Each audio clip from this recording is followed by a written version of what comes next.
And Hadronians, Crypto Sloth here. Welcome to the first video of my Hadron series. This video is for those new to Hadron or looking to understand the contract more deeply. Keep in mind, the depth of this project is near endless, but today we are going to go over the basics to build our foundation.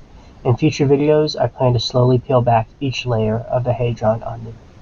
Hadron was created to serve two main purposes: add optionality for hex stakers and mitigate the sell pressure of emergency end staking on the hex price.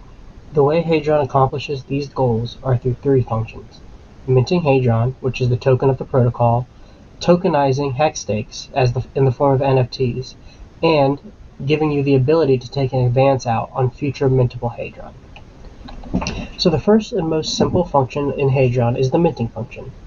This is probably the most important piece of information for all of us Hexicans, as all hex stakers are entitled to mint Hadron starting on launch and continuing forever. So all stakes that currently exist and that will ever exist can mint Hadron completely free, no strings attached. You can mint one Hadron per B share per day served. The formula on the screen calculates the exact amount of Hadron mintable. Of course, if you have minted any Hadron before on previous days served, you can't mint that again. So when calculating the amount of Hadron you can mint at any given time, you need to subtract the days minted from the days served. Let's look at an example. Say you have a stake for 500 B shares for the max stake amount, 5,555 days, and you've served 100 days on that stake but have never minted. With this stake and the days served, you can mint 50,000 Hadron tokens. In addition, each day that you serve, you will get 500 more mintable Hadron. And that's the minting function. It's very straightforward and very easy to understand. And it's applicable to all hex stakers from now till forever. Even if you never use the other two functions, it is important to know that just by staking hex, you are entitled to free Hadron. However, and this is of paramount importance, mint your Hadron before you end your stake. If you end your stake before you mint, you will forfeit that Hadron that you're entitled to forever. Now let's take a look at the second function of Hadron, the tokenization of hex stakes. This function is comprised of four different parts: depositing your hex into a smart contract called a hex stake instance, or an HSI stake. This HSI contract will then stake your hex for you. You are then able to take that HSI contract and wrap it into an NFT, and that will give you the ability to trade it as you wish. And then, once it's at an address that you are content with, you can detokenize it back into just its HSI form. Let's take a deeper look into how each of these specific parts of the tokenization function work. So let's say you have some liquid hex that you want to stake through Hadron.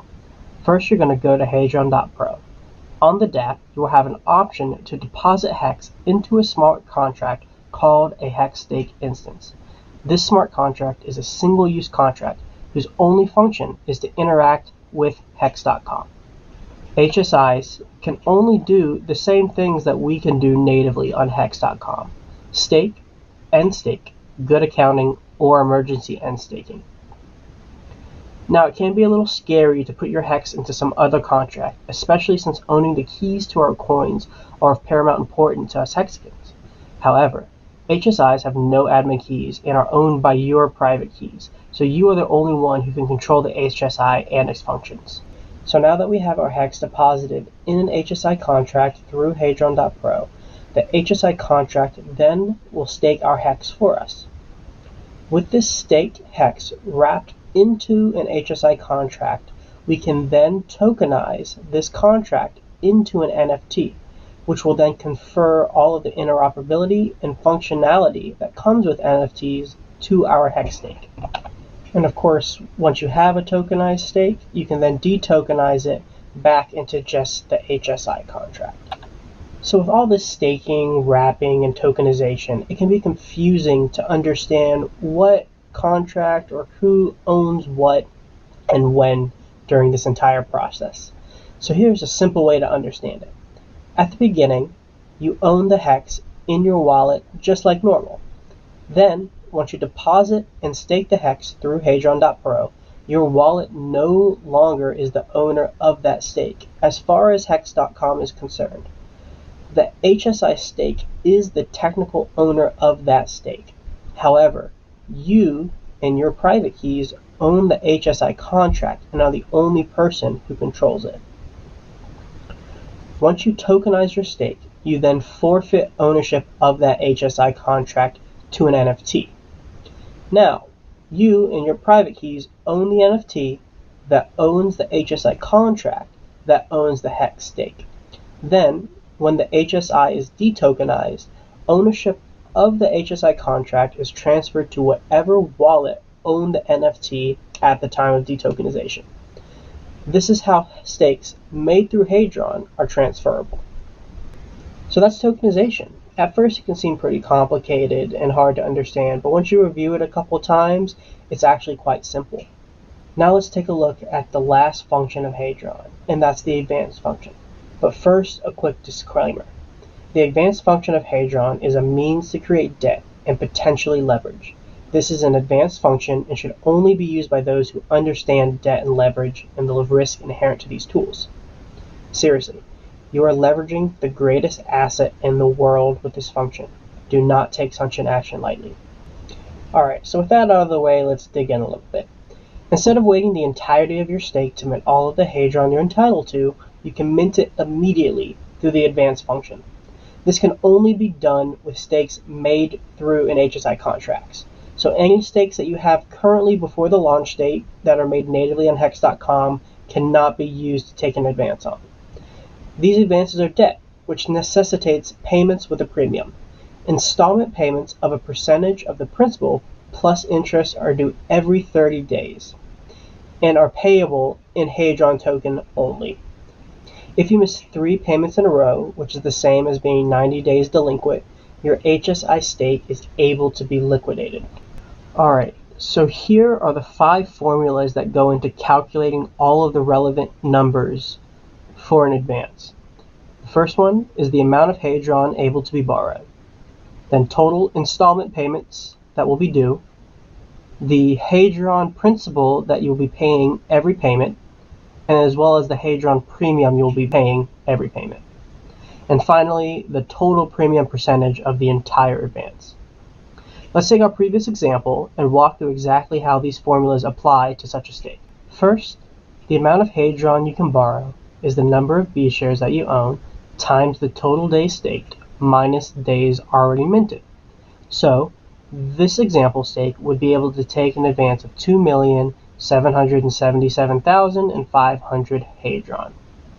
When taking an advance of this much Hadron, the total number of payments that will be needed to pay off the entire debt is calculated by the total days borrowed divided by the 30-day installment window. This comes out to be 186 payments for this particular stake. Now, in reality, there are only 185 full 30 days in a Quattro Cinco stake.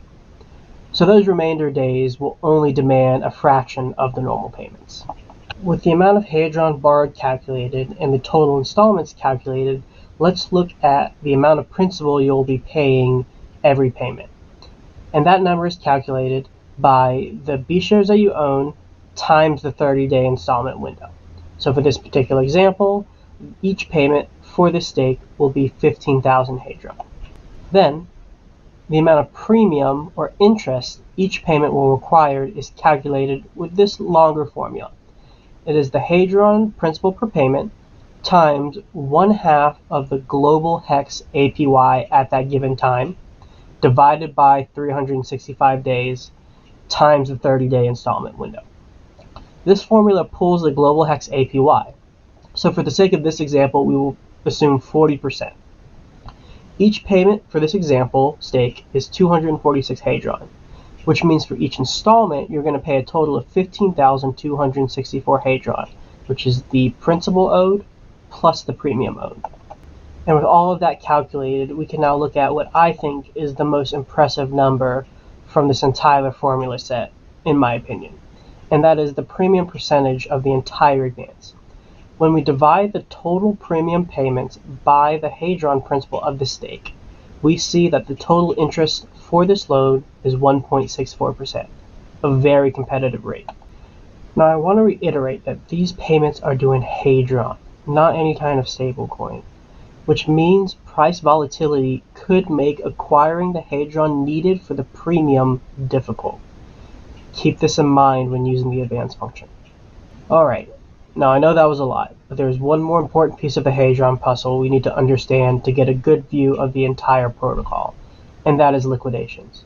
This feature is only relevant if you are 90 days late on a payment, which is a very generous deadline. Theoretically, you could wait 89 days to make a payment, and then you would only be 59 days late and would have another 30 days to make the payment before you are 90 days delinquent. However, I do not recommend this strategy.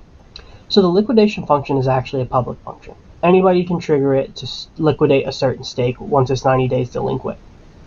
Now, once a delinquent stake is liquidated, the stake goes to an auction house and is put up for auction for 24 hours. And the bidding can only be done in Hadron for these stakes.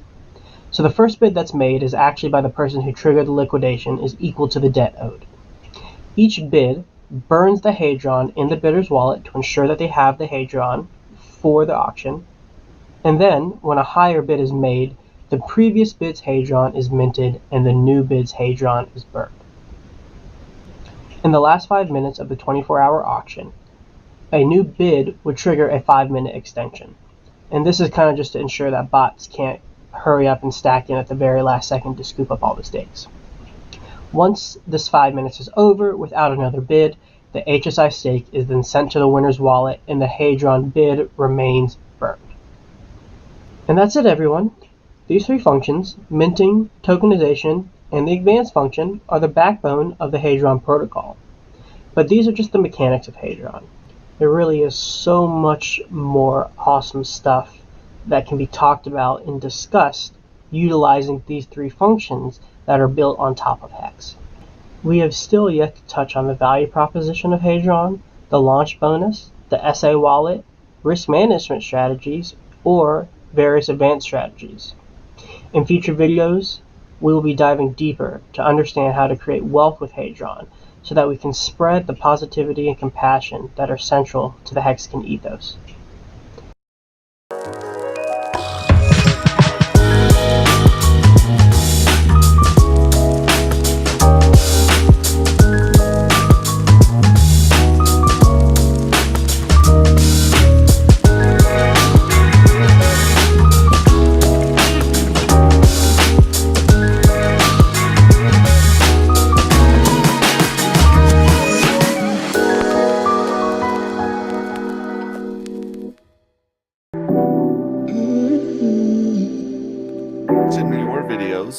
I've been watching Hex in the Morning with Stolt and Jim Rapp. I've been watching Coffee's videos.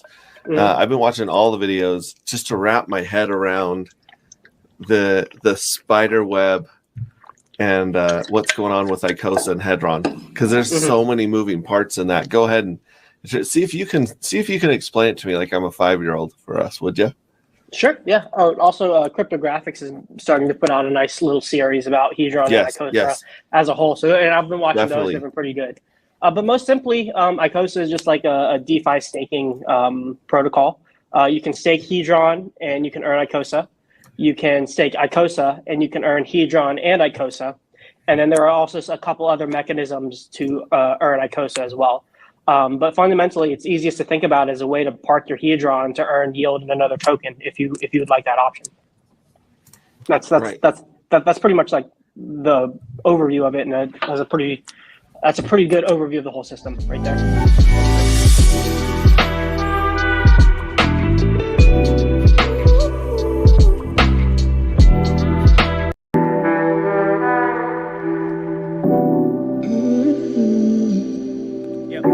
There's a question for Bob Wells. He says, it says, if you choose not to add capital to your stakes, you get diluted. And that's a little bit what Blue was talking about.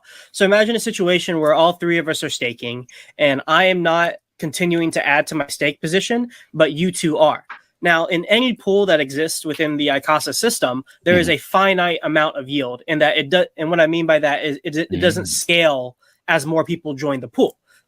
As more people join the pool, the individual yield gets lower. So if you two are adding capital to your stake and I'm not adding capital to my stake, my percentage of that entire pool starts to go down. And that's what people are talking about when they say, if you're not continuously adding capital, you're being diluted in the system because other people are committing more to the system. Therefore, they're earning more yield. And presumably by not adding more, because when you add more, your stake length gets reset. You're looking to, you could infer that you're looking to cash out sooner. And so if we interpret yield rewards as a function of your commitment to the system, and that you get more the more you contribute to the overall health of the system, then of course it makes sense for those who are going to be contributing more capital as well as locking their coins up for longer are going to get more yield, and those who presumably are going to sell earlier will get less yield. So it all kind of works out.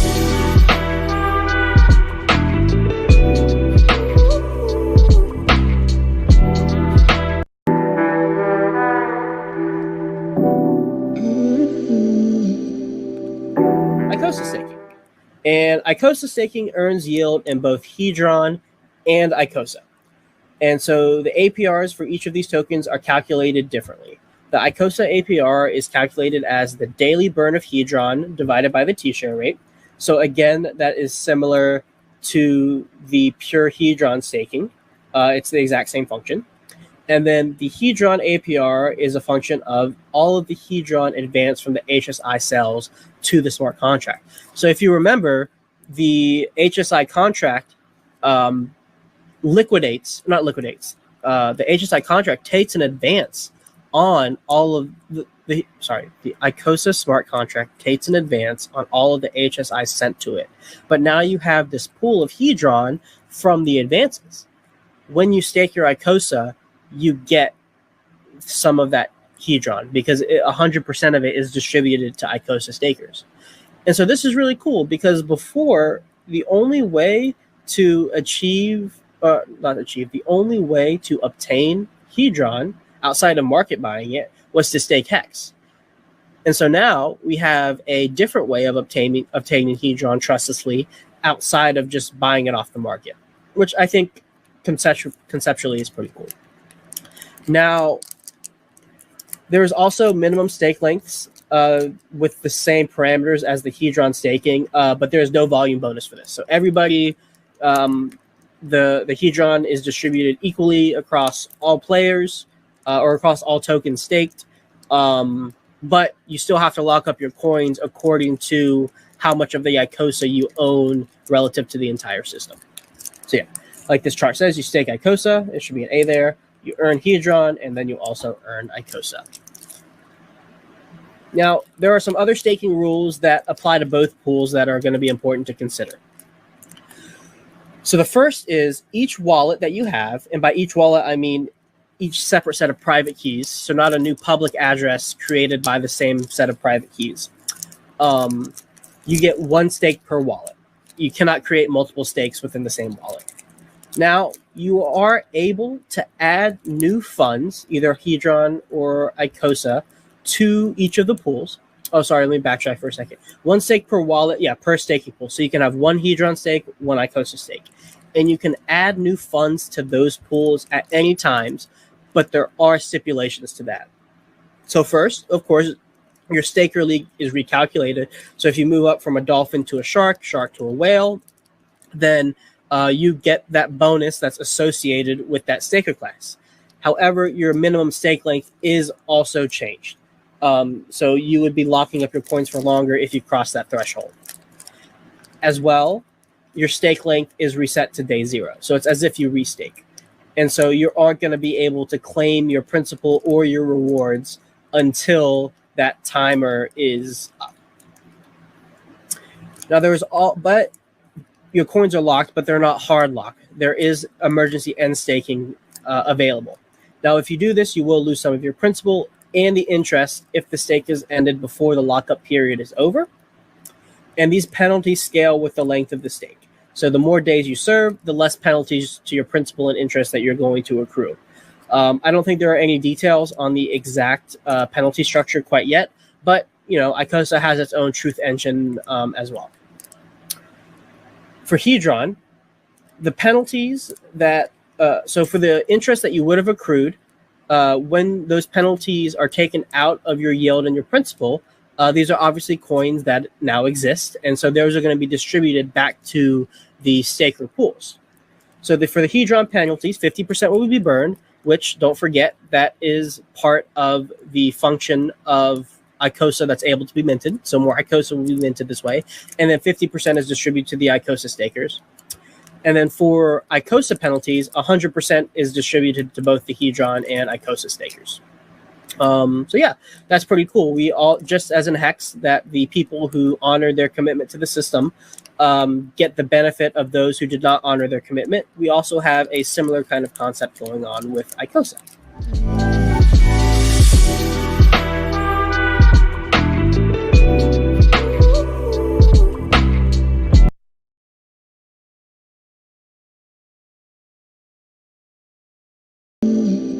We're going to start with the HSI buybacks. So this is, I think, this is the main distribution model of Icosa. And the way it works is that the Icosa smart contract will buy HSIs, and then it will mint Icosa to the person who sends their HSIs to that smart contract. The amount of Icosa that's going to be minted is calculated through the amount of borrowable Hedron that HSI stake has, divided by the T-share rate. So what that means is stakes that have more Hedron that's able to be advanced upon are able to get more Icosa when you send the HSI to this contract. Now, there are 3 things to keep in mind with this. First, the Icosa is minted immediately upon sale. 2, max stakes with 5555s get 10% extra Icosa on top of their base rate, as well as HSIs with launch bonuses will get a bonus equivalent to the X's that they got for their launch bonus. So all HSIs with a 10x launch bonus will get a 10% Icosa bonus in addition to the max link one, and then a 9x will get 9%, 8x, 8%, etc., all the way to 1x, which is, I guess, 1% bonus. So once you send the HSI to the contract, you're going to mint. The contract is going to mint your Icosa. And then what's going to happen is that smart contract will immediately take an advance against that sold HSI. So you send your HSI, get your, right here. You send your HSI, you get your Icosa, and the smart contract takes out an advance against that stake. And then that smart contract is not going to pay the advance back. It is going to allow that HSI to default and head to the liquidation market. And so now we have a situation where the supply of Icosa is tied directly to HSIs that are sent to the liquidation market. And in fact, it incentivizes people to take HSIs either by making new ones or taking the ones that they have previously made, especially the ones during the launch phase, send them to this contract and get it on the liquidation market. And as we all know, hex stakes on the liquidation market can be bid on with Hedron. And the amount of Hedron that wins the stake gets burned. So that's one important feature of this system. Let's look at the next one. Oh, sorry, yeah. Also, here's just a quick example of how that math would work out. So let's say you have a 1 T-share stake and it's maxed out Quattro Cinco. You get 5,555,000 advanceable Hedron, and that is divided by the share rate. Now, the share rate is about 22,818. However, the way it is coded in Solidity, there's an extra decimal there. So when the Icosa smart contract pulls that data from the Hex smart contract, there's one extra 0, further kind of diminishing the supply of Icosa a little bit, which I think is pretty cool. And so with this 1 T-share stake, the max stake length, you would get 24 Icosa as the base rate. And then, of course, you get your Quattro Cinco bonus. So you get about 26 Icosa for a 1 T-share stake. Now, I kind of let that sink in a little bit, because 1 T-share is a lot. Even on this 90% dip, if you want a T-share that's maxed out for the 15.2 years, that'll cost you about, I think, like $300, $400. That's not an insignificant amount, and you're only getting 26 Icosa coins for that. So, this coin, unlike Hedron, which has trillions of supply, will not be as abundant in terms of raw numbers that Hedron is. And keep that in mind as we move through this presentation too, because there are going to be more layers added to the scarcity aspect of Icosa. So you have the HSI bypass.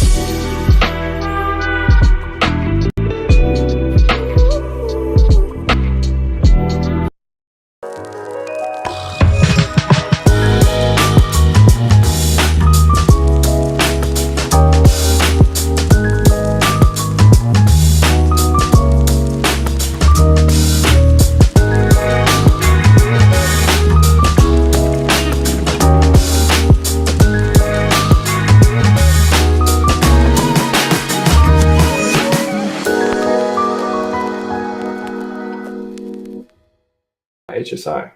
Okay, so this is how you do it. Let's say you create a HSI which is 20 T-shares, yeah, or 10 T-shares. Let's say 10 T-shares. It's going to cost you what, like $3.5, $4 grand to make a 10 T-share HSI. So let's say it's 10 T-shares, and that means that the amount of Hedron that you'll be able to borrow on that stake will be 10,000 times 5,555. So whatever that is. Yeah. Okay. What's that? 4 zeros, so 5, so 1,000, so like a million, right. 5 million, 5.5 million Hedron. Right? Okay. So then you'll send that HSI, you tokenize it, you send that HSI to the Icosa contract, and that Icosa contract borrows all of the Hedron that it could on that, which is like 5.5 million. And then it's going to divide that 5.5 million by whatever the hex share rate is on that day. And the hex share rate, let's say it's like, at the moment, the hex share rate is what, 22,800 hex per T-share. So that means it'll be divided by 228,000. So that's how the hex contract measures the share rate with that numeral. So 22,800 T-shares is equivalent to 228,000. And so, yeah, you divide 5.5 million by 228,000. That's how much Icosa you get. Plus, then if you have over, like, it'll depend on what ranking you are in terms of the Icosa system. So if you're a shark, you'll have to stake for 360 days minimum. If you're a dolphin, I think you'll have to stake for 240 days. I can't remember the exact things. And then you get a little bit of a bonus for each level as well. And so what's going to happen is that you'll send that, you'll get that Icosa, you'll have to stake that Icosa for a certain period of time. And then if you want, you can just leave it in that pool to keep collecting the interest. You don't have to take it out. So that in that way, you can stake for as long as you want. It's not really staking for as long as you want. It's you can leave it in that staking pool for as long as you want. But there'll be minimum periods depending on what your percentage of the pool is. So whales will have to spend a longer time in that pool. So I hope that answers your question. Next line. Yeah. So that's with the Icosa stake. And the other thing is with the Icosa staking, you'll because you're getting Hedron and Icosa, the Hedron that you'll get comes from that borrowed Hedron. So the Icosa contract borrows the Hedron, so then it leaves it for 90 days to go into liquidation and it's going to auction. And that actual Hedron that it borrowed is distributed to the Icosa holders. Very good. No. In Hedron. So that won't necessarily be a lot of money though, because you remember like borrowing 5.5 million. Like if it costs you $3,000 or $4,000 to make a hex stake, and you can only borrow 5.5 million worth of Hedron, which is worth nowhere near that amount of money. Yeah. You're going to also be highly incentivized to maybe go and buy back that stake or buy back another stake. Because if you've got 1,000 of them all coming up, not everyone's going to be buying them all for the best price. You're going to be able to get some bargains in there, you'd imagine. Right. And so right. in that way, what you could do is you could make a nice big HSI. You'll get a whole lot of Icosa for that. You'll immediately start earning, and you'll immediately start earning on the historical burnt hedron. So it's going to be quite high, the yield, especially at the start. And then you could just go back 90 days later with some hedron and hopefully pick up your hex stake for cheaper than you paid it for. Nice. Okay. Yes, and then that way maybe you're only spending a bit of hedron to get a whole lot of Icosa because you have the hex stake that you would pay for, you get back. Yeah, because I think there's probably a few people who have maybe several billion hedron who maybe gearing, especially a couple weeks ago, I tweeted. I was like, this looks pretty interesting. Hedron's at around 2,500. It has never been this low. I've seen it before. And then lo and behold, a couple weeks later, maybe a couple days ago, it was at, it went up 3 or 4x. And that's when you saw in that phase, if you would have, you would have been able to accumulate a lot. It went way down from its, from the launch and all that stuff. So it's interesting to see where is the accumulation started because that could have been the local bottom, or did the accumulation start because of Icosa and new projects and being able to use Hedron to participate in these things? I don't know. I'd have to guess, and I would say it's because of the new announcement of what Alex has created. I think it's just bullish news, or it was like by the rumor kind of thing, and so that's why you saw that little pump. But I don't know. It's so hard to attribute motivation to why people buy or sell, why mass amounts of people buy or sell, and all we can really do is kind of guess at them what the narrative is and what they're thinking. Right.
and struggling for number one validator on Pulse Chain.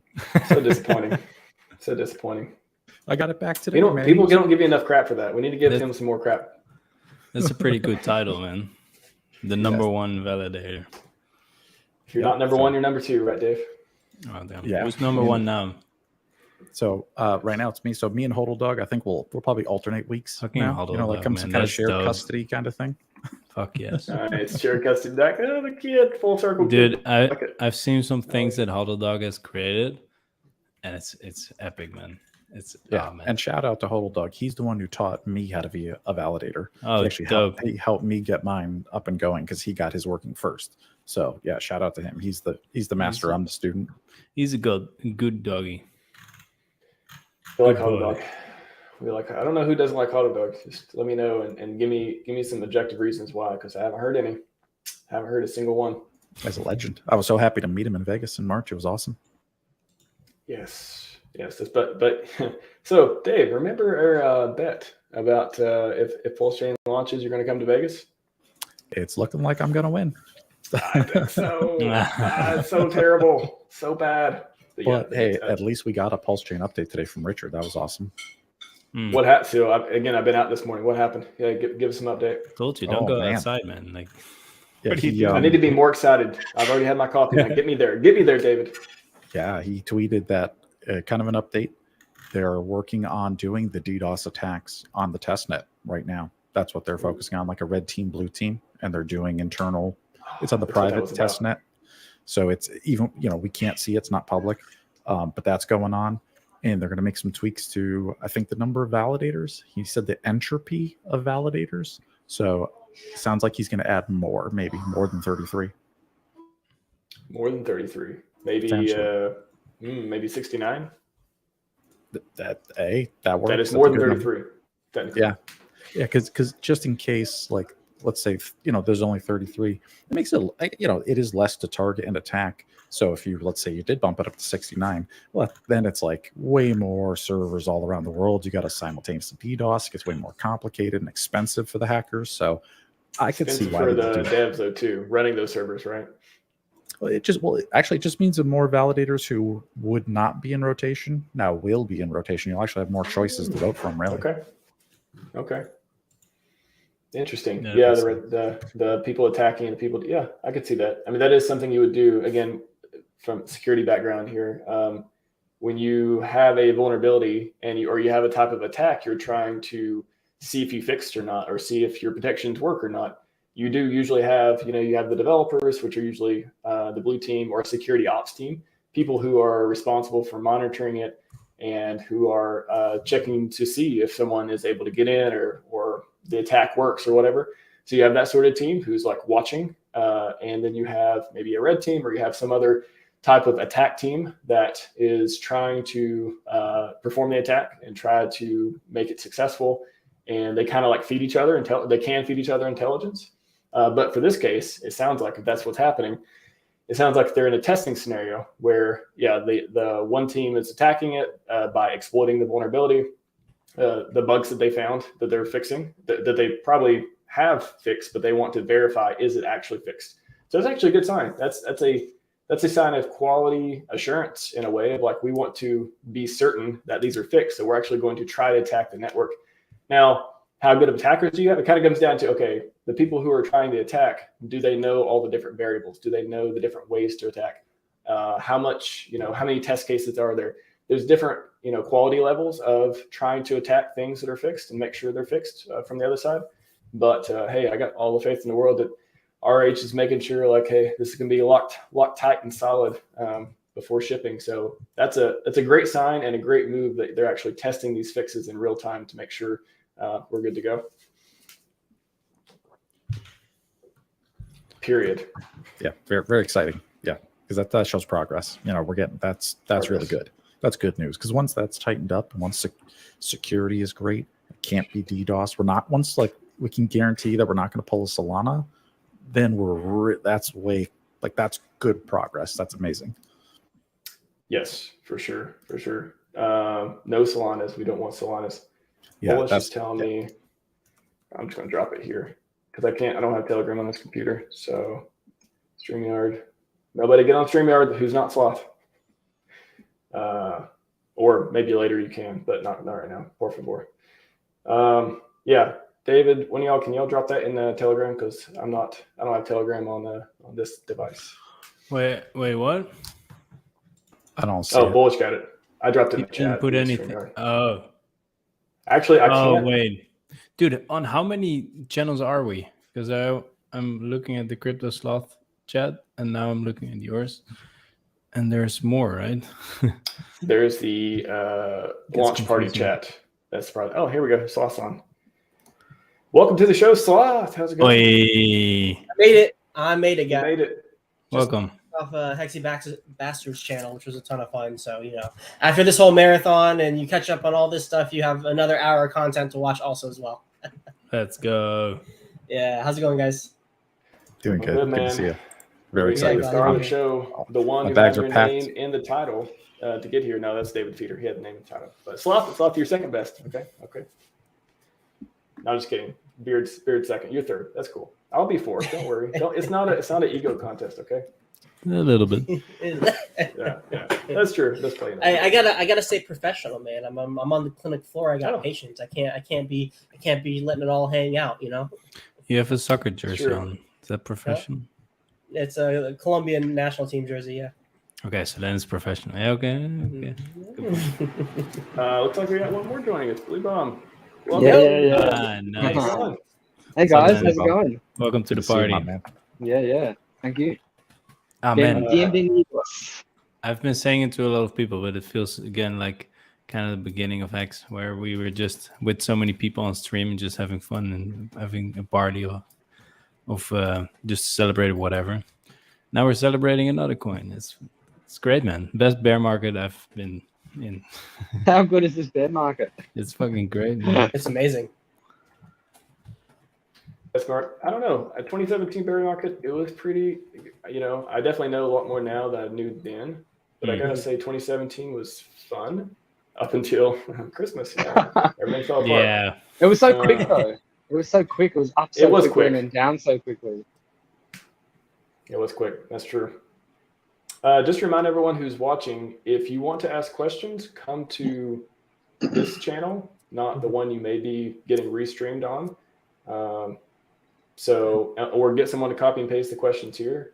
Either way, but otherwise, we won't see the questions. So Has anybody had a rethink of tactics and strategies, like as it's leading up to it? And did you kind of like lock in your strategies early on? Or? First of all, what you told me, it might be good for everyone's watching. You said you can tokenize HSIs that are pending. So if you want to sell your HSI for Icosa, you can still do that after Icosa launches. You don't have to wait for it to tick over in the day. Yeah.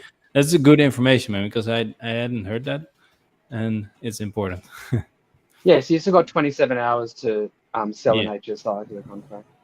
You can just make it and because it tokenize doesn't matter when on the first day you get your Icosa and stake it, right? Because it has to take over before you. That first day. Yeah, so that's actually a good thing to note of. Like for pretty much the staking pools, the We Are All the SA, Icosa pool, all of it, you have plenty of time to like get in because the yield doesn't start until the day ticks over like the next day. So you have a whole 24 hours once this thing starts to get your strategy in place. There's no reason to run around and like frantically click buttons or like making sure everything's okay. Like you take your time. Actually, I've got a question for you guys. It's a bit intricate, but does your position in when you enter a staking pool, that's like based on what that stake is of the total supply, that's how many days it's going to be locked up for, right? Yeah. Is that worked out at the end of each day, or is that worked out at the exact time that the person comes into the pool? I think when they come into the pool, I think when you pay your gas fee and everything, part of the contract goes to like calling that number and looking it up at that specific time. So you could so on day one, people could enter the pool in the first hour and be whales, and by the end of the day, they could be dolphins. Yep, that's correct. But you can always just add, one Icosa or a tenth of an Icosa, and then it changes. It's not a big deal. Yeah, that's true. But yes, your stake size relative to the total supply can change at any given moment, and it really matters when you make your stake and when you end your stake. Got a question here too. Are people just first time looking at Icosa? Are people buying hot? Are you referring to buying hot like Hedron and to prep for Icosa? I guess how would you all interpret that, and how would you answer it once you interpret it? I don't just buying hot just means they're trying to get early or get in early. It's like FOMO or something. I don't get it. Rephrase your question, please. Yeah, that's probably part of it. There've been people coming into the chats who don't even know about Hex. Well, I had one guy, not many people, but I had one guy who just wanted to know how he could buy it, and I was like, after a bit of questioning, he was like, "Do you know what Hex is?" And he didn't have Get your credit card right now, Simplex. Okay. hey, that might be a good. People who don't know much about it. Can anybody want to take a turn at explaining like in plain English, the simplest way possible? What is Icosa? Anybody want to take a stab? Yeah, I can do that. Very simply, Icosa is just a single-sided staking platform where you can put your Hedron that you get for free from your Hex stakes. You can stake that and you'll earn Icosa. And then if you want, you can then take that Icosa and stake that in the Icosa pool, and then you'll earn more Icosa and Hedron. So that's the most simple, basic, that's what Icosa is. Okay. And why would you what is the what is it? Is the Pumpamentals for Icosa? Is it the positive feedback loop between Hex, Hedron, and Icosa, or what? I guess what is the primary use case Pumpamental of Icosa as far as is it beyond staking? Is it locking up? Is there other use cases for it? Nope, that is the only use case of Icosa. It is purely a staking token, very similar to like Hex is purely a staking token, and the mechanisms behind how it inflates and the yield payout for the staking is where the value proposition of Icosa comes from. One cool thing is if you look into the contract, deeply, like the mechanics of each of the token, what you'll find is negative externalities or things that are bad for the Icosa price translate into positive price mechanisms for either Hex, Hedron, or both. So that's a cool feature. Like if you start digging into the mechanics of this system more, you'll find that the things that bring the Icosa price down may start to trend Hex and Hedron up. Okay. Interesting. Yep. Simply put. and we talked about earlier too. Could you? And I know you've explained this a couple of times, but in the simplest way possible, can you, without a diagram? I know maybe there'll be a diagram eventually, but without a diagram, can you explain the positive feedback loop with Hex, Hedron, and Icosa? Yes. Okay. So let's see. Let me think of where the best place to start is. Let's start with the Icosa one. I think that's the best place to start. And so first you have to understand the HSI buybacks. And that is that at any point in time, you can take an HSI, tokenize it, and sell it to the contract. And so what's really cool is that there is a potential arbitration point there where that if the price of Icosa is higher than the price that it would take for you to buy Hex, stake it, and then tokenize it, and then send it to the contract and get Icosa. If you can sell it for more than the money you put into the Hex that you bought to make the stake, then you can sell that Icosa for an immediate profit. Now that does something really interesting. What it does is that it brings the Icosa price down, but it also pumps the Hex price a little bit because Hex is being bought off the market to take advantage of that arbitration, and it's being locked up for 5555, presumably because that's how you get the most Icosa. So now there's less sell pressure in Hex going in the future. Now, while the two prices meet together in an equilibrium, the Hex price has bumped up a little bit. So where that arbitration point was before it went above it, when it meets that arb point again, it's now a little higher than it was before. So the base Icosa price has gone up a little bit. Now, that's the first positive. That's the first thing to maybe trigger the positive feedback loop, because then what happens after that is that HSI that was sold to the contract to take advantage of this arb point, the contract takes an advance on it and allows it to be liquidated. So then 90 days later, somebody will bid on that HSI with Hedron, and that will be burned. Now, the amount of hedron that is used to liquidate that HSI will always be higher than the amount it took to take the advance on. We can discuss that later, but mathematically the incentives work out that way. So what that means is, as people take advantage of the Icosa arb, hedron downstream gets burned. Now, while burning doesn't necessarily pump the price, it does divert buy pressure and prevent sell pressure kind of in the future. And so what that can do is give room for the hedron price to start going up. Now, if the hedron price starts going up, there's another arbitration point within the hedron system. So if say you put $1,000 into a hex stake, and then you make an HSI, but you could take $1,100 out when you advance on the hedron in that HSI. Well, there's another immediate amount of profit that you can take. So you buy hex, you stake it, you immediately take your hedron advance, and then you take that, and then now you've profited $100.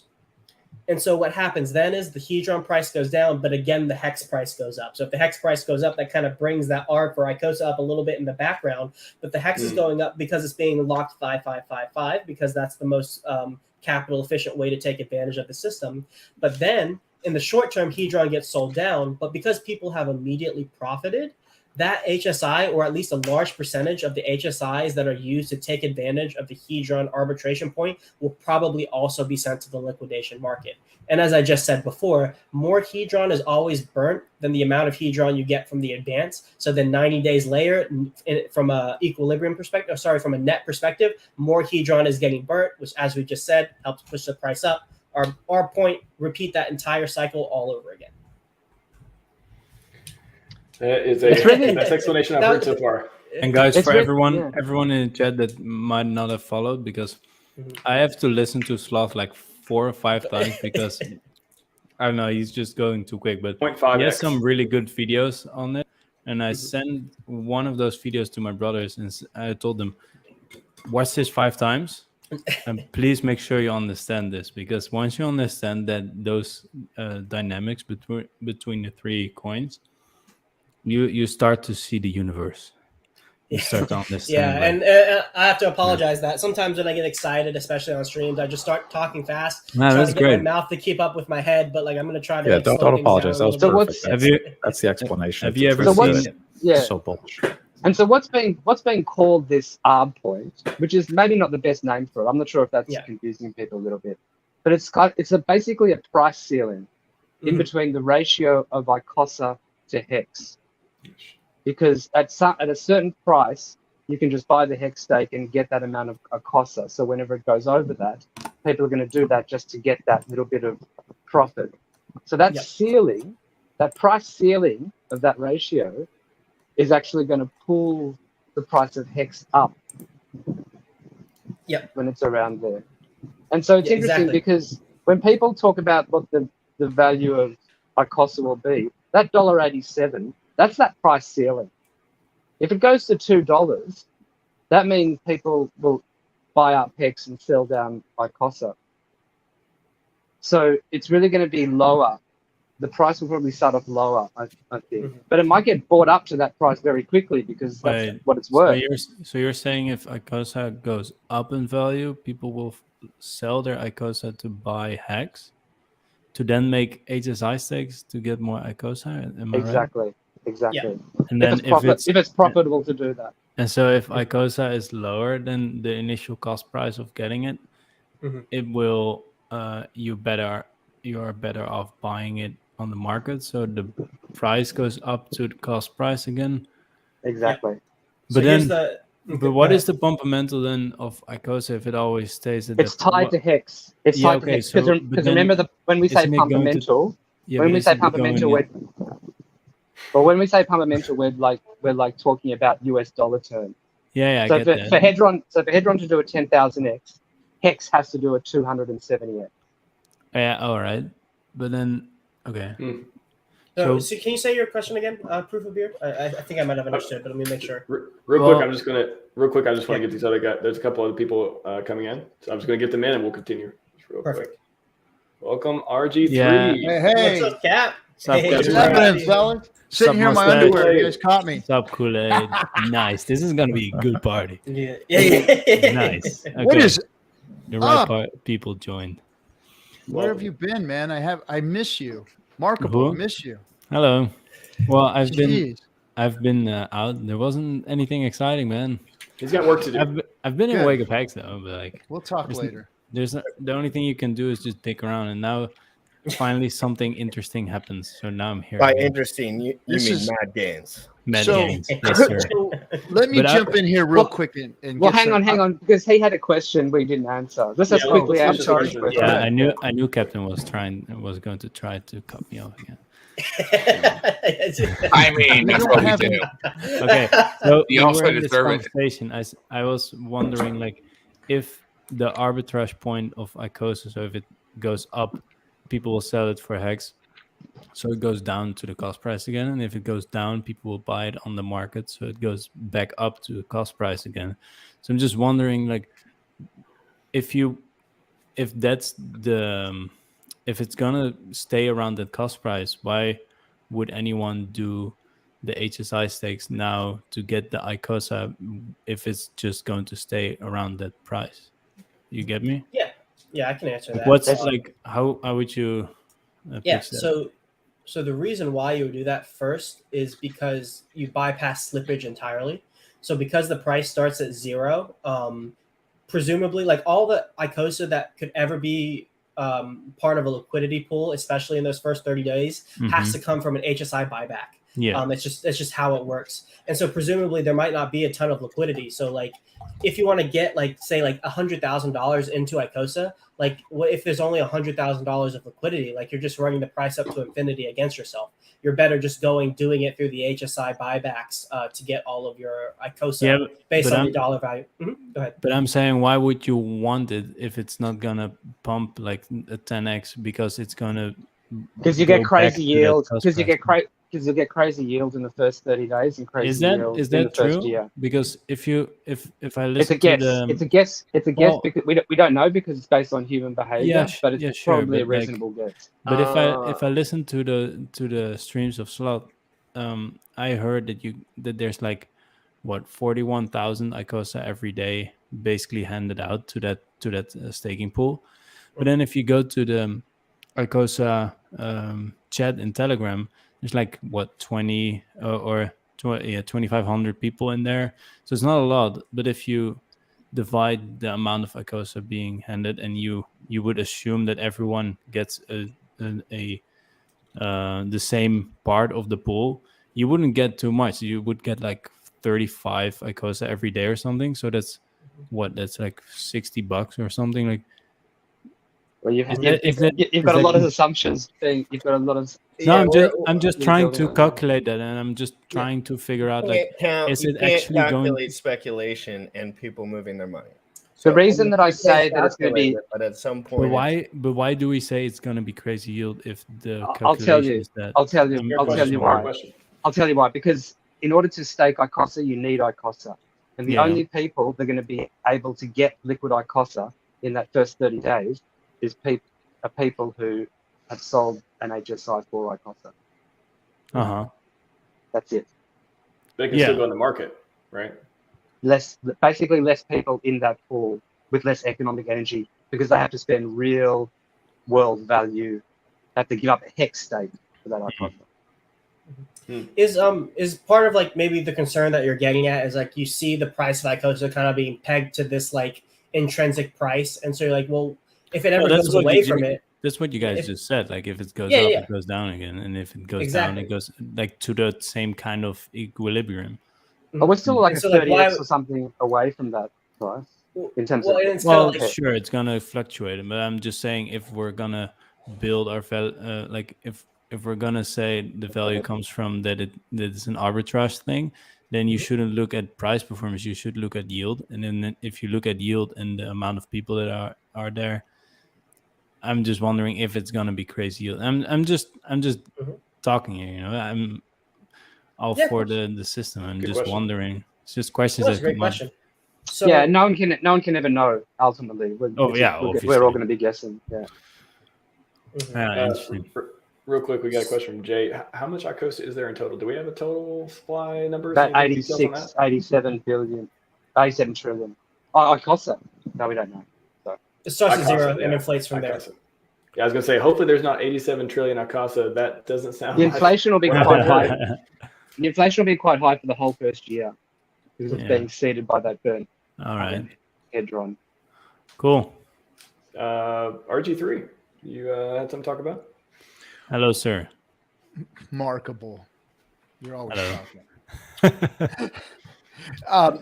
No, I've been excited about this for a long time because you guys, Kool-Aid here, has been talking to me about this very concept for a very long time. 3 years now, dude. 3 years. Before Hedron came out, he was trying to Before teach big me payday about what all this was. Yeah, and a light bulb went off after a few months of him finally talking to me about this and just ramming it down into my brain. And I was like, the real exciting thing for me is not all the details here that's going on, because I know that right now everybody's all excited, but the next 30 days we all have time to do whatever it needs to be done, because it's all going to play out before us, and then everybody's going to be able to make their plays over the next month or two here and do what they need to get in and get involved.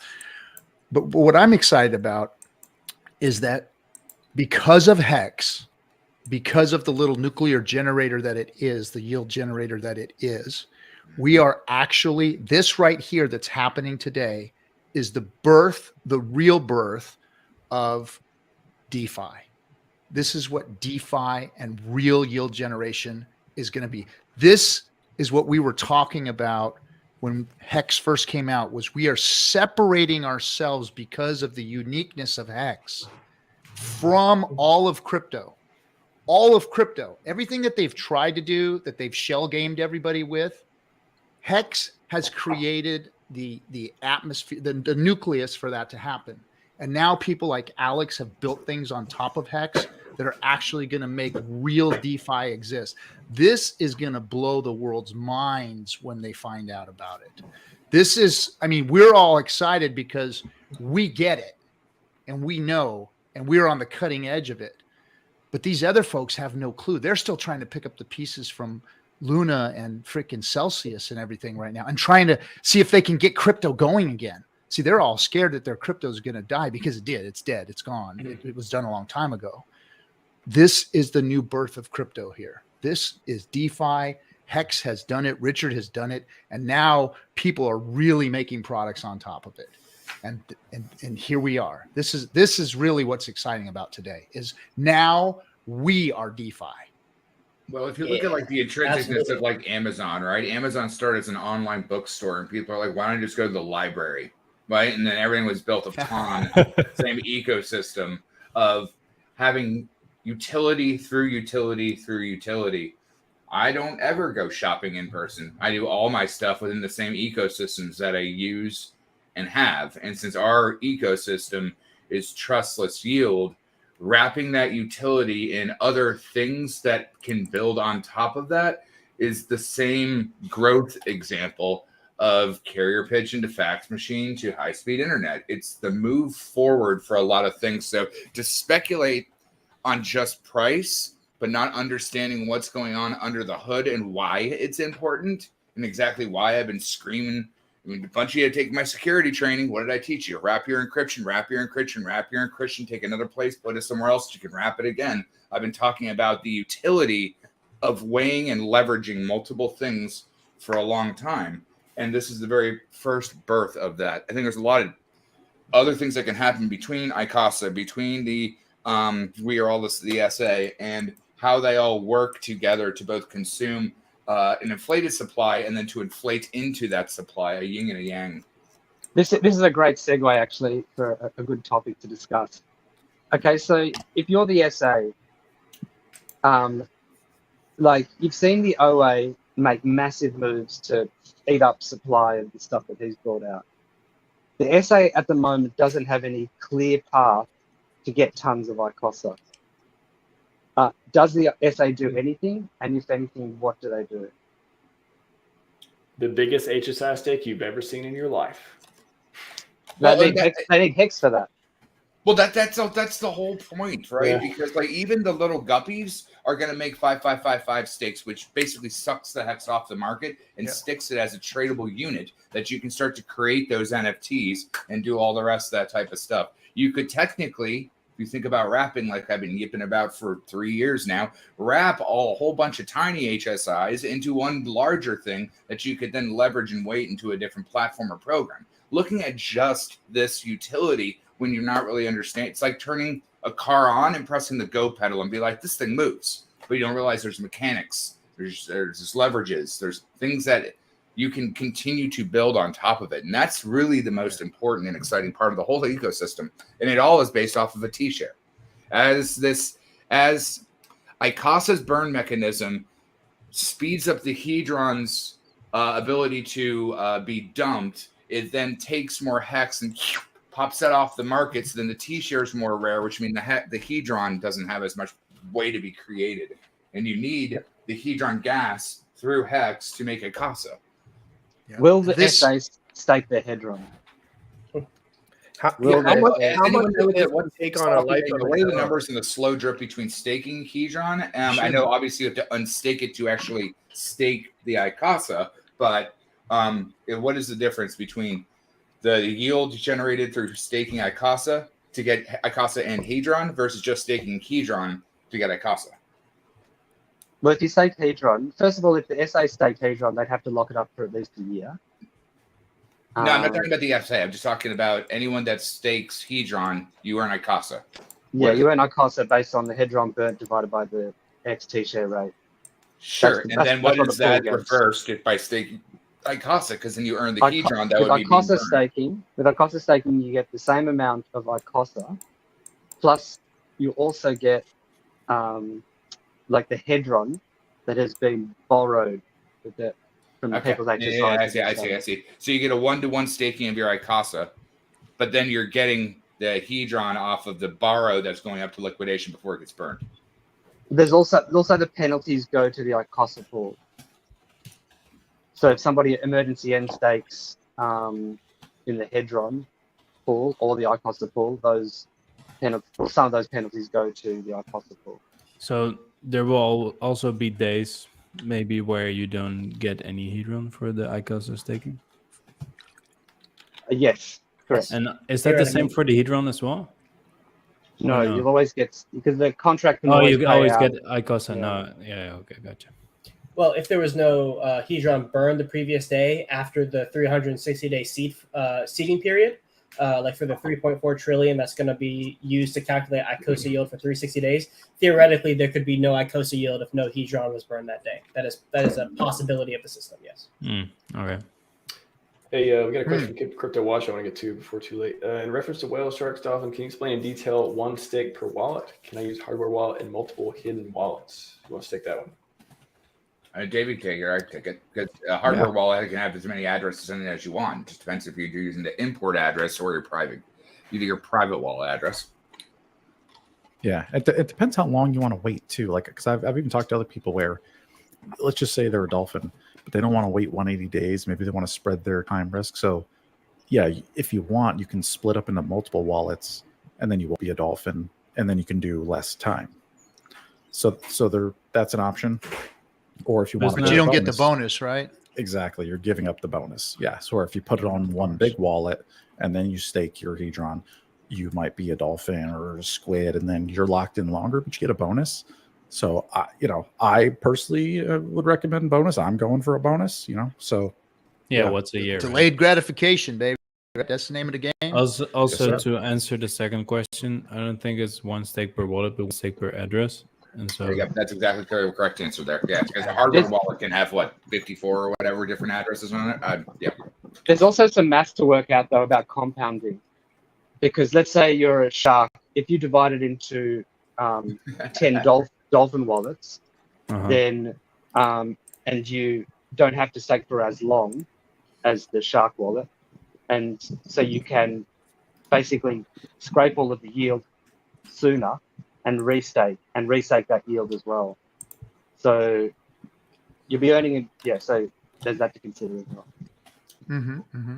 Or you could have a bunch of 555 stakes to nuke whenever you want. When Captain says that Hex gets the $5, be like, and you're dead, and you're dead, and you're dead. Welcome, Hex Ray Edition. Oi. So it's Hex Ray. Hey kids, how's it going? Good to see you, man. Pretty good. Question here from Ely. All these is how do you guys feel about the current Thanks. price of Icosa on testnet at 0.14 cents? Is it 0.14?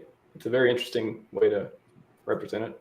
Testnet is so far from reality. That's not even. Don't even use it as a measurement at all. Yeah, it's all look at jacked up. testnet numbers. Testnet's weird. You could probably Definitely don't look at your pulse chain testnet numbers. Guys, can we please take a moment and appreciate Jim Rat's mustache?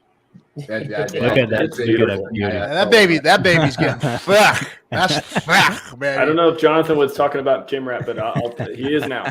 He is now.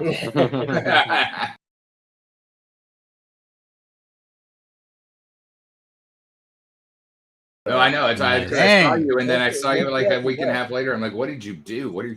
I can do the handlebars now. It's really cool. You get the serious cop stash, bro. I don't believe you have a beard anymore, and that's why we haven't seen your face in a year and a half. Yeah, maybe. That's like porn star. I got a girlfriend cop and she made me shave my beard, and that's why I never went on camera anymore. Oh, you should be ashamed then. Fair enough. I also, there was just one question, and I think we figured it out in the private chat, but Motley put a comment on a bit earlier about, he said, I suggest do some AA sniping like back in the day. And I'm not entirely sure what he referred to, but I think he referred to putting in a little bit of hex every, or a little bit of ETH back then every single day. No, he means arbitraging. So like, So what does he mean? It needs to be called hodl dogging. Yeah, exactly. That's what the other one's hodl dog. So what does he mean? Can you explain? Well, if there's a Uniswap price that's being traded, then you could either buy the Icosa straight off the Uniswap, or you could sell the HSI and get Icosa. Ah, like that. Okay, so look out for if the Icosa is cheaper than the HSI. Okay, gotcha. That's how Wise came about. That's why Wise token came. If you remember during the AA, what was going on was that scumbag was arbitraging all of us and dumping on our heads, and so he was going in, getting it off the AA, and then dumping it into Uniswap, and he got so mad when he got caught doing that, and it got stopped, and more liquidity came into the AA, or I'm sorry, into Uniswap. And then he wasn't able to arbitrage anymore, and it leveled the prices out because they were pretty skewed there. There was a few times where it was really skewed, and so he emergency end staked his monster 150 million hex bag, and got mad and went and built a token that got wrecked. We just need to hear from good texture, and everything will be okay. Damn. Yeah, that was quite a scene to watch. The revenge. That was the best of you. But that's what he was doing. Markable is he was doing that AA arbitrage deal. Yeah. Okay, I gotcha. I didn't know that was happening, but yeah. Well, I think that was the interesting thing. I didn't really gather it till later. I got my head around a lot of stuff on how the AA would eventually close the spot price and all the rest of that stuff to like close the gap. And obviously, that wasn't written after all of that would have happened because everything was immutable, audited, and all the rest of that. But I could see how that plunger was a thing. And you were like, well, do I buy it on spot? Do I buy it? And then the AA zipped it up, and I was like, oh, I got a better deal, but then it closed. So yeah, there were days in the beginning, the first month, where it was just killing the Uniswap price. Like we were just getting massive amounts, and then they were taking that and going back into Uniswap, and by the time I had figured it out, it was a day or two on the late side. It was like boom, boom, oh. I was like, funny. Shit. We were still figuring it out 8 months in. But, the funny thing is that no matter what you did, as long as you bought hex, You You're were golden, except if they won, but you would still be golden now. You'd be golden as hell. I mean, like day And- one humping in. Yeah, I mean, I'm not complaining by no means. Am I complaining? Yeah, no. But I'm saying for everyone here with the Hedron, Icosa, and all that stuff, like, just do something, man. Do something, whatever works for you, and you'll probably be fine. Yeah, the only thing you'll ever regret in life is doing nothing. Yeah. You know, I used to teach chess, and we had 3 golden rules that we'd teach for the kids chess. First rule is control the center, develop your pieces, and then castle. And I've been kind of thinking about this in terms of that analogy. Like castling is like, what's the most important thing to you? You know, like hex is really at the base of all of this. So hex is really kind of the important token. And I've even started like measuring all of these things in terms of hex, not in terms of USDC. It's like hex is going to have its price against USDC. It's going to do its thing, but all of these things, including Maxi and all of their ecosystem as well, that's really all should be priced in terms of hex. And so that's kind of castling. Develop your pieces means actually try, go into some pools. Don't go put all of your eggs in one basket. And then control the center, which is like give yourself options. So in chess, like if you've got a horse or a rook, a knight, its most powerful position is in the center of the board because it can move in many different positions. Your bishop, when it's behind your pawns, is useless. But as soon as you move a pawn forward, all of a sudden you've got all these spaces that it can go on. So I'm kind of recommending people like do a little bit of everything. Like each of these pools is unique and has its own kind of like tokenomics. So and then there's also liquidity providing at some point, so it's like you've got so many options. So just don't rush all into one sort of play. I'd say put out there and then just see how things go and then adjust. When you say liquidity providing at some point, I mean, it's fair to say there will be liquidity providing. I'm not fucking moving any needles over here, guys, but I'm saying in general, whether that's a small portion, and that's why some of the LP guys, and I'm just learning about all this stuff for the most part. I don't really participate for the most part. That could be to or fro my detriment. I don't know. But a lot of these guys, like Sam, my partner, not a Hexican, he's just a nerd. Like he just loves all this nerdy shit and he wants all of it. You know what I mean? He's thinking like there's going to be no one providing LP, so there'd rather be a large premium there for some of the fees. First thing that's going to come to his little brain. So I mentioned it, just thought about it. Anyone thought about that side of it at all? I know it's maybe not a Hexican way right off the jump, and I agree with that as well. For the most part. I have some alpha for you. Here's a trick. And I listened to Johnny Chaos. So what you can do tonight is if you're a baller, you can take an HSI stake and you can sell it for Icosa.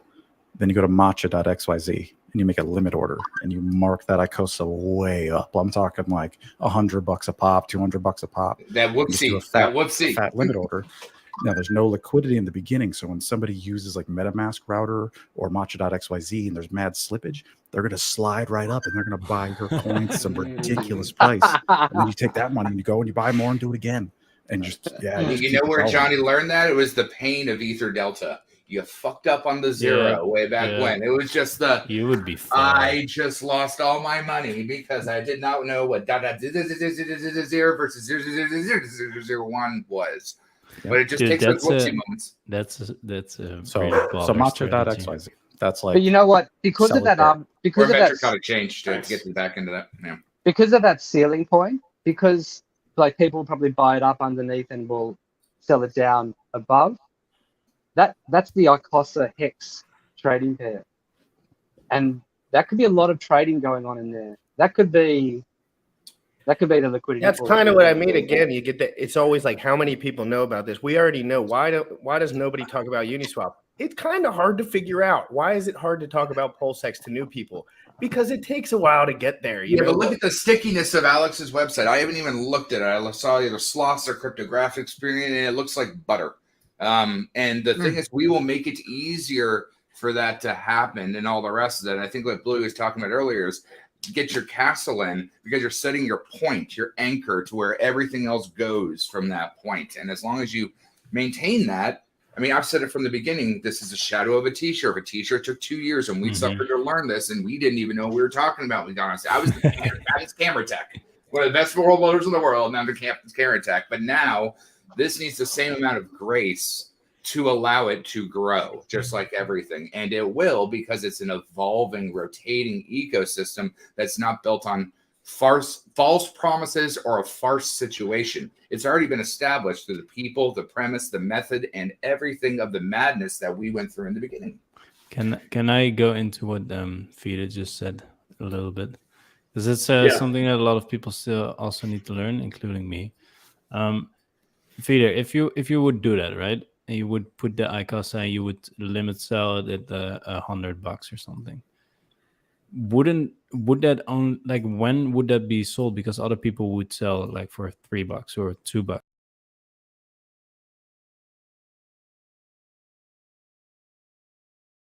Yeah, but is that only for people that accidentally put slippage way too high, or because if there's enough Icosa being sold at $3, it will never touch your $100, right?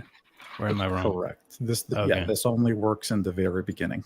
With very low liquidity. Very low liquidity, and then let's say there's only like 5 Icosa at $3, and someone wants to buy 6, then one Icosa gets sold for $100, basically. And the accidental thing is they were pressing the button and they didn't look what they were doing. I mean, it's an unfortunate thing, not be free on madness, but like it is correct and it will happen. Yeah, because it even like the other charts for some other coins that just launched, you see that crazy candle that happens in like the first. That's exactly what that is. That's what happens. That's fucking insane. So tonight at 8 o'clock at 8:05, if you're on Matcha by 8:05, you're probably like. You could probably pull it off. Dude, so if you go to Stake Grab, you see those wicks on Hex almost every day. You see them wake up way high. That's what happens like every single day, and that's crazy. Well, I mean, it's a hard I saw. Yeah, dude, I'm with Watley. I can't believe we're talking about this shit. It's pennies in front of trains, guys. People are talking about this shit. It's a shot in the dark. It's a shot in the dark, and it was a shot in the dark if only 1 or 2 or 3 or 5 or 10 people knew it. Picking up pennies in front of a freight train. 500 people know about it now. Without a torch. Like, I get what you're saying, but this is what we as a community do, and that's why we got. Yeah, I don't agree. I completely disagree. This many great streamers out there, and everyone wants to be part of the team because everyone's winning together. Well, I think I don't see that anywhere else. Like again, look at your speedometer when you're driving. Look at your price chart when you're buying. Don't be just like go. Whoa, what did I just do? Oops. I'm in reality, it all happens very slow. If you're like, to me at least, like I do things that, like people act like it's all like buying at one time, all my money at one, like it's some way, but like I don't know anyone successful that really does that over a long period of time.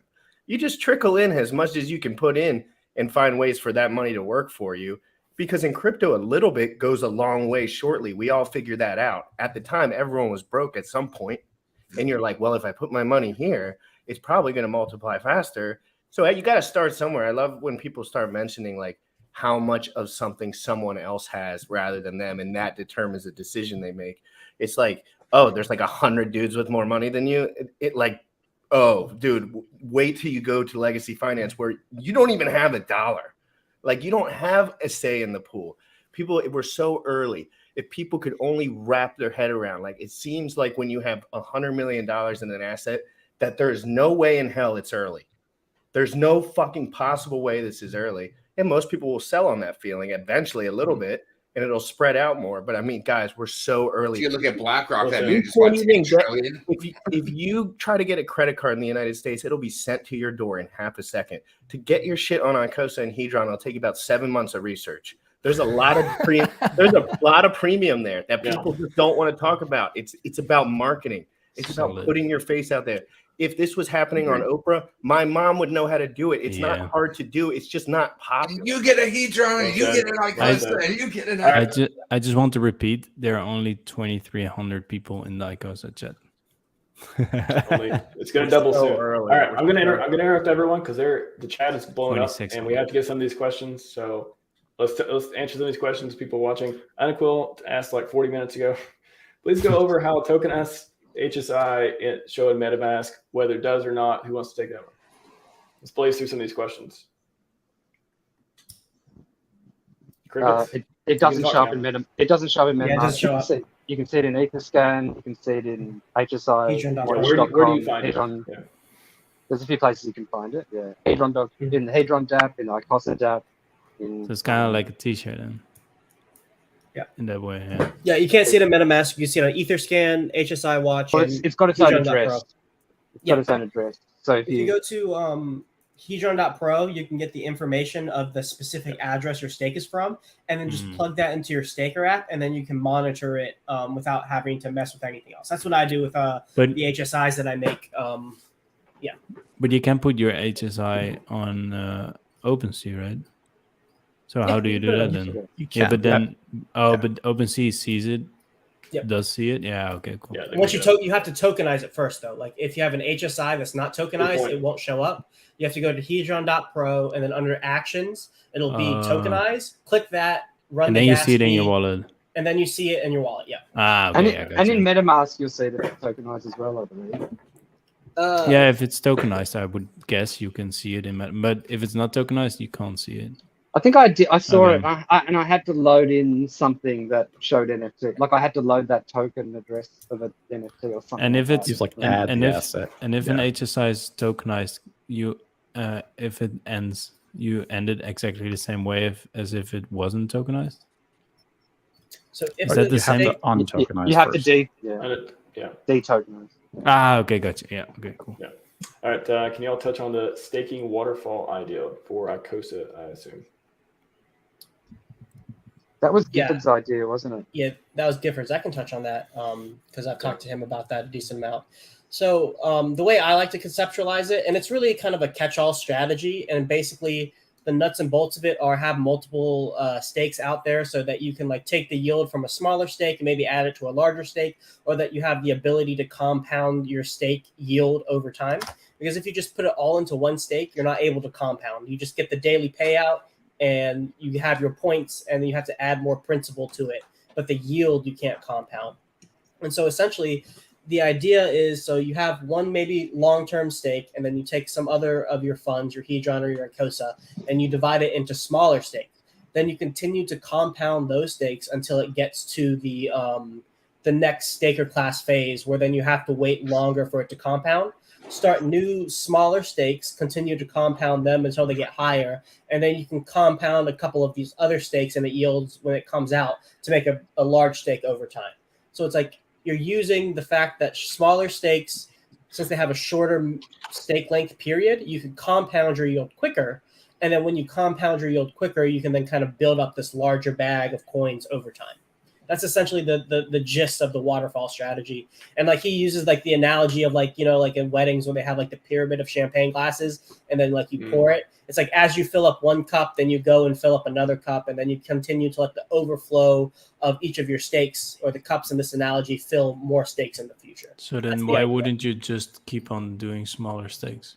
Like because you lose out on bonuses. So it's like if you want to have a balance between having flexibility of compounding your coins and or selling them, like you have that option with this strategy as well. But then you're able to work your way up to stakes that will eventually get a bonus, or have a stake that have a stake that has a bonus, and then have a smaller set of stakes that don't have a bonus but have the flexibility. Okay. So are we talking about staking Hedron now or Icosa? Because there's both. Hedron, you can only have one stake per address, right? So you need new addresses for the strategy. For each stake that you do for the strategy, you need a new address. Yeah, okay. Yeah. But Icosa can have multiple stakes per wallet. It's the same. Oh, it's the same. It's the exact same. But you can add to it or something. What was it again? You can always add. There's no time. But on both? Is it on both? Like you can add. Okay, cool. On the Hedron side, a whale gets locked when they stake, but on the Icosa side, since it starts at 0, it's a non-denominator. You can unstake it anytime. Yeah, okay. And then just to clarify for anyone listening, and I think we already talked about this before, but when you're actually selling your HSIs to the contract, you can just go all in on one versus spending gas on a whole bunch of them. It all works the exact same way. The only difference is people on the other side have to spend that money to buy it on the open market. I haven't looked into this. What happens if a stake, once it goes to the open market, it just hangs out forever, right? Until someone grabs it? Yeah. So in the liquidation auction, is that what you're talking about? The liquidation? Yeah. Once it goes to the auction house. So after the 90-day default period is over and the stake goes up for liquidation, somebody has to run the liquidation function themselves. So they have to pay a gas fee, and they make that initial bid. And so once that person runs that function, makes an initial bid, then the 24-hour time period starts, and the more subsequent bidding can occur. But theoretically, if nobody made that first bid, then it would just sit there forever. But you are always incentivized. Everybody will forever be incentivized to make that first bid, because you are always going to be made whole if you wait till the end of that stake. Because the amount of hedron that you can advance upon, which is that initial bid in the first place, is the amount of hedron you can mint when you're at the end of the stake. So if you're just willing to make that first bid and say nobody else wants to bid on it afterwards, you will be made whole at the end of the stake by minting all the hedron that you originally made, plus you have the hex stake at the end. So it's always profitable to make that very first bid in the liquidation auctions. So when you make that first bid and you run it back into the time clock of you having to pay it off, is what you're saying. So as long as you keep paying your dues, it will by making the bid, you pay off the advance. You are paying the advance when you make the first bid. And then all subsequent bids are just extra hedron on top of the paid off debt that gets burned to win the stake. Because it restarts every time on top of that. And then all the hedron that gets removed, because I think I remember that it stacks every time that gets burnt or sent back or something like that. Yep. When you make your bid on the stake, that hedron gets burned. When somebody else goes to make a stake, it will remint the previous bid's hedron, put it back into that person's wallet, and then burn your bid. And it will just do that until the 24 hours is up. And then the person who made the last bid, their hedron stays burnt, and the contract sends them the HSI. Excellent. So I think I have two of my video files. I've literally had to disconnect the video cards to do this stuff. So I'm just like, So if you sell your HSI, then after 90 days, it gets on auction? Correct. But so unpaid. So let's just theoretically say that no one is going to bid. Could I just theoretically buy that HSI back for 1 hedron? No, that's not how it works. So there's a floor from the where floor would probably be weighted to whatever the thing was that went in. So if you go in and let's just say you HSI 100,000 hex stake, it's going to cost more than a 10 hex. I don't know why I would do a 10 hex stake, but in the future. Yeah, 10 hex may be worth $10. So those have a bonded weighted average on what their use case is, because the burn mechanism would also probably it's basically like another T-share ratchet up each time that it does those kind of things. So when it goes to the auction house, maybe the hedron rate is so up. It's hard coded in. So like say you sell the HSI, the Icosa contract takes the advance, and the advance is just say 1,000 hedron, just to keep it simple. On that 90 days, the very first bid to put it in liquidation will be 1,000 hedron. Like, it's just what it is. I got you. It's the same number of hedron that was taken in the advance. That is the initial bid. You can think of the liquidation auction as paying off somebody's debt. That's essentially what you're doing. It's like for like. The price appreciation is what we think of in our heads when we think of USD, but ideally it's like for like when you shake the hand, be like, here's a car, here is a car. They both drive. Now the difference is how do they appreciate? Yeah, Hydrology 101 puts it well in the chat. If you want to pull it up. Interesting. Another question here, Dix Insider. How can I determine the price of an HSI NFT good deal or not? What I need to look at? Where can I see this stuff? Anybody else want to take that? Sloth's tired of talking. Yeah. No, I'll take it. All right. So I mean, I'll take anything. I'm just really working now. Yeah, no, I got this one. So valuing HSIs on like OpenSea is actually can be pretty complicated because there are a lot of factors that are going in. The very first thing to think about is how much hex would I have to buy to make this exact stake right now? That's the very first thing to think about, because if you can just make the stake right now yourself cheaper than what they're selling it for, then you might as well just do that instead of paying extra for it. Now, there is also things to consider in terms of like launch phase bonuses. If the HSI has a launch phase bonus and they're selling it, there may be an extra premium on top of that because those are very limited and can never be minted again. Stakes that have more T shares but for longer, those can be a little more difficult to value because the redeemability of that stake is so much farther in the future. So you're less certain on how much how much hex is going to be accumulated in that stake over time. But through our speculations of the system, it'll be more over time as well. Shorter stakes, if you can get a nice discount on those fairly early, you're going to have more liquid hex soon, which is optionality to participate in any of this system or to restake. Let me think what else. And then you also have to consider the amount of hedron that's already been accrued as well as will be accrued, which that number can be hard calculated based on the stake parameters. So if you're looking to value stakes on like OpenSea, I would really consider your own personal situation, thinking like, do I want to get longer stakes? Do I want to get shorter stakes? Consider how much would it cost to get the stake right now if I just bought hex off the market, and then that will be a good initial measuring stick to determine if you should buy that stake or not. Good. Question for Crypto Kool-Aid. Talking about Hex and Big Payday and multiple wallets, can you explain the benefit of having more than one wallet for airdrops Big Payday versus one wallet? So like we're talking about having just a hardware wallet in general. So your hardware wallet actually has a brick ton of different wallets inside them. The think about it like an envelope that has a whole bunch of pieces of paper in there. Most people don't delve that deep into it. Back in like the original Ledger days, it was a nightmare. That's why I like a Trezor, especially the T1. It's butter. It's beautiful. It's easy. It's gotten convenient. Where back in the other day, like this one time, I had this scam exchange token that was locked in like the 35th slot of it, and I tried to get it out like for a year. And I'm just like, I threw it against the wall, and I'm just like, I hate you. And then eventually I did get it out. But you do have the ability to have multiple different stakes under one utility, which is the hardware wallet. The hardware wallet is like Shield Masters. It has a shield in front of you, right? It's your protection that solids your handshake, because really a hardware wallet prevents you from handshaking your private keys because they've never left your shield. But you have to authorize the button. So there's a pool in there. And that's just it. So the wallet address or your ETH address, when you go to MetaMask, and be like, I want a new one. That's what it is, essentially. That was really what the question. But it's not necessarily the answer of the question, right? He also asked what the advantages of having more wallets instead of just one. Because you can stake more. But also what he said was considering airdrops, I believe. He basically answered his own question. More wallets that you do the same thing, you get more airdrops. Well, no, that's not necessarily true. Depends on how, but like most of the time. Depends on airdrop parameters. Yeah, but most of the time you get more airdrops. Like that's what the history. I went with Motley and ask Motley about that one. Yeah, I did like 25 MetaMask wallets. You know what I mean? Like I spent like 4 ETH on that. Yeah, what about those? A lot of those Pulse D wallets that have a lot of spread out stuff too.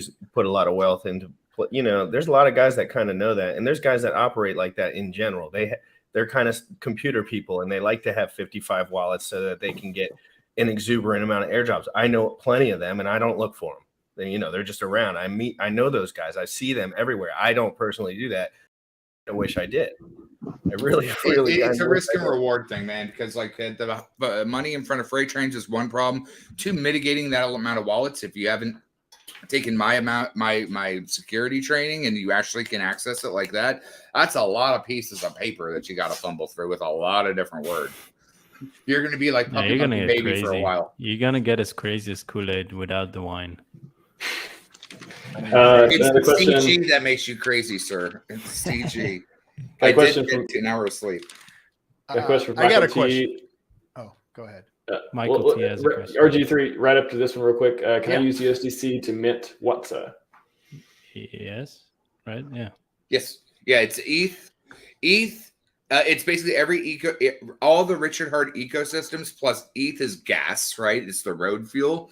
And USDC is the stable of Ethereum. But before you do anything, just go to the website and you'll find out. USDC, ETH, Maxi, Hex, or Hedron. Well, there you go. So that was going to be my question. Actually, is the trading pairs? What are the trading pairs out there going to be for this? What are you going to set? What are you going to set, RG? Yeah. what are you gonna do? Well, I mean, we I'm trying to figure. we follow you, Cap. Come on. Yeah, we look at your wallet to find out. We don't. We are all RG3. It's going to be very interesting because there's going to be so little Icosa in the first 30 days. I'm not sure what people will want to LP. Yeah, it's going to be interesting. I'd go with the whole 2-year no touchy thing that I always say. Yeah, but like you do want some sort of LP, and if you're in a whale position, you want to make sure that there is a trading pair that is kind of liquid, so that it can have, a market and a price. So. Well, remember, LPing is actually with the impermanent loss that comes from LPing. It's actually a way for a whale to cash out without So it's probably it's just dangerous. I think to liquidity. I guess it will be Icosa Hex and Icosa USDC. That's what I would. I would be surprised if we got a Hedron pair. That would probably, if I had to put like the highest probability pair, probably Icosa Hedron. Yeah, the best pair. That just makes it makes sense. And then it makes I would be surprised if they put a USD pair in there too. It makes it easier to take advantage of arbitrage. So like you don't have to immediately like if there's an Icosa Hex pair and then there's an arb between Hex and Icosa, you don't really want to sell Icosa for Hex directly because then you're immediately moving the price against you while taking advantage of the arbitrage. You want like a separate USD pool out there to take advantage of it, so you're not like pushing the price against yourself in the pool you're trying to arb. Well, that's inherently the interesting issue with right now. I know a lot of people have Hedron and they need the Hex to get their Icosa, so they have to technically push the Hedron price down a little bit to try to get the Which is what we're seeing right now. Yeah, and the thing is that it really doesn't matter at the end of the day because it's the foot for the horse type situation, because like letting this thing run actually will burn the Hedron, and that was inherently the issue in the beginning. Is we did not have a Pac-Manator, we did not have something to kick it back into overdrive to jumpstart your car. And so allowing that now is perfectly fine because that starts the mechanism to really start the next, as Captain was saying, nuclear reactor. And that's what it is. It's an echo of a nuclear reactor with more fun mechanics to play, but built within the same mindset, frame, and eco structure. Like you were saying, I don't know if it was you or Cryptographics, Alex wrote a TWAP to actually like go 10 ticks and pick your price, whether it was for the what's the stakes or the other one. And it's just you gotta let these things be built and mature. Okay. Guys, we just got a few minutes left too on the stream, but I do want to ask for people who don't know, can someone explain what is WhatsApp? There's probably a lot of people who don't know what we're talking about. What is Can we WhatsApp? call it something else? No. I was talking to it's the best name I've ever heard. Well, I was talking to Hector earlier. It stands for We Are All the SA. It sounds too much like what's It just sounds like what's up. Yeah, That's no, what hits me. What's up? Big Connect. Bitconnect. It's Bitconnect. Honestly, like I have the soundboard in my phone, but I think the easiest way to think about the We Are the All SA limited supply pool, it's an opportunity to buy a piggy bank or a pinata, and it's a very, very, very limited pinata, and that pinata can grow, and then that pinata also technically is playing a game of chicken with other pinatas. The name gets a little confusing. You suck so bad at explaining this shit. Pinata wars. Like you make so many stories. That's my job, right? We haven't seen your beard in a year. Geez, here we go. Hey, how much of the pinatas get spread to the other pinatas when you break your pinata? Is there a ratio? See, that makes sense. Now we're not dealing with what's the pinata ratio? If you have 10% of a share of a pool, and then you leave that pool, the rest of that 10% that you were going to be earning starts getting attributed to everybody else in the pool. So if everybody is even, they each get like 1 point something percent of your share. Just like the share pool. Yeah, just like this. Yep. So basically, you can sacrifice some money in the first 14 days to get into a pool. And you can only do that in the first 14 days, and then you get a piece of the yield from the pool. And you get an NFT. You'll get NFT. And the longer you wait to get out, the more yield you're gonna get, because the moment you stop your stake, you're out of the pool. You can't get in You've got anymore. a choice. You can either burn your NFT to collect the yield, or you'll be able to sell that NFT on a market place like So OpenSea or it's just Hex Market. it's just a nice mini game who can sit the longest, and it's Well, in the It song is, of but you know what? It's a It's like very a separate interesting HSI. game. The difference though Yeah. is though that you will know how much yield you're getting in that pool. So like after 14 days, everyone's positions is set, and you know how much yield you'll be getting, like, or your percentage of that pool. Whereas for the other pools, they're going to be going up and down, and all sorts of stuff is going to be happening. And so, oh, that's another interesting thing as well. Well, no, yeah. it's closest to the faucet, right? Because Good this point. pool is directly limited supply. It's closest to the faucet, I assume, of where everything would be coming from to get those prices and bonuses. And if you haven't been paying attention about wrapping, someone could wrap that NFT into another NFT, because an NFT isn't a silly monkey or a picture. It's a bloody wrapper. I can take a Hershey bar, put a Kit Kat wrapper on it, and sell it as a Kit Kat that has extra gooey shit. So to keep it at the WhatsApp,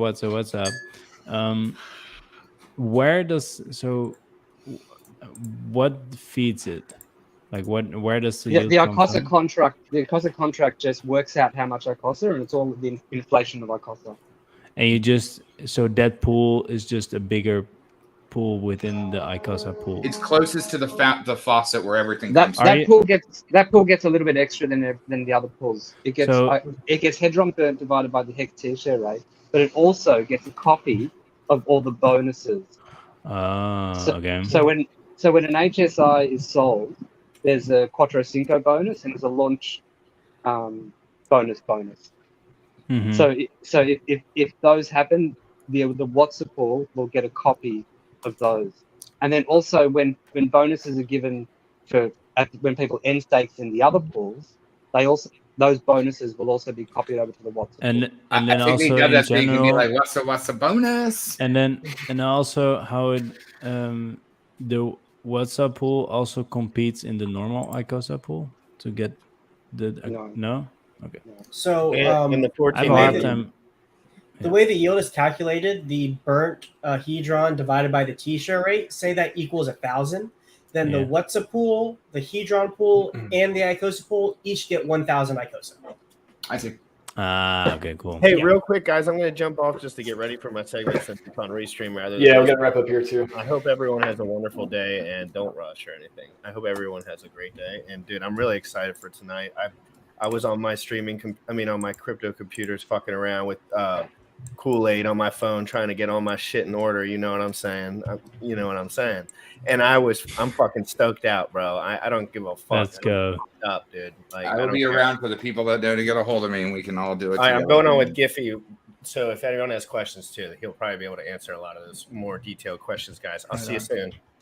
Well, one last thing I'd like to add is anything that locks up Hex for 15 years and makes it more rare is this is the piece de resistance for freaking Hex. I'm telling you right now. You know what it reminds me of, Roy? It reminds me of De Beers. And we were just like, what the fuck is De Beers? It's going to get, again, it's going to get so rare that people are going to be standing in line waiting for your Hex stakes to come out just to get some Hex. It's going to get locked up so tight from all the different products out there, the Hex Investment Trust, all the things that we're doing. Hedron, I mean, Icosa, all of this is just going to be freaking lock Hex up and make it so damn rare. Mm-hmm. Hold on to your Hex, folks. Hold on to your Hex. I need that bread line meme, the one where it's like people in a bread line or soup kitchen and all that, and then they're waiting for Hex though. They're getting Hex in the line. They're getting Hex. They're getting fulfilled like that way. And it's these people not wanting to give up their shares, because don't forget that because of the scarcity, because of the rarity, because the value of Hex shares, people are not going to want to let that out. They're not going to want to sell their Hex. They're going to even make it more rare by the stuff that is coming out not coming into the system, because they're going to keep it and restake it. You watch. And if you take that analogy a step further, if you think of Hex as $1 and there's only $10 left in the world, this is like a whole bunch of quarters right here, and that actually gives people the ability to get a piece of the dollar that no one's giving up. And then that will get rarer, and that will get rarer, and that will get rarer, because it's all built on the same echo. Yay. Beautiful. Beautiful. Well, thanks everyone for the panel. It was we're kicking it off. It's almost midnight UTC time at least, and we're gonna get it done. Icosa launch party. You've heard it here from all the wonderful guests, all the people.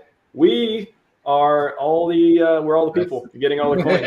So We're all I was gonna say we're all they say. Is that where that comes from? Okay. Yeah. So everyone head to the GRC's channel, check the tweets, get the chat from Renfro, head to the next streams. I'm sorry I didn't get to all your questions, but these guys, they have a lot of information that likes to come out of their mouths, and they just keep talking. I can't get in there. I didn't want to. So good information though. So good information.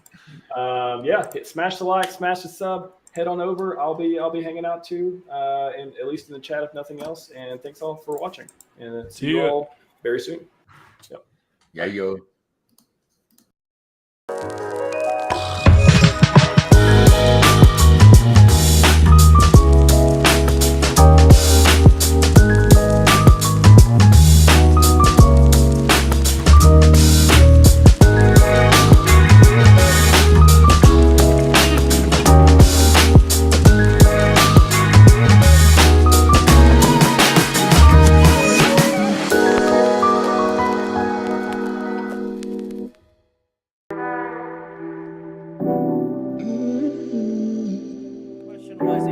Longer, do you get bonuses in the Icosa system?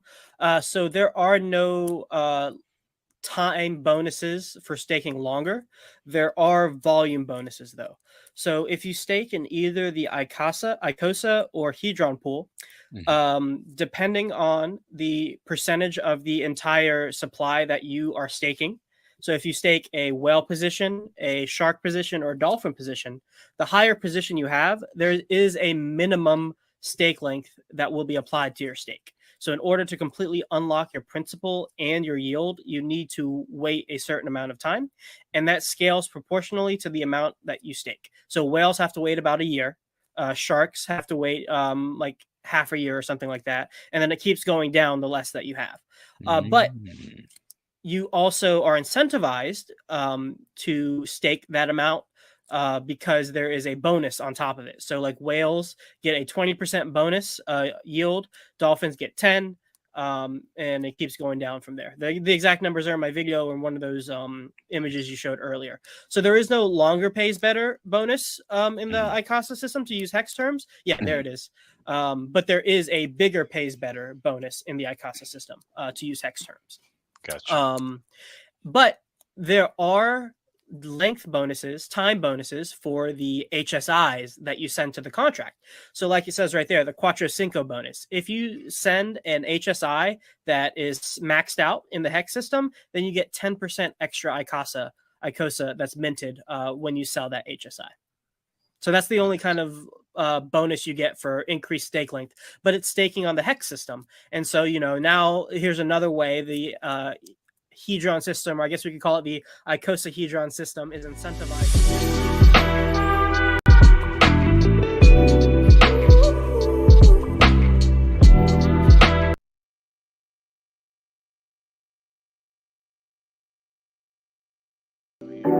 Is there a special day to bid on liquidated HSIs? Yeah, 90 days after the advance is taken, if no payment is made, then it gets sent on the liquidation market. So it won't necessarily be with the one day that they all come out. It probably will be staggered. There's 90 days. Is it 90 days that people are able to sacrifice for? So then 90 days after that, 90 days. So for the HSI sale, that's forever. Like you can do that ad infinitum forever. True. Yeah, you can always make more Icosa. The special day we were talking about was day one of when Icosa launches. Presumably that's when the most HSIs are going to be sent to that contract, just because it's the first day to get in, and you want to get in as soon as possible to get as much yield as possible for as long as possible, right? And so if all of these HSIs are sent to the contract on day one, the contract automatically takes the advance out, like no matter what. So all of them are going to have the exact same liquidation day, 3 months from whatever that day of the launch is. And so that will be the special day where so many get on the liquidation market all at once. you would imagine.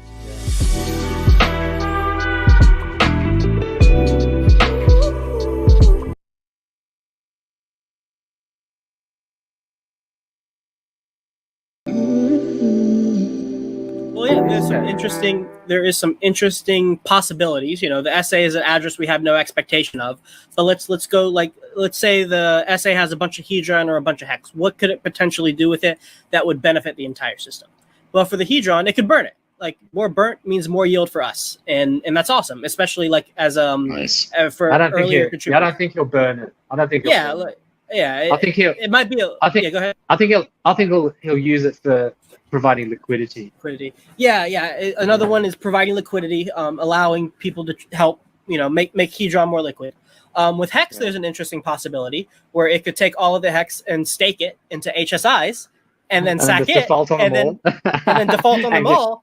Yeah, and then it gets a position in Icosa. It sends them to the Icosa. Yeah, it sends it to the Icosa thing, so it gets its share of the system. Because as of now, I don't think there is any allocations to the SA specifically, or there is no SA in the system. No, so there's no massive automatic whale like we have in Hex and Hedron. Yeah. We have the OA and SA. There's none of that in Icosa, is there? Nope. There's none of that at all. So if the SA would want a position in the system, it could use some of the hex sent to that address to stake an HSI and then obtain the Icosa through that. We'll see if it stakes its Icosa or not. You could probably make an argument either way. And then, what's cool about that? The HSIs go on the liquidation market, and then more Hedron gets burnt as a result of that. So we all benefit if the SA does do that. Maybe the SA takes a little bit of money for itself. Who knows? Like it's its prerogative and it's fine. And it could use some of the ETH and the USD to buy up the Hedron price or buy up Hex and then continue to feed that into the contract for more liquidation. There's a lot of possibilities. What do you think? The other possibility, just to throw out more possibilities, is that what we saw when with the Pulse and Pulse X to an extent sacrifices was that whales pumped the USD value of Hex just before they sacrificed it, and they did that on day one. And I'm thinking there's a possibility that something similar could happen with Hedron, that whales pump Hedron so that they can sacrifice at a higher USD value. Yep, to get a bigger position of the NFT. Well, I guess that's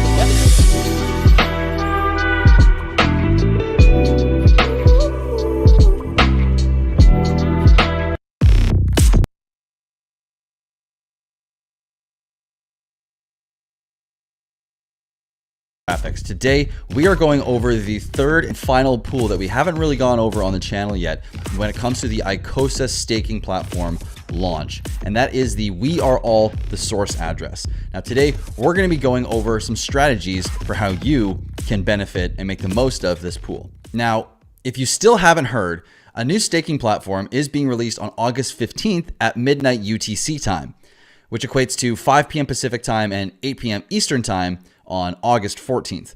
This staking platform gives a use case for the token that is only mintable for Hex stakers, which is Hedron. Now, Hedron can be staked to earn the new token called Icosa when it comes to this new staking platform, which can also be staked to earn Icosa. However, unlike the Hedron pool, the Icosa pool also earns Hedron tokens in addition to the Icosa yield you get.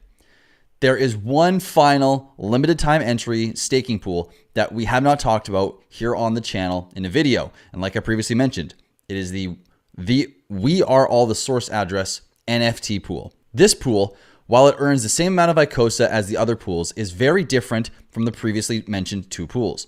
When Icosa goes live, you will have a 14-day window to send in USDC, ETH, Hex, and Hedron in order to mint one of these NFTs. This is no ordinary NFT though.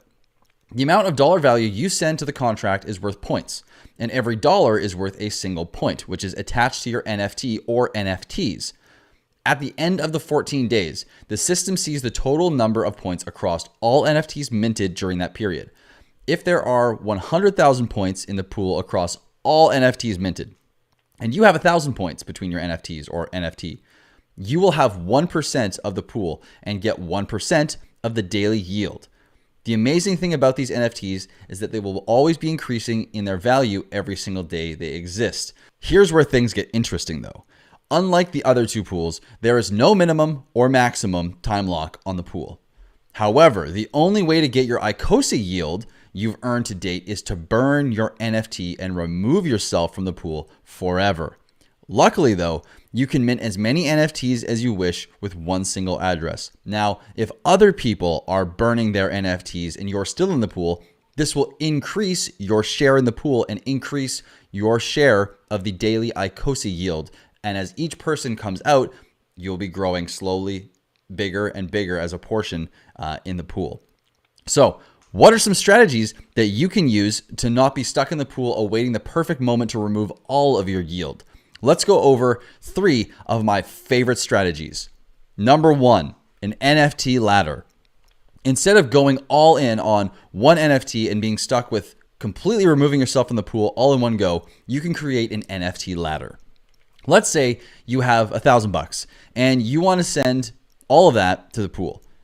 Instead of going all in, create a number of NFTs with an equal portion of your total. You can do like 5 NFTs and $200 each, for example, or 10 NFTs and $100 each, etc. You can do this any way you like. It can be split up in 5 or 6 or 2 or however you want to do it. This gives you the option though to have a ladder similar to a hex staking ladder where you have yearly stakes ending, except in this case, you have yearly NFT burns. You can create a ladder for as long or as short as you like. And if the year is up, but you don't feel it's worth it to burn your NFT yet, you can just extend the ladder out as long as you need. So let's say you want to do a 10-year NFT ladder. Every year for 10 years, if you had 10 NFTs, you would burn 1. And exactly like a hex staking ladder. And if let's say you got to the point where it was a year out and you still didn't see a lot of yield, well, move that all a year back. Or even wait for that first one until a point in that year where it makes sense to burn it. That is all for strategy number 1. Now it's time to move on to number 2. And that is called the set it and forget it strategy. This strategy is for those who want to just have some skin in the game, but not a whole lot. The strategy is quite simple. Place only the amount of funds into one single NFT that allows you to completely forget about it. This could be $1 or 10,000 depending on your financial situation. Of course, it could be more than that, but it really just depends. The point here is to forget it exists for a long time. By doing this, you remove the temptation to burn your NFT and allow others to remove themselves out of the pool and slowly over time increase the amount of yield you get daily without that temptation to burn your NFT. This pool could last for a long time, so being able to forget about the NFT for years before looking at it could turn out to produce a whole lot of yield in the longer term as your position increases.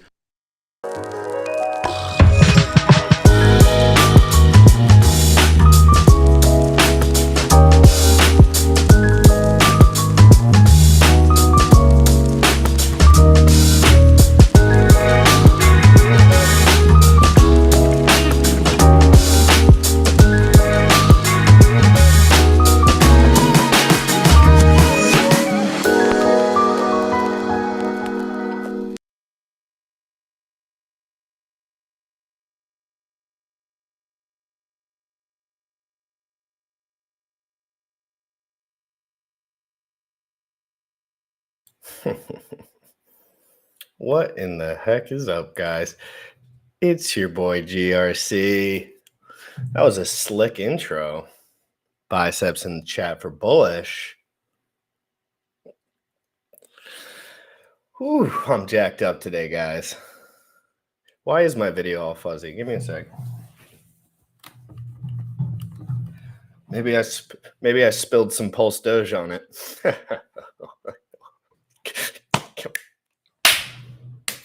Come on now. Come on now. Come on now. I'm in my zone right now. Come on now. Woo-hoo-hoo. Guys, let me say a couple things because I'm off the script.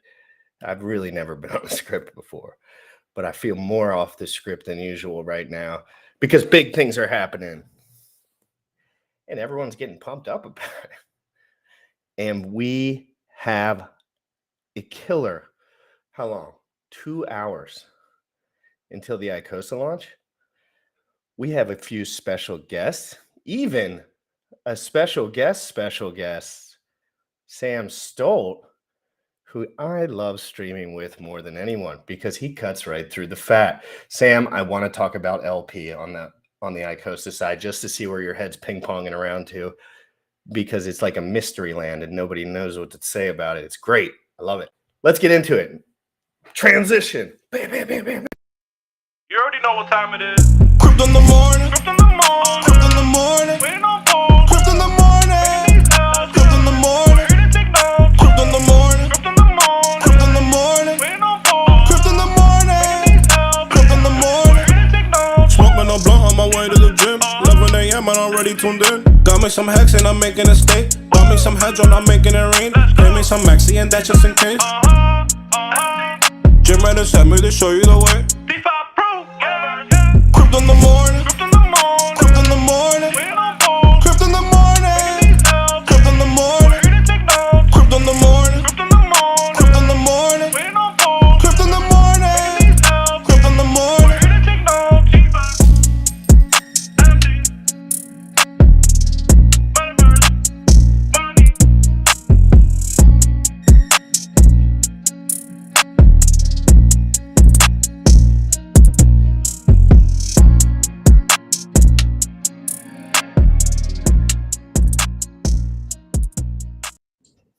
Yo, what's good, bro? That was an awesome intro. Looks like cheers. Looking forward to this. That was an interesting. Sometimes Sam in life, the stars just feel like they're aligning. Looks like you're having. And I'm not talking about moon bags or anything. I'm just talking about the stars, man. I love it. How was your lawn work today, dude? It's all finished. It's a prime cut too. I mean, you want to know the truth? What GRC? I went over it once and I went over it twice on a lower grade. I wanted to get another. I had to. I wanted to get another hack at it. I was weirdly FOMOing and looking forward to getting on this stream again because I am excited about what is about to launch. Is there any way to get this thing so it stays down? Yeah, don't worry about it. Don't worry about it. It's super it's the worst. Where our minds are on the exact same thing at the exact same moment. Like, did you see that? I was like, oh, I'm definitely. No, I know. But Sam, remember context here. We've got a lot of viewers. There's a lot. There's like 6 streams, 7 streams going. We just had a deep dive, got into the basics. Everyone was asking their questions. Sam, I want to dive deeper. I'm sorry. I don't want to scratch the surface anymore. This is all speculation stuff. I mean, it kind of is all speculation. But at the end of the day, I want to see where are the opportunities? Where are people not looking? Where's the blind side? Because the whole Hedron system was blind side to the whales that thought everyone was going to dump forever just because I guess they assumed everyone was rich, but that's not the point. The point is I feel like, and then I brought up liquidity providing in the last stream right here before here. And to be honest, everyone was like, no one's going to do that. And I was like, there's someone that's going to do it. I said, I guarantee you, Sam, please just add on to it. Like, I need it. I need it. So there's 2 interesting things. Like the LP piece, very interesting, right? Because like you have the only ways to get Icosa, there's going to be 0 LP. And then the people who do have any Icosa, somebody's going to have to want to provide LP, right? So it's going to have to be somebody who has big bags, who has access, or they're willing to just be that good Samaritan to do that. But then to think about that, you're like, well, are they going to provide LP? Because this is what the person is going to go through, right? They're going to provide LP versus Hedron. Are they going to provide LP versus ETH versus USDC? What do you think? You had to guess. I given what RH has said, right? He likes to have it tied to USDC because it seems to decorrelate slightly because you're having it pegged to a stable. I think it might help the system a bit too, keep it healthier because you're kind of, instead of providing within that asset that Hedron was meant to move in the similar direction, that's not really what you want all the time with liquidity. You want to know that they're correlated, so it's kind of a weird play because you don't really know what's going to happen. But when you go into USDC, you're basically cashing out into USDC when it goes on the other side of it, which will happen. But you have to be a person that wants USDC. So it's just this whole mindfuck game where people are like, well, if you're not buying and staking Hex, you're fucking up. And I'm like, dude, it feels like if you're not providing LP with 10% of your bag, you're fucking up. What do you think? By the way, I just had a buddy just start providing LP. We got a couple guys down below, so we got to wrap it up before we. And you can ask them the same question. Yes. Okay. Do you want to transition and yeah? Why bring don't them we? in here? Hey, cheers, guys! It's a beautiful day. We're in a bloody bear market, and we're all having a goddamn good time. Are you serious? Are you serious? Tell me a bear market better than this. Tell me a bear market better than this. And we're punching harder than ever. I am going to do whatever I can fucking do to make this thing, not Hedron, not Hex, the truth about crypto and these amazing products prosper. I want to be fucking drunk in fucking an hour.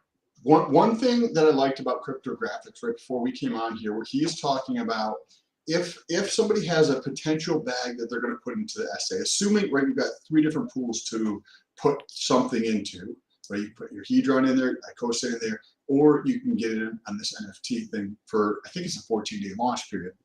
What he was talking about is just, if you have $1,000, you could do 10 different NFTs, right? So remember how, like, if you pull your NFT, you're effed, right? You can't, like, do anything if you claim your NFT earnings, right?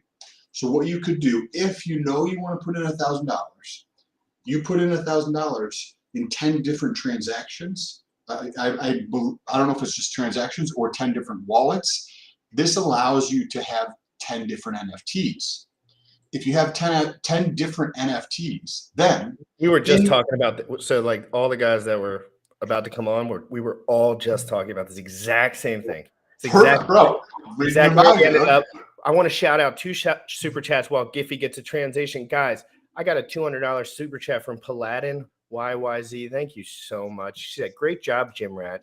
Been meaning to chuck you some bucks. Fantastic show. I appreciate that so much. You have no idea. And we got Hex Monkey. Ooh, Hex Monkey's on GRC's good side. Great stream and topic, guys. Here's some seed money for your liquidity pool. GRC. Guys, it's a good time to be in crypto. Let's get our boy in. Giphy!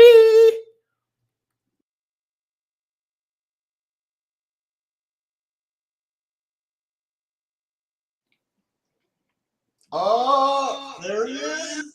Oh, there's an echo on my side. Yeah, my bad. You're good. I don't know. Hey, what's up, bro? How you doing? Good. How are you? Good to see you. Good to meet you guys. This is awesome.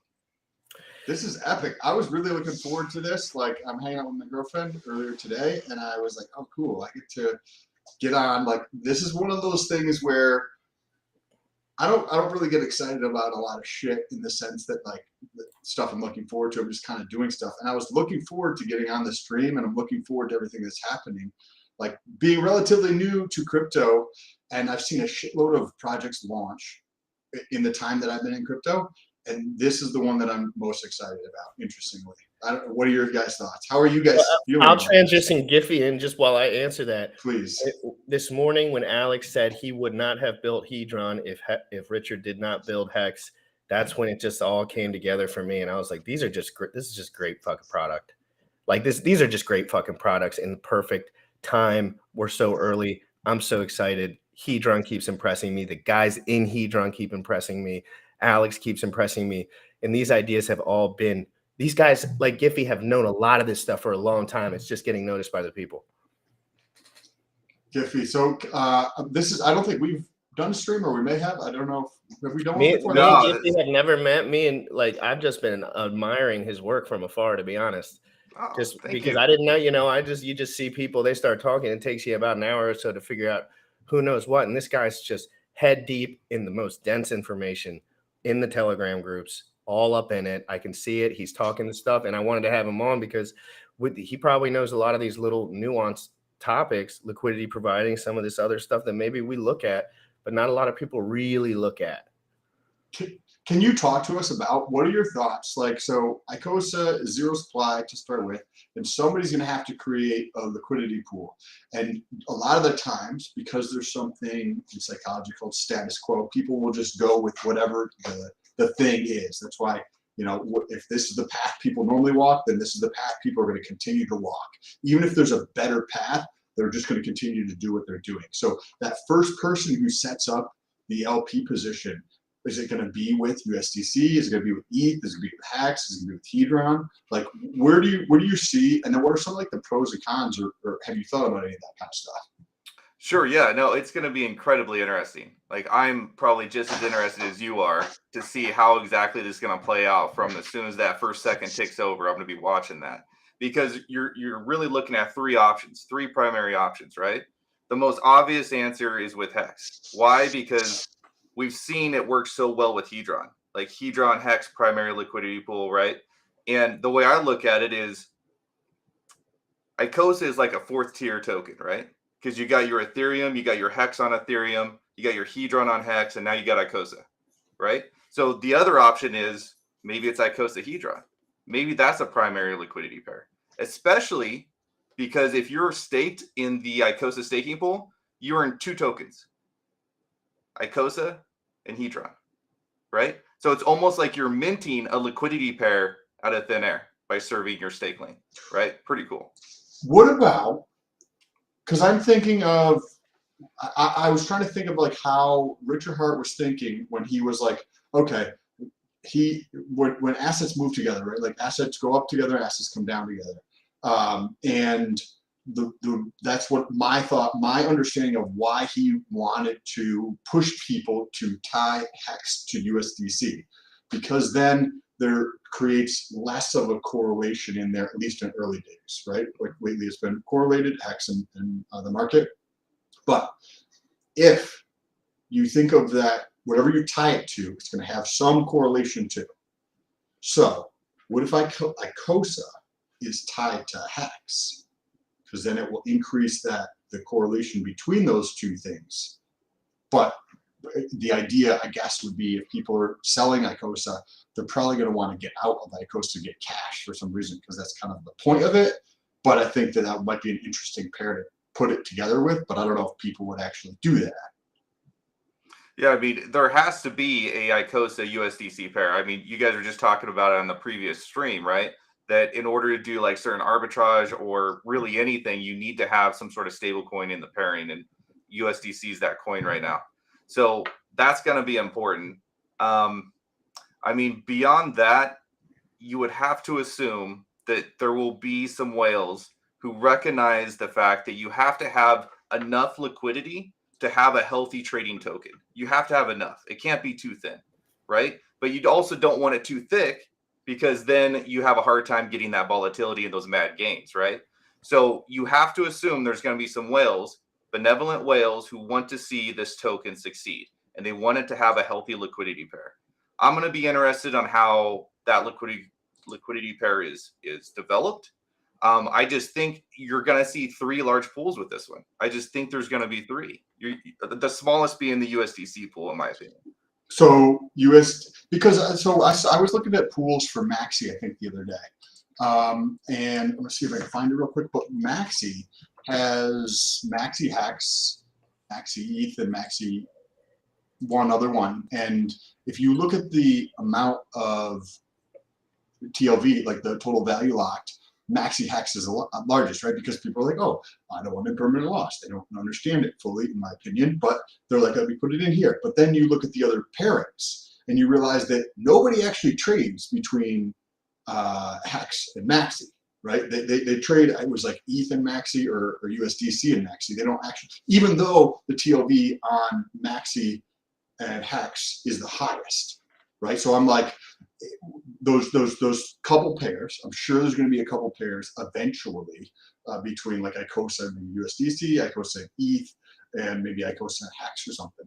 But then it's like, where are people actually going to use? Which one? Because that's the one, when I was looking at the pairs for Maxi, I don't know if I can pull it up or not, but I just didn't see any volume between any, like the Maxi and Hex pair versus the other ones, and I'll try to pull it up where you. And we're still very early in all of this stuff, to be fair. In a weird bear, I mean, not in a weird bear market, but in a bear market and macroeconomic nightmare. So that is I think that's fair to state. You know what I mean? Like it's important to watch cryptos. Richard Hart said something the other day, and he was like, products with good product market fit have a hard time going below 95%. And I paid attention to when he said that, because I was looking at the numbers and I said, you know what? Mr. Hexy Poo, you made it to 95%. And maybe I like to read in between the lines when Richard talks a little bit, because he doesn't like to say things too directly. You know what I mean? And he mentions the rest of the bear market. He mentions the downturn. So I do want everyone to be careful too in general. I forgot what the fucking point was in the beginning. No, that's good, but I could kind of follow up a little bit on that, please. right? So there is two concepts you have to kind of hold jointly. The first concept is what you mentioned, Sam. It's like what is people going to be using the most, right? In and out, in and out, in and out. And it might seem weird where you see a large liquidity pairing and you don't see like those two tokens being traded the most, right?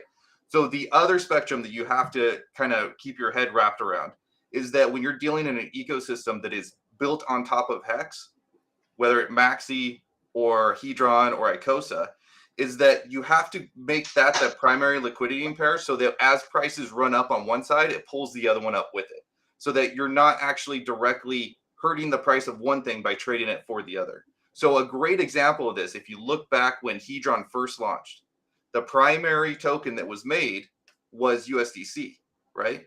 We saw that, and we're watching, you know, that liquidity pair, and it seems right. Like that's what Hex did, right? But then you start to see daughter wallet addresses minting their Hedron and creating a Hex Hedron liquidity pair.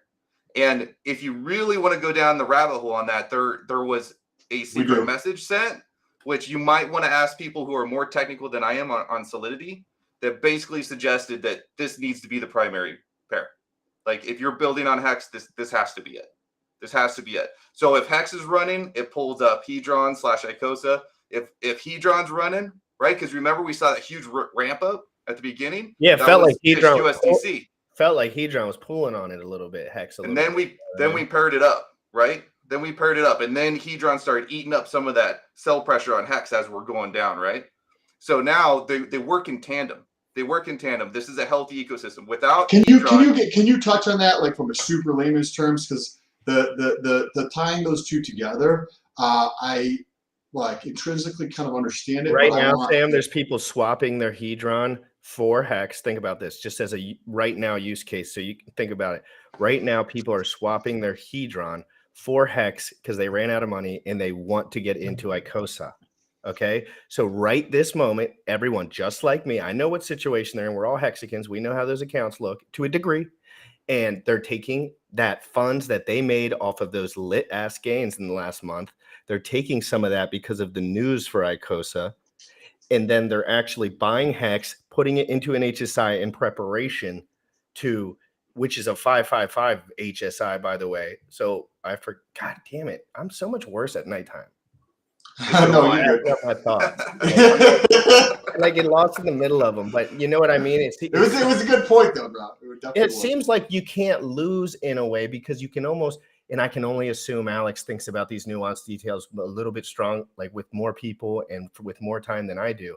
He thought about this. That's my first point about Hedron. I was like, look at that smart guy with all that good shit to say. You think he's not thinking about every single whale just throws their hands up and they're like, too much sell pressure. I'm like, you think this guy, you know, like I think you got to look a little further into how much nuanced information some of these guys have. This is decentralized currency.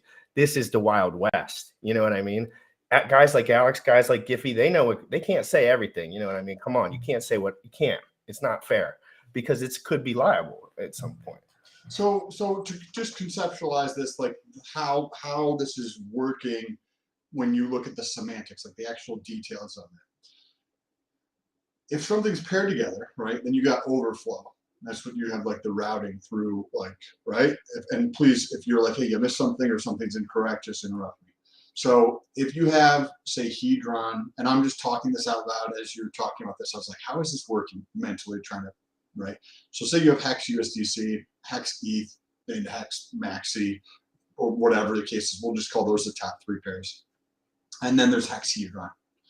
And if somebody wants a large enough order for Hex, then, and say that's USDC, they're like USDC Hex, that's what they want. And there's overflow, meaning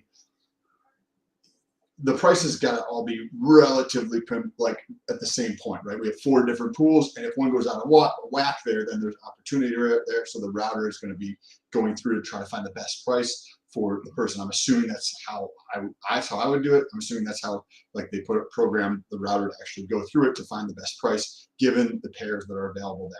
So if that's the case, right?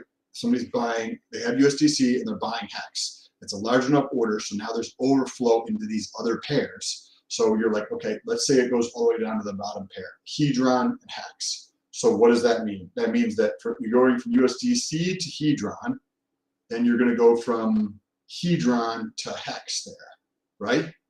And how is that going to pull up the price of Hedron? Is it what? I'm trying to conceptualize this.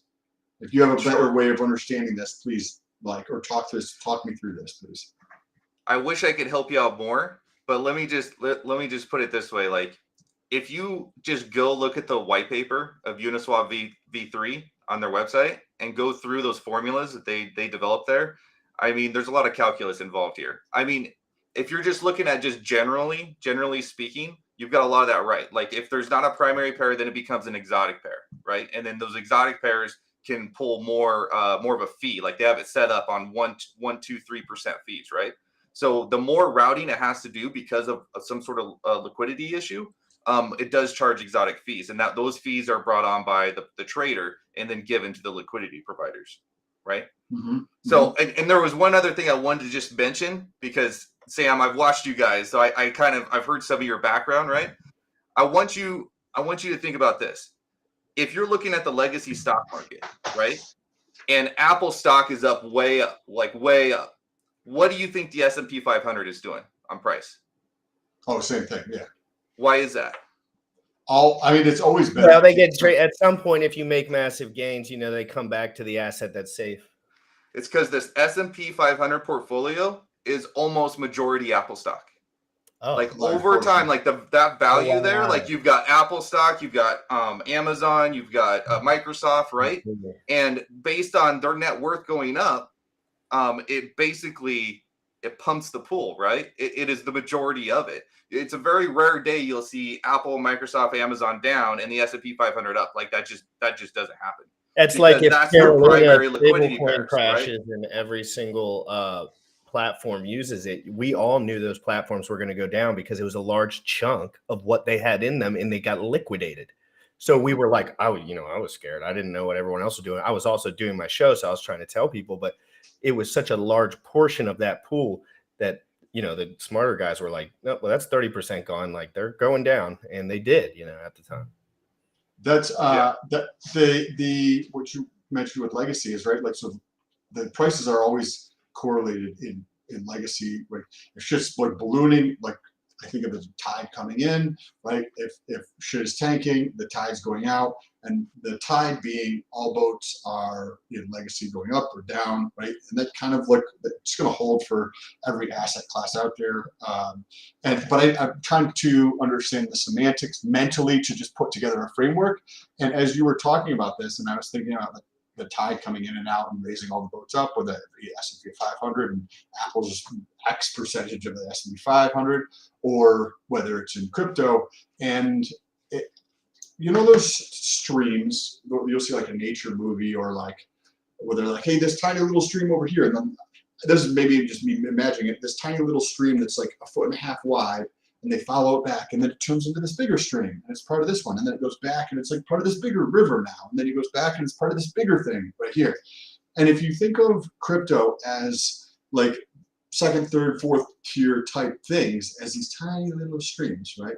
Well, if you have something happening at the mouth of the giant ass fucking river, and that gets tightened up or goes down, right? Then what do you think is going to happen to this tiny little like fourth tier stream that's 1.5 feet wide, right? Or the trickle that's coming off of that? All of those are just going to get smaller. I'm not sure how this is all happening, but that just tends to be how it plays out, like mentally as a framework to think about.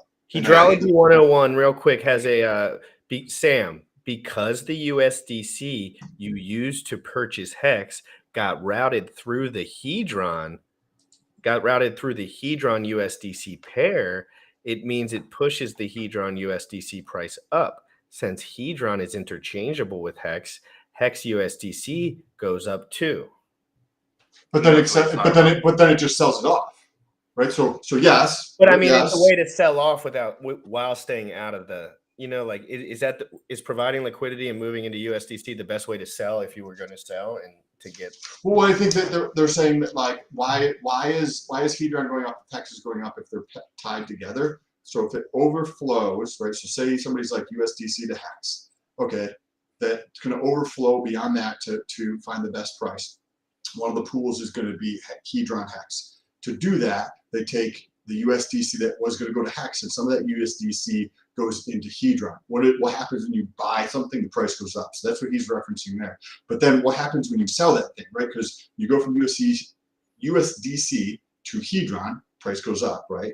Then the next half second, that Hedron goes into the Hex Hedron pair, and then you sell Hedron down to buy Hex up. So I love the detail where we left that comment, but I don't know if it holds 100%, unless that, like, you think of the fees are being pulled off of there. So, like, it's almost like a buy and burn, so to speak, because if you pull fees off every time. Yeah, no, it is. It's complicated stuff, man. It's like super complicated. Like, It I is. struggle at times, and I have to have that hydrology guy. He teaches me a lot. You know what I'm saying? So It's easy to like, speculate on the upside too, because these speculative assets, we see what happens when people start hearing about them. So a lot of it has to do with buzz. They can even get Pulse Doge to start buzzing. Like, I'm just saying, when there's a real product market fit and people know and trust the people behind it, and it's tied to the B share in some way, people buy into that. They buy into that heavy because it's legitimate. And Richard's mentioned it, everyone's mentioned it, and that was my take. Sorry. Yeah, and here's a really quick, easy one. Like, say you want to buy, like, you're taking your Hex and you want to buy Hedron, right? You're technically selling your Hex and driving the price down to buy the Hedron to drive it up, right? But if you have an intermediary, USDC, a stable coin, it creates a buffer between that. So instead of selling one product down in order to get the other one to go up, it basically, it's like I'm selling my USDC, so that goes down instead of the Hex, right? Or I'm buying the Hedron with USDC instead of selling the Hex, right? Is another way to look at it. It's a hard concept. It really is. It's fascinating. I love LP. I think it's awesome and super underrated. Like, it's like but the one thing I notice is when you say LP, all the rich dudes in the room are like, shut up. Like, it almost feels that. I swear to God, and I'm not the rich dude in the room. I'm the guy observing. So I pay attention hard, and it's almost like, yo, you want to say that out loud? It's like you realize we make all our money, right? Like, literally, that's what it feels like. And I like that feeling. But I'll put it out there though, like Uniswap is a miracle. It's a miracle that a Uniswap exchange even exists, right? And then it works so great, and they're on the third rendition. And it's just amazing. It cuts out so much of the BS that you see in Legacy, right? That all the back rooms and all those deals you can never see. You never know what's going to happen. Everything's on chain the way it is just absolutely, it's just awesome. So I always like to pump up Uniswap any chance I get. Uniswap, thank God for Uniswap. What a brilliant. Ethereum is the greatest technology in Uniswap that I've ever fucking been a part of as a human organism. I think. Like, it's been incredible to look at how it can change everything, and nobody knows about it yet. You can't even bring it up in a conversation. Everyone that even knows crypto tells you that it's stupid, and they don't. I'm like, stupid? What? What do you guys think of the V4 for Uniswap? Like, they're not announcing this. This is complete conjecture, but what do you think would be the best feature that could be added to Uniswap from what we're at now? Because they're already like the leading DEX, right? They have concentrated liquidity. Awesome. It just allows you to increase your returns. So what are some other dope features that could be added? Love to hear your thoughts. So while you guys think about that, I think adding limit orders would be awesome. I think that would be a very, very cool feature. And adding some analytics is not really around trading, but one thing that, and maybe different, you'll be able to answer this for me, but when we think of fees, we don't think of Ethereum fees. We think of ETH fees. Like, if I'm like, oh, fees, well, I'm Ethereum, we immediately think of ETH fees. We don't think of the fees on Uniswap. And when I go to pay for something, and maybe it's just in the Etherscan and I haven't seen it because I didn't look that closely, but you're like, okay, cool, I'm doing this transaction, it's $5, $12, whatever it is. But then it's not taking into consideration the fee you're paying Uniswap, right? So I would like to see some more transparency where I get to see like the total cost of the transaction. Yes, I understand there's an ETH fee, but how much is the fee in a dollar value that I'm paying the 0.3% to Ethereum? So those would be two things that I would really like to see in like V4 or attached to V3. Do you guys have any features or anything like that you think would be dope in V4 Uniswap? I mean, I think you nailed it. I mean, absolutely. Like the limit order thing, that's the only other reason why we go other places is limit order and because it spreads it across other exchanges, right? But beyond that, like adding more transparency to like what's going on the network so that we're not always on Etherscan and we're not chasing and hunting down wallet addresses and that sort of thing. I'm right there with you, man. I think that'd be great. Another one, which did you see Sushi X Swap? Yeah. Where they have, they partnered with, I forget the name, somebody can let me know in the comments, where they partnered with a bridge, right? So they incorporated the bridge into the swap so you can trade between networks. If it was a internal, meaning like Uniswap developed bridge, it was trustless, where it didn't aggregate pools. So bridges, right? You take asset A on a network A, and you put it in, and you pull out like asset A +1 on this side, and this is on network B, right? Is a wrapped version. But then this value accrues here at the bridge, and it gets bigger and bigger, just like more and more value as people go into this, right? Well, that would be awesome if you could get rid of this, because what does that do? If I have 1,000, if we're all just chilling and I have $1,000 sitting on the table, that's a risk, right? But if I'm there, it's probably going to be okay because nobody's going to touch it. But if I put $10,000 or $100,000 or $1 million or $10 million or $100 million, the risk of somebody coming to that table and stealing that money just goes up. And you think about a bridge, like the more people use it, the more that value accrues and to that center point, and it just becomes an attack factor. So if you could somehow do something where you have the bridge capability to trade between, say, Binance and Ethereum or any other network all in one spot for one transaction fee, and you could provide liquidity in a much bigger, like you could just put in USDC, and the USDC would be liquidity for Binance and Polygon and Ethereum and et cetera, right? Because you could put in one pool, but it provided across the board. That would be like, oh my God, Uniswap is like the DEX of the future. It's already like #1, but that would literally just set it so far ahead of everybody else. Sam, you're on fire. Somebody buy this man a beer. Holy crap. Yes. I mean, just real quick. That's why we keep him around. That's the one thing with bridges, right? Exactly what you're nailing. And as far as I know, there's no way to create a bridge without the creator having admin keys to it. It's just, as far as I know, it's not possible. Richard Hart said something about, it's like, hey guys, I want to know admin keys for the post. Yeah, but can't the admin keys have different functionalities to not allow you to get into certain things? TikTok. Because when you have the admin, oh my bad. Well, when you have the admin keys, the admin keys for a lot of projects, they can't necessarily get a hold of your funds. There's a lot of nuance there too. From what I interviewed some guy, don't fucking DM me about that, please. All right, guys, I'm gonna switch it to graphics. Guys, crypto graphics. This has been incredible. We have 53 minutes until the Icosa launch. I'm under the impression that this stream will live in history forever. Okay? And I mean that.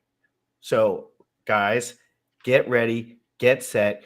It's your boy GRC, Sam Stoll. We're live every single day at 11 a.m. Eastern, crypto in the morning. I have never missed a day. Y'all can, all right? Never missed a day. Love this community more than anything. Giphy, thank you so much for coming in here. You got to come on Crypto in the Morning soon. Absolutely. And we are going to be laughing at the bank. I promise you guys, it's going to be incredible. I think we're all going to be talking more, but it's graphic segment. Any closing words from you two gentlemen? Just one real quick thing. When you're looking at the LP especially on Icosa, there's going to be that, you probably heard it mentioned many times, that kind of fair value for Icosa. Just think about that when you're setting your limits on your trading range. I was actually typing a message out to you in the chat here, so I wasn't fully paying attention to what you were saying. I apologize to that, Gifford. I would love to have you come on and we just chat more about LP and ranges. Crypto in the morning. Crypto in the morning, 11 a.m. EST. There is one bridge that I found. And this is the last note on this topic. Should we just do it tomorrow, Giffy? Are you going to be awake? Yeah, I should be.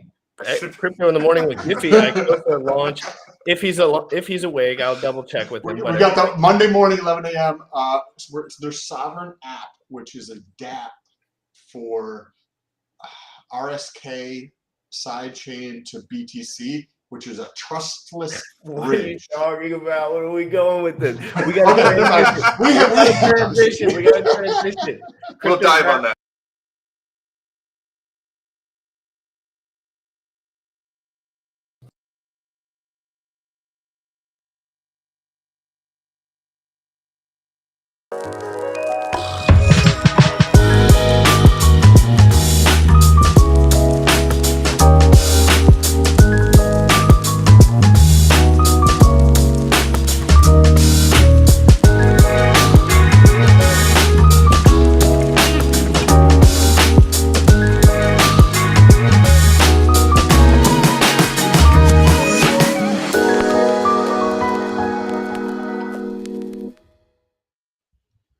What is up, you guys? Welcome back. I hope you've been here for a long time and learning from all the amazing streamers we've had today, because this is one of the most exciting days I've been a part of in a long time. I feel so lucky to have found this community and be able to be giving the information to all of you, because Icosa is launching in now 50 minutes.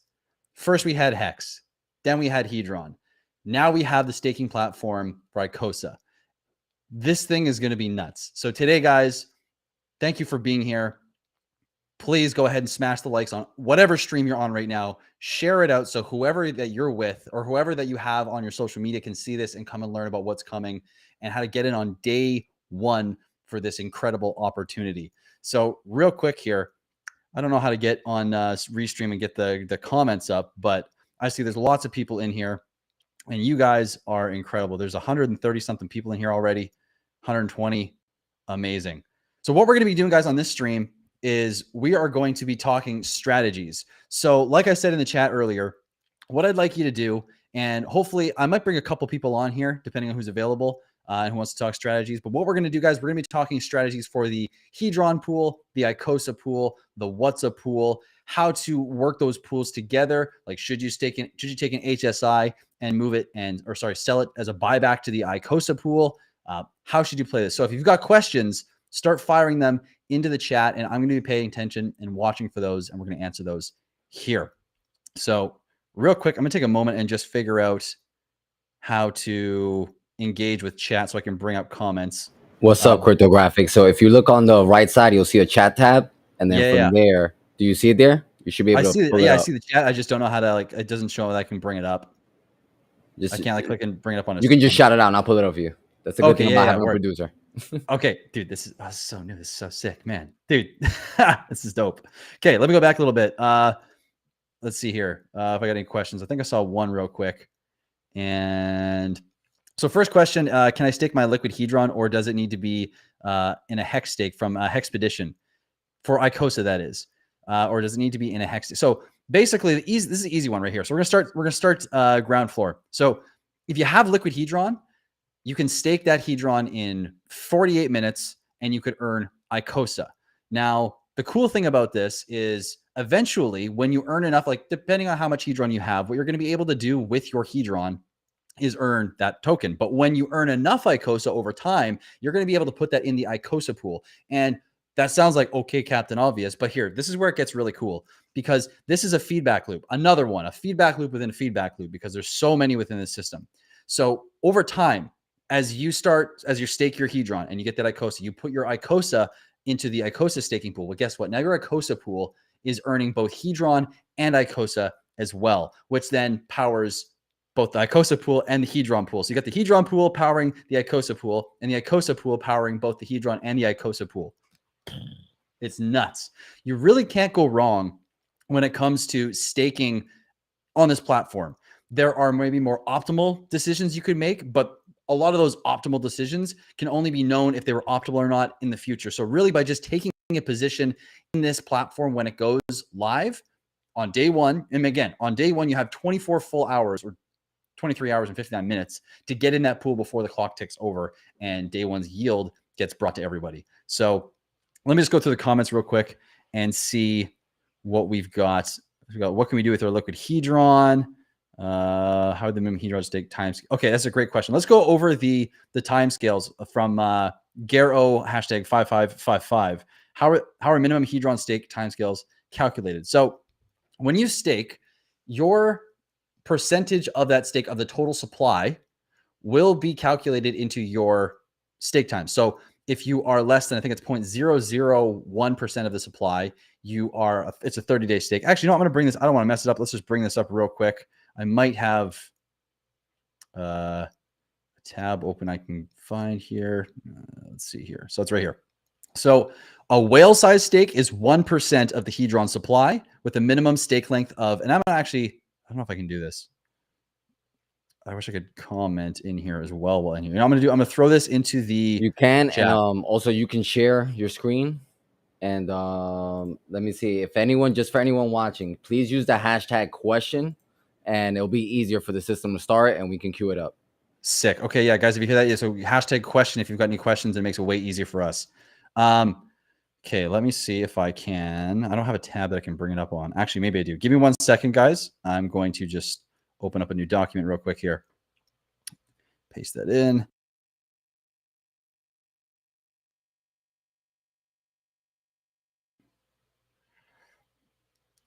All right, sweet. So now, should have shared, I think. Okay.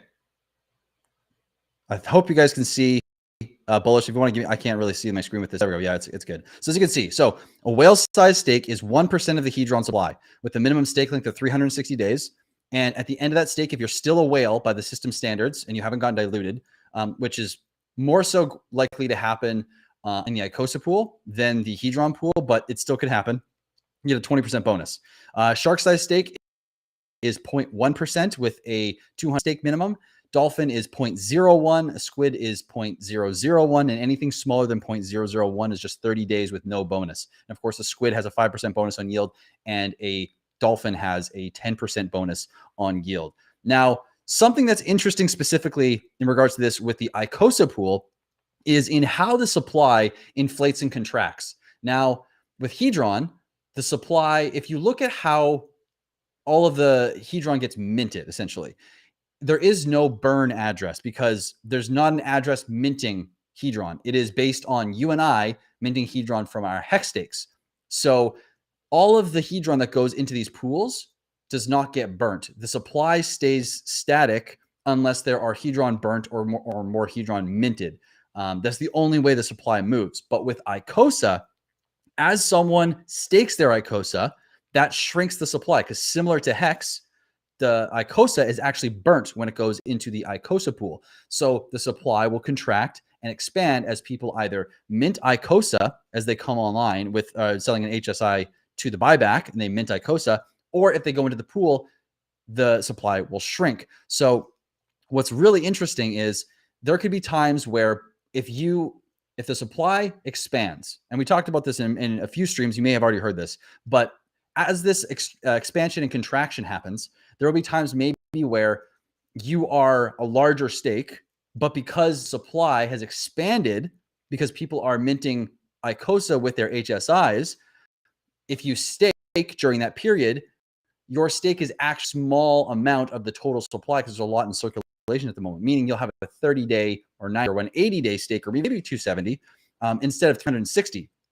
But if that Icosa is liquid or circulating in supply moves into the staking pool and creating the overall supply to contract, that means that you will have served a time that is less than what you should have been, because if you staked when that person or those people staked, the supply would contract. So if you stake then, you would actually have a much larger percentage of the total supply at the time of staking, which means you would normally just be at a very high minimum length.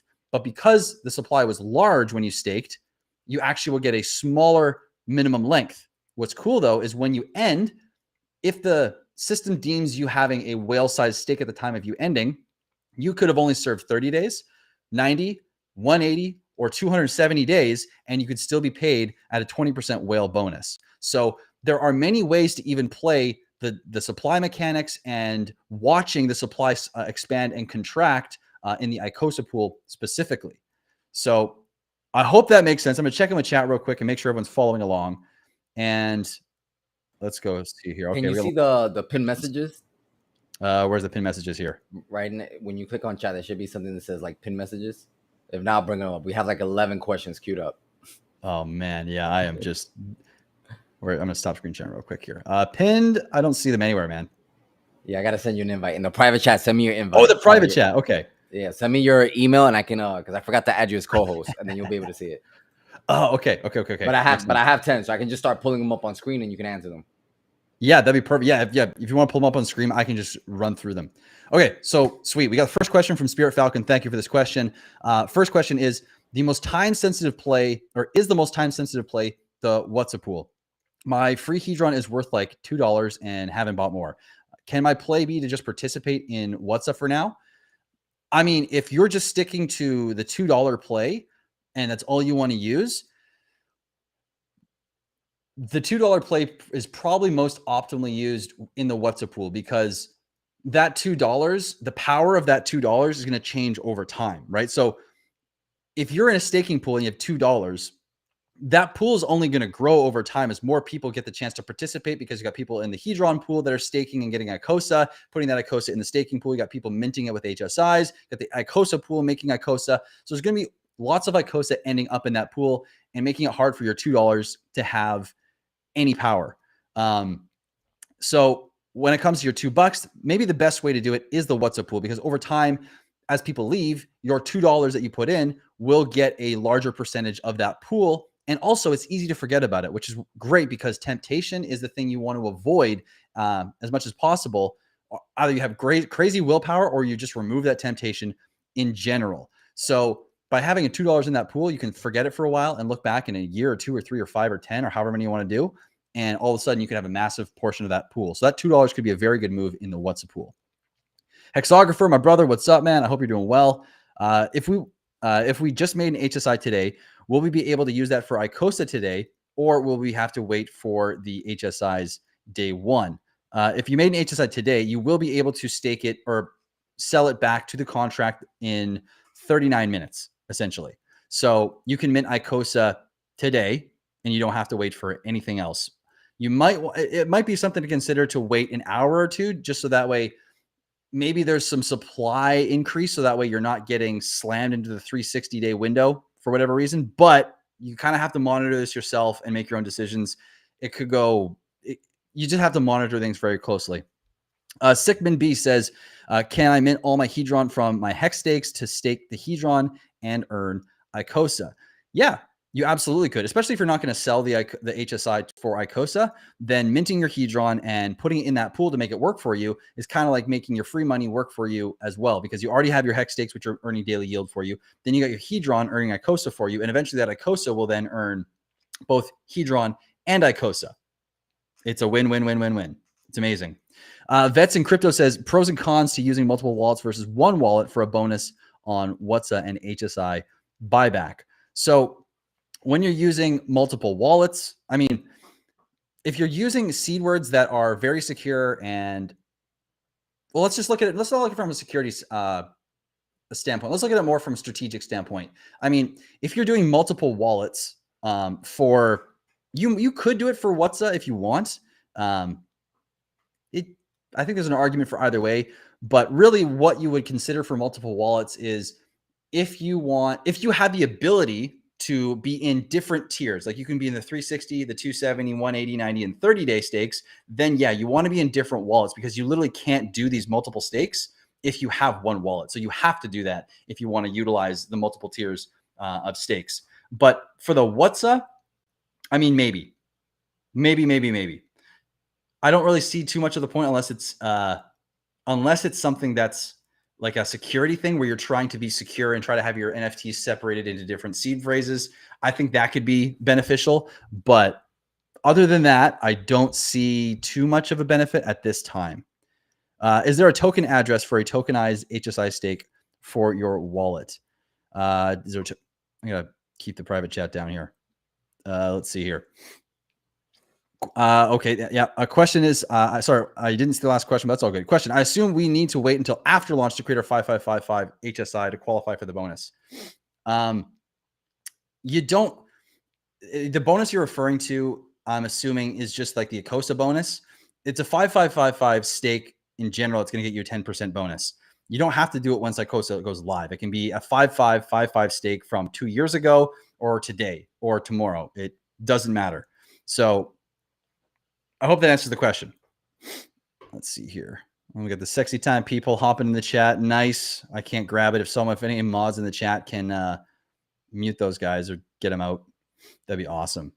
Question from Royalty JC says, if I mint some of my Hedron from a regular hex stake, not HSI, will I still get a 10x bonus until the stake finishes? If you have a 10x multiplier on that stake, you have it for the life of the stake. You get that all the way until the very last day. So you'll never lose that stake if you have a 10x bonus on that. So you can mint some or all of them, whatever you want, or all of them to date, I should say, but it won't change that. I assume we need to wait. And so C3 Work says, I assume we need to wait until after launch to create our 5555 HSI to qualify for the bonus versus creating it now. No, you don't have to. I think I actually answered this one. Yeah, you don't have to.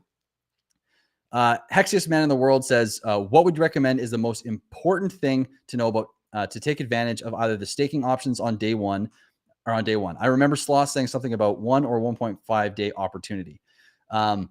So at least from my vantage point, getting in day one, I mean, the highest yield that I see happening with these pools is in the first number of days. And I'd consider personally that day one is going to be one of those days. And maybe there's an argument for day two being the day, but I think it's better to get in sooner. Now, maybe waiting, like I was saying earlier, for a specific time on that to place yourself in the pool. So that way, maybe there is some supply and it's not all in the staking pool. So you're not just automatically a whale when you go in the pool. But I think it's important to get in on day one, especially because the yield is likely to be highest starting today, at least for a little while. Grizzle says, how strong is Alex's neck to hold up his huge Giga braid? Dude, it must be huge. He must be able to deadlift like 3 plates with just his head. I don't even know. It's crazy. Thothschild, nice. Good to see you in here, man. Question. If I have multiple 5555 HSIs through Hedron at 8x, did I do a smart thing? Even if I'm essentially clueless, should I give this Korean dude on Twitter feed my seed phrases to protect my moves? You did the first smart thing, but the latter would not be smart, my man. Oh, man. Good to see you, Thothschild. Lazy Boy says, when does the yield get generated? At midnight each day? As far as I'm aware, yeah, midnight UTC is when everything ticks over for the next day and the next day starts. So yield would be placed into the pool as far as my understanding is.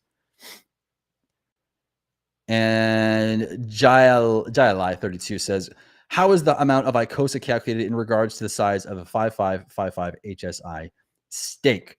So let me bring up my formula real quick here. I can't actually remember. There's been so much going through my head the last while that I actually can't remember it off the cuff. Let me just go here. So the Hedron staking pool, so the Icosa to the pool is Hedron burned in the previous day. So all of the Hedron burned, whether it's in auctions or it's been sent to the proof of benevolence, however the Hedron's been burned, it's divided by the T-share rate.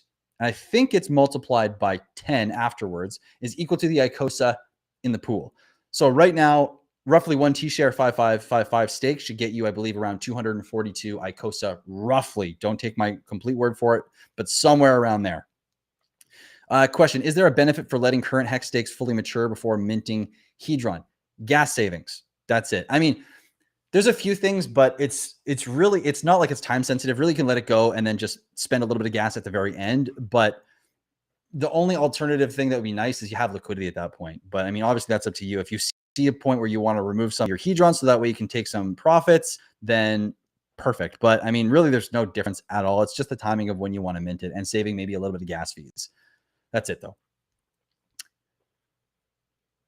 All right. We got James Trader saying, question, when you tokenize and sell for Icosa, it goes into the auction, right? Then you could potentially buy back the sold stake for a smaller amount than it's worth. Yes, potentially. Okay, let's go through the whole situation here. And I only got a couple minutes left, guys. And then Crypto Sloth is coming on, and you're not going to want to miss that. So stick around. It's going to be a great stream. The whole night's going to be amazing with everyone coming on. So again, before I go, actually, real quick, smash the like, whatever stream you're listening to. Make sure you subscribe to whatever stream and as many different streams as you can before I go. Let's get back to the question here.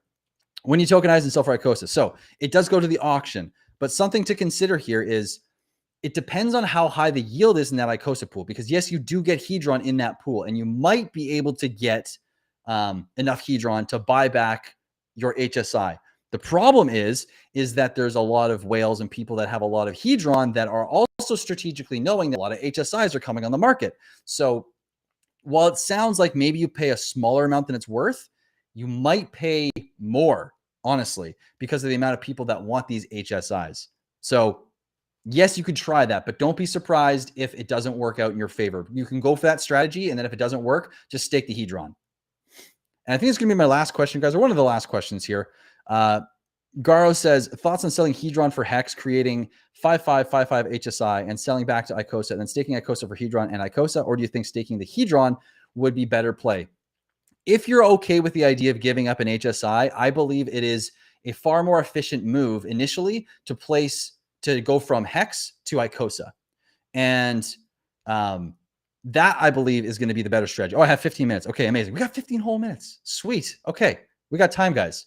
So when it comes to this whole play, yes, I think Icosa is the better pool initially, and it might change over time, and not better pool, but it depends. And I personally think for myself, because this is what I'm doing, I'm going to focus more on the Icosa pool. And I'll be honest with you, this is what I'm doing. So Hex to hedron to Hex, then 5555, then creating Icosa, then you get Icosa and hedron. And then you can stake that hedron to earn more Icosa, and both the pools are going to be building, which eventually, if you want more Hex, you could use all that yield to go then and buy Hex again, ultimately. So amazing system. Question, what coins are acceptable to mint a What's a NFT? Great question. So for the What's a NFT during the 14-day mint phase is going to be USDC, ETH, Hex, and hedron. I think those are the only four. If there's any other, I think those are the only four. If anyone wants to toss in the private chat, if there is another one, I think those are the last ones. But one sec, guys, here. Cool. Let's see here. Question. So should I mint all available hedron on instant stakes before using them to mint Icosa? I believe the answer is yes to that, because it's going to advance all the hedron that has not already been minted. So by minting, you should be completely fine. And just make sure that, okay, giveaway says ETH, wrapped ETH, USDC, Hex, hedron, and also Maxi. So just quickly go back in the last question. Maxi and wrapped ETH are also allowed in the What's a pool. But for this, if you mint the hedron in that stake, yes. I wonder though, and this is actually a good question. So guys, keep this up, because I'd love to bring some up like Sloth. I haven't actually had this question answered yet. I haven't thought of it. So I wonder, if you're minting, does the amount of available hedron that you have left to advance on that stake affect your Icosa output? So we're going to hold on to that question, and I'm going to hopefully get, it does. Okay, yes. So be careful. If you're minting or you're advancing your hedron, that is going to affect the amount of Icosa you get. So if you want a maximum amount of Icosa, guys, make sure that you aren't minting, or please don't advance, because you won't get it, but don't mint your hedron. Let's see here. Any more questions there, Bullish? Question. If I mint my normal Hex stakes with a 10x multiplier, will I lose the multiplier? Or can I mint every day with that 10x multiplier? Sorry if confusing. No, it's not confusing. It's a great question. It's good to be clear on these things. You will get that 10x multiplier for the life of that stake every day you want to mint, till the very end of that stake. But just make sure you mint on the last day before the Hex stake is expired, before ending that Hex stake, or you will lose all of the hedron that you could have minted. And this is actually a great reminder for everyone. Before you end your hex stake, make sure that you've minted all of your Hedron.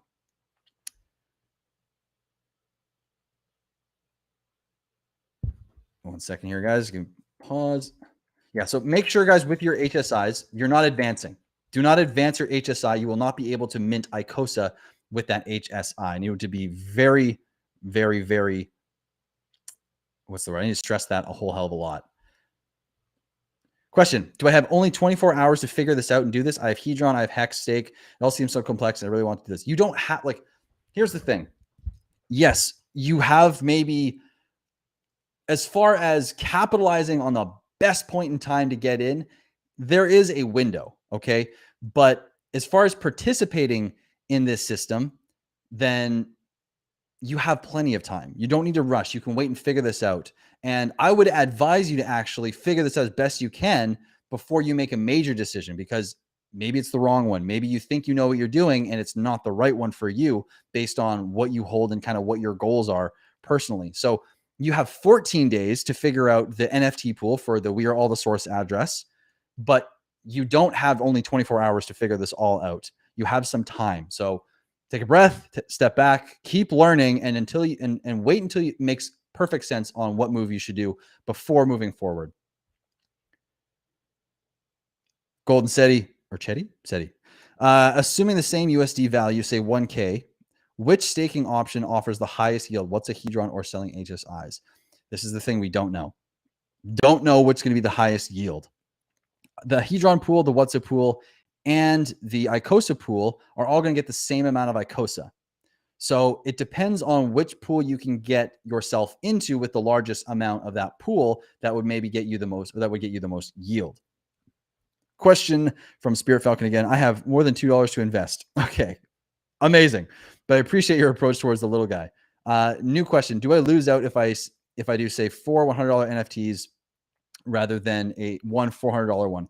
You don't lose out, but you kind of put yourself in a weird predicament, a weird situation, because with one NFT, you've got one chance essentially at seeing how long you can stay in the pool for. Now, if you have 4 NFTs instead of the one $400 NFT, you could do an NFT ladder.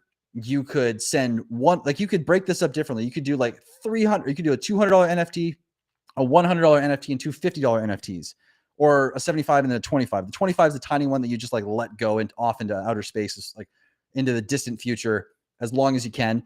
The big one is the one where you try to make as much yield as possible with your funds in one, and the other two you take out over the next year, 2 years, 3 years as you see fit. And you can almost think of them as a ladder in a way. But you could also break it up evenly and do a ladder. So you have like yearly NFTs that you could burn if it makes sense to do that. It just gives you options. Sticking to one NFT, it's not, yes, you might get all the one portion, a bigger portion in one NFT for your funds on one, or that you can get of the yield in one NFT. But the problem is that, again, you have one NFT, and really if you break that up into multiple NFTs, you get the exact same amount of the pool because it's the same dollar value that you hold. It's just across different NFTs, right? Let's see here. Let's see. If you use your Maxi to WhatsApp, you are saying goodbye to your Maxi forever, but you gain Icosa Hedron yield. Exactly. Now, you really got to make sure, especially with Maxi, because I personally believe Maxi is going to be worth a lot in the future. So it might be the play. It might not, but really think things through. Like think about everything you're putting into this before you actually commit a token to this pool. Make sure it's the one you actually want to give up. Okay. Let's see here. Sickman B says, you said don't mint your Hedron. You were only referring to HSI, not native hex. Yeah, exactly. Just for the HSIs. And Henry Yates says, how do I use my tokenized HSI NFT to get Icosa when the live happens? So you're going to go to app.icosa.pro and there will be a page. So there's going to be an Icosa tab. You go to I think it should be the very bottom, and there's going to be a HSI buyback button. You're going to see your HSI on the bottom. You go there, you click HSI buyback, and the system will show you a little pop-up. you'll sell the HSI to it, and it'll show you in advance how much Icosa you're going to generate, and you just follow the steps, and boom, you get Icosa. And also stick around because once Icosa goes live, Jim Rat is actually gonna do one of his HSIs, and we're gonna be streaming it, so you'll be able to see it live. Let's go! Amazing. Yeah. Okay. Sick. Yeah, guys. So don't go anywhere. There's lots coming. Icosa's launching in literally 22 minutes here, and we got GRC going to come on, do a live demonstration of minting Icosa. You're not going to want to miss this. This whole thing is so exciting. Sigma B says you said, oh yeah, you said don't mint your Hedron. Exactly. Yeah, not native hex stakes, just the HSIs. Croquill says, does bonus multiplier apply to how much Icosa you get when you sell to the contract? Yes. I can't remember exactly how much it is, but you're going to get a 10% bonus for the 5555 stake, and then there will be some bonus for a 10x. I can't remember off the cuff though exactly what it is. I'll have to get Sloth to answer that one real quick once he's up.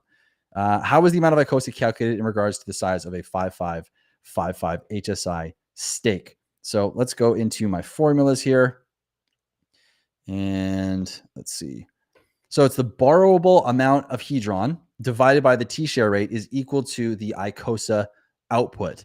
So off the cuff, if you had a 1 T-share stake, just 1 T-share, then real quick, you would do, so it's 5,555,000 for 1 T-share that you get of Hedron that you get for a 1 T-share stake at 5555. So the total amount that you're given credit for in the system is 1 T-share, and you get 5,555,000. And then you would divide that by the T-share rate, which today is around 23,100, roughly. Yeah, it should be around 242 per T-share, essentially. Yeah, no more questions? All right, sweet. We will. Okay, yeah, let's transition. Guys, thank you so much for being here with me. I hope you guys are learning stuff, and I hope you're enjoying it. I hope you're still excited. I hope you have your plan ready. I hope you're working everything out. Thank you for joining me. I can't wait to keep streaming tonight with everyone and be a part of this. This is incredible. So if we're going to transition, I'm ready when you are, Bullish.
What's up, guys? We are ironing out some details. Thank you for your patience. Thank you for everybody tuning in. This is an exciting time.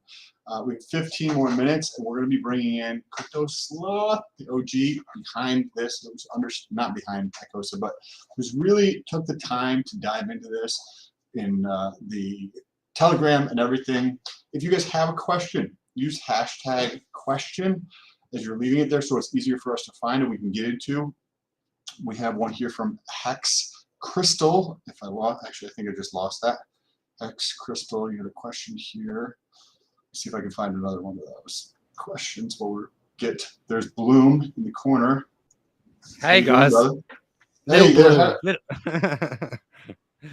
Well done. Awesome. How are you doing? It looks beautiful out there. It's still daylight. Yes, yeah, it's still daylight here, and loving it. We've got 15 minutes to go. I'm having like flashbacks to when Hedron was launched, and there was all these dramas about getting the stream up. At the time, it was just me and Alex, and I was trying to get other people on, and ended up just being me and Alex, I think. And yeah, just trying to. Can you contrast this? So I wasn't super tied into things when Hedron was launching. Right? Was that back in February? I was in crypto for about a month, maybe 45 days.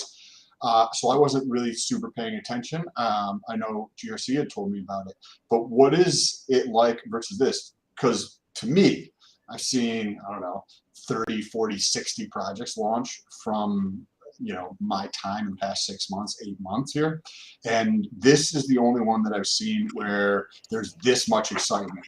This many people are talking about it. And I would like to, somebody who's been around longer than I have.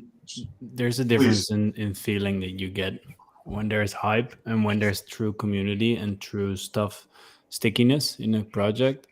I noticed it with Hex, like so many people would come on stream and have a party about launching or a specific thing that happened, and everyone would just not shut up about it because it was so interesting, so many details. And now what I found in a lot of people, and in myself as well, is that people find Hedron also more interesting because of this Icosa stuff, and like it unlocks so many new aspects of everything that it feels different from just another project that launches, because this is all connected instead of it's just being another project that's loosely related to X. Maybe this is an actual expansion pack of the system, which is really interesting. It gives guys an opportunity as well to do some digging and gain some value through their learning and understanding, because like guys like me, maybe I don't have the biggest bag in the stack, but I'll sit there all day long and read. You can better believe that. And when y'all are saying everyone's going to sell, I don't believe it. I'm going to read it.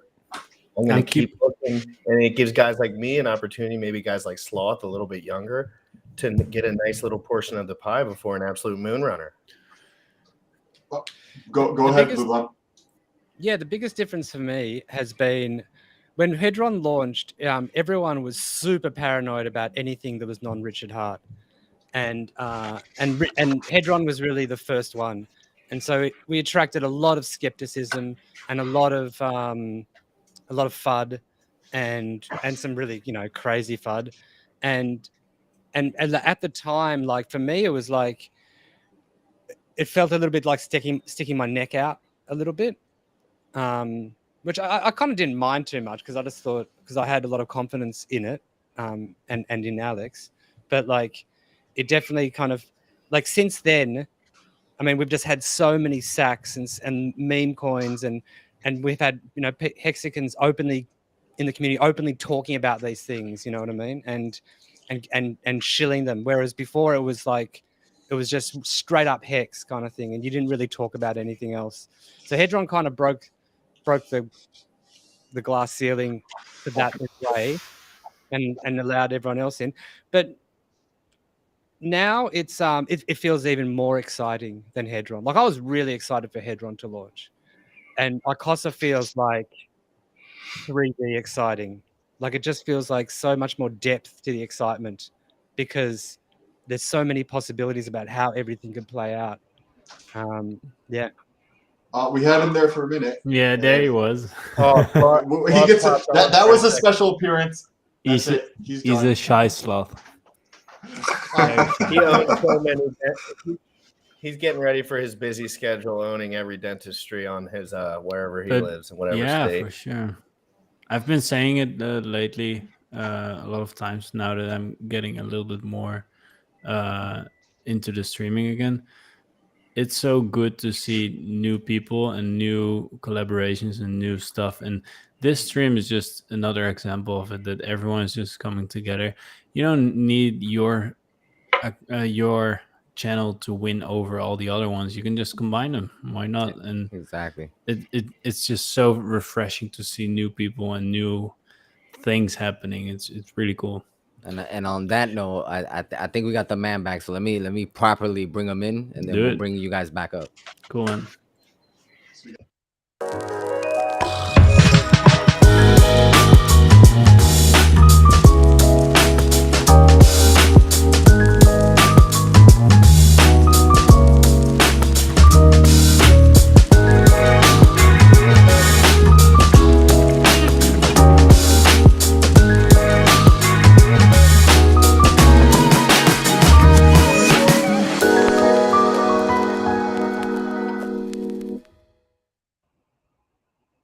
Hey everybody, I made it. Sorry about that little technical difficulty there.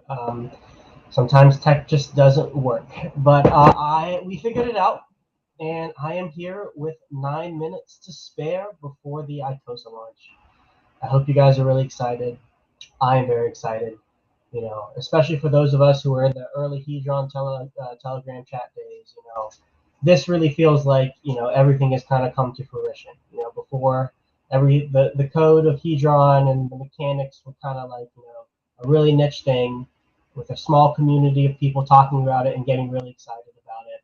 And now it seems like the whole community, or the majority of the community, a large percentage of people are getting really excited about Hedron and Icosa now. So for me personally, this is just this is incredibly exciting, fun.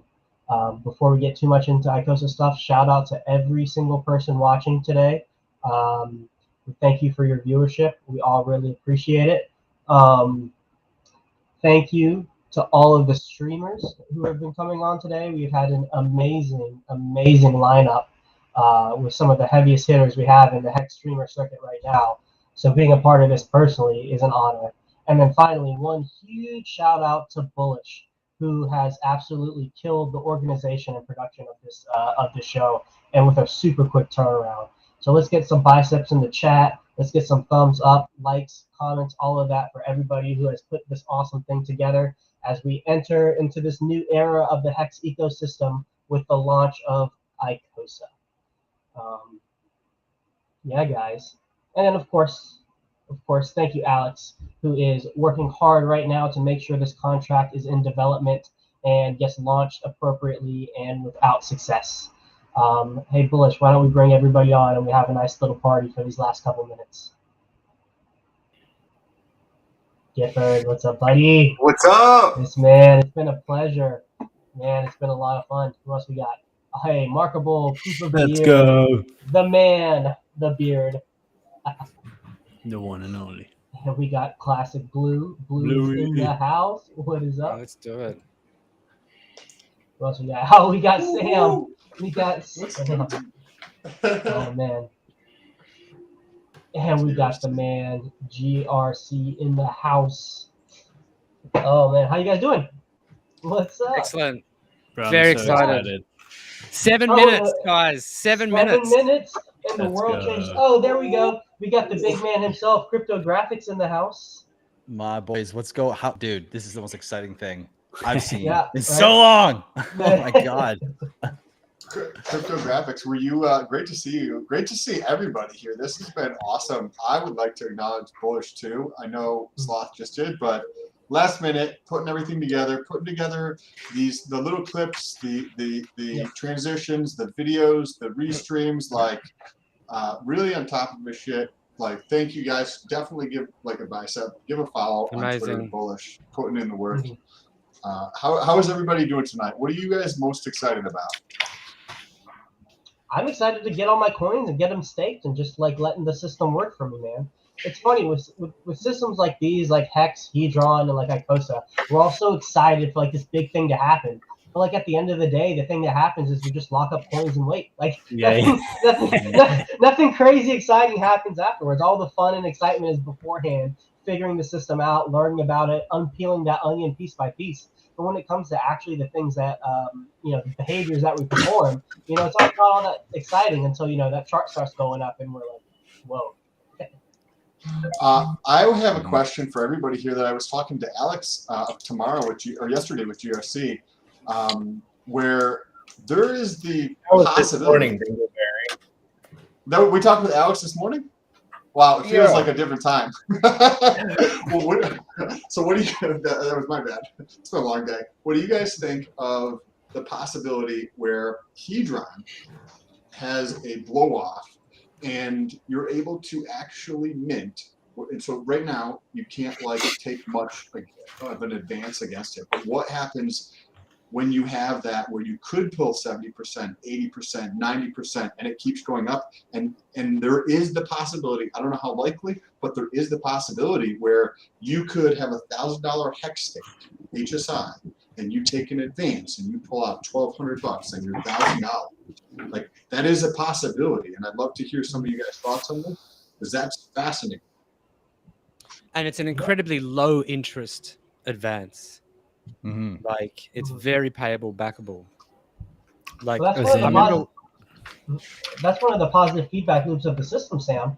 Because what's really cool about that is like people are in the short term extracting value because there is like some kind of arbitration that can be taken advantage of to profit immediately. But what happens 90 days later, because let's just assume a large percentage of them will go on the liquidation market because they're just profiting immediately, so they might not want to pay back their advance. Well, what's going to happen is more Hedron is going to be burned than was introduced in the system via the advance, because you're not just bidding on the Hedron that's in the stake, you're also bidding on the hex that's in the stake too. So it's going to demand more Hedron. So that whole ARB is net negative inflation for Hedron. How long do you think it will take? I'm sorry, whoever was just talking. What do you guys think also of how quickly Hedron goes to a net deflationary state? Like, because I think it will get there. Mm-hmm. It's going to have to happen from borrowing, because just from the inflation won't be deflationary, it'll be disinflationary. So the inflation rate will go down over time. But what the unknown factor is how much people borrow. And if the Icosa gets to that, if the Hedron gets to that point where it is 50% or 70% of a hex stake to get that borrow, then there'll probably be a lot more people borrowing. And the real the key to that is that anything borrowed paid back is burnt. So that's the deflationary. So it's going to have to happen when there's a high level of borrowing. In my opinion, it's when two kind of things meet together. One, it's that point you were talking about, Sam, with like the price being sufficient to take advances on, if not immediately profit from. And then there's a little bit also with like Icosa price going up to incentivize people to do that as well. Both of those things go on the HSIs getting on the liquidation market and burning, but also as the T-share rate starts to go up slowly and slowly over time, and as the hex price as the force multiplier on top of that goes up and makes T-shares more difficult to obtain, then the mintability of Hedron also goes down. So as the system ratchets away, more Hedron will get burnt, and then less Hedron will be able to get minted. So it'll meet in the middle at some point. When? I don't know. I'll give it 2 years. I think 2 years is a good time frame to wait for that. But the system's working in a way to get to that point at some point. Did you guys catch what Alex had said? This was the first time I thought about it this morning, because the biggest piece, we have a couple minutes left, guys. Awesome. Let's super go. exciting. 1 minute. Yeah, let's just do a countdown or something, hey? Yeah. Forfeiting my face, but let's go. There we Blue, go. Nice. Blue, I know you and Gifford were really there early in the Hedron days, especially pre-launch. How crazy it is to have all this like engagement and excitement about the next thing coming out compared to like when Hedron was coming out. It's amazing. It feels very similar, but even sort of deeper and richer this time around, I think, because it's such an amazing tokenomics that he's come up with. So we're going to do like, what are we going to do? Are we going to like do a countdown, like a New Year's Eve thing, or we got Oh, I'm seconds definitely to go doing here. the countdown. Yeah. I don't know what you're gonna do, but I'm gonna do the countdown. Markable's like, I don't care what you guys do. I know what I'm gonna do. Okay, I'll just Markable, start you straight. lead the countdown. Is that 10, 10, 9, 9, 8, 7, 6, 5, 4, 3, 2, 1. 1. Happy New Year! All right, everybody log off. Happy Yeah, Icosa Day, everybody. Happy new coins. Yeah. All right. That's Yes, it, guys. you can figure it stake out. your Hedron. Yes, you can stake your Hedron. Just go to the fucking app and do it. And remember everything. Remember, people, do everything through the app. Don't send anything to any contracts. Don't think you send an HSI to here or to there. Do everything through the DApp. Where's the DApp, guys? App.icosa.pro. app.icosa.pro. Do everything put it through in that chat? app. If you make an NFT, you don't send anything anywhere. You do it through that app. Yes, make sure you do everything through the Icosa official website that you can find on Telegram. Go specifically to Telegram and get the link from there. Yeah, we should have the address. I'm not sure if Alex is going to tweet it out or. Guys, congratulations on your new coins. Yes. Hey. I The one thing shared I my want right now, I want the token address where we can get it, so I can see when a liquidity pool is made. That's the thing I'm most interested in right now. If a whale is watching, can we just celebrate this launch by just like one big giant green dildo on the Hedron chart? That would be fun. Yeah. Thank you. This, let's take a look at this. So what do we got going on here? This is the DApp for this. And what Alex was saying earlier today, and was it Beardy who was just talking about getting like the giant green dildo? If a person who is a whale goes through and takes some of their Icosa, they get to set the ratio, right? So if they take a $10,000 HSI stake and they mint, say, 400 Icosa, then when they go through and they set that ratio, they set it with USDC. Then they're going to take their 400 Icosa and they're going to set it to $10,000 USDC, because that's what they can do when you set up a position. What happens from there is going to be very interesting, right? Because there is incentive to buy it, because you can put it into these stakes and then you're earning the yield on here. But it could be set relatively high to start with. And I mean, if people start to sell off on this at the moment, right now, in this like high energy, high excitement, we're all like very like happy about what is happening. There's going to be demand for it, but it's, I don't know.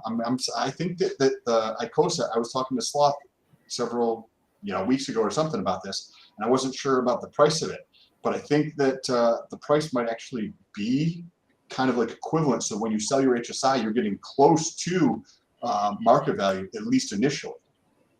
What do you guys think of that?